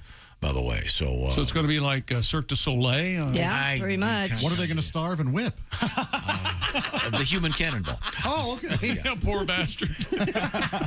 I love the human cannonball. Do you really? I've never seen one. I have. It's the best. No. It's just a spring. You know it's a trick. I'd love to do it. No, but it's super dangerous. Remember the guy? It's not. It's not. Yeah, we had a guy in England die doing it. He missed the net. Well, yeah, when you if miss you- the net, it's dangerous. If you mismeasure the net, yeah. I'd do it into water. I'd like to. So it's like a hydraulic lift, essentially? Yes, it's a Wait a spring minute. and it Hang on a shoots second. him out in You have some thoughts? I was kidding. Something about Josh being spring-loaded. It's hard to muzzle load. All right. Now we're all really A team mad. of men stuffing me in. Wouldn't fit down the barrel. You hear the nothing comes up. You just, Anyway. I'm sorry. Alexander Graham Bell made the first sound transmission on this day in 1875. AGB. he also invented the graham cracker. I don't know a lot of people know Watson, that. come here. I want you. Alexander Graham Bell. Of Remember course. that? That's what he said. The first phone call was a guy offering him an extended warranty on his car. I thought it was like a sex call, didn't it? Wasn't he in love with Watson? 1896. Guglielmo Marconi invented the radio. Oh. You think he had this show in mind? Nope. You got to be a kid in me. He did say the first thing he said on the radio was, I love my sleep number bed. Oh, okay, yeah. That was very good. Well, I bet he has more regrets than Oppenheimer. 1933, FDR authorizes the first swimming pool built inside the White House. Yeah. No. Didn't they fill it in, though? Did it have a ramp? Oh, you're on fire, man. I'm really hard. It's hard to walk on land, but Yeah. Oh, my Look, honey, I'm walking. No, you're floating. Oh, look, Let me have this. Jesus just want this one thing. Jesus just ordered more propane for hell for you guys. Yeah, and I think Nixon covered it up and put it in a bowling alley. Oh, I'm a very good bowler. Seriously. Oh, okay. I'm not kidding. I think he did, yeah. I am not a swimmer. You suppose it's in one of those oval-shaped pools? I would think, keeping with that theme. American people deserve to know that their president's a great bowler. I'm keeping the bowling alley. Let's see. This is a famous moment. Oh, God. 1981. Barbara Walters asked Katharine Hepburn, what kind of tree are you? What? That's a famous thing. But in Barbara's defense, she actually said, what kind of twee would you be? Yeah. And did Catherine go, what the hell are you talking about? I think she said an oak, if I recall. But, all right. I'm a sycamore. I'm a sycamore. Stupider questions. Was Marconi there? I don't know. This is legit. Is Barbara Walters still with us? Yes. Yeah. Oh, okay. She's alive. Yeah, wasn't she Roy Cohn's girlfriend or something? I don't know. As much as Roy had a girlfriend. Yeah, that'd be. 2002, The Wire premiered. Still the best show ever before cell phones. Pretty much. Yeah. Great David Simon, not David Chase. Ken Jennings began his 74-game winning streak on Jeopardy. There's a new guy that may top that. He's been on lately. Have you been watching? No, I haven't. The big guy. Let's see. Happy birthday, Martha Washington. Happy birthday to the Marquis de Sade. Fine, man. I thought it was Marquis de Sade. Is that not what it is? I think so. I like that. Thank you. Smooth operation. Let's see. Happy birthday to the former president, Dennis Haysbert. Yeah. He wasn't the From president. 24. From the TV show 24. He was great. I met him. Very nice. Did you really? He also played Serrano in Major League. Yes, that's how he was at a Rawlings Gold Glove Award presentation. Does he do the commercials for one of the insurance companies? Yeah, he's great. He couldn't hit the curveball. Happy birthday, 1977, to Zachary Quinto. Oh, yeah, he's good. He's the new Star Trek. Yeah. Okay, I think we're at the bottom of the barrel. I think he's the fifth child of the Zachary family. That's right. He is his brother is Zachary Quattro. Cinco and Cinco de Zaccario. Time now for things we learned on the Bob and Tom Show today. Let's see. Yes, it is the Queen's Platinum Jubilee. 70 years of service is what that means. Hooray. 4-day celebration. Today was day one. Yes, it was. Christy's been watching the Hallmark. Oh, my gosh. Yeah, she There's seriously the has. Cutest little picture of Louis. Josh used to work The kid, Kate Middleton's kid. And will you tell her to be quiet? Josh used to work at a movie theater, and you can't rewind the film, he kept telling me. No, you can't. Of course, because he doesn't really inspire. And there's a shortage of what coming to movie theaters? Popcorn. Popcorn, I guess the holders. Wow, it's just terrible. The Cobs? They should start serving it in baseball helmets like they do at the ballpark. Yeah, there you go. Just hold out your purse. No, why can't you just bring your own bucket? Baseball helmets are made for one thing: chocolate sundaes. I broke my toe on purpose. I was just to get workman's comp, and I still owe the Ohio State Department of Workman's Compensation $1,900. How long were you out? A burden on society. I quit. The rest of it. Steven Stills is a huge NFL fan, according to Tom, so I should like him. Great guitar player. Yeah, whatever. And let's see. Gordon brought in Cherry's Jubilee today. Oh, and I've noticed no one's touched it. Nope. I slaved over it last night. Old people's food, don't want it. Well, you can stuff it. Thank you very much. Missy. We must go. Thank you so much. This is the Bob and Tom Show. For a complete copy of the Bob and Tom Show contest rules, go to bobandtom.com/contest-rules. Or just scroll down to the bottom of the page and see contest rules. This is the Bob and Tom Show.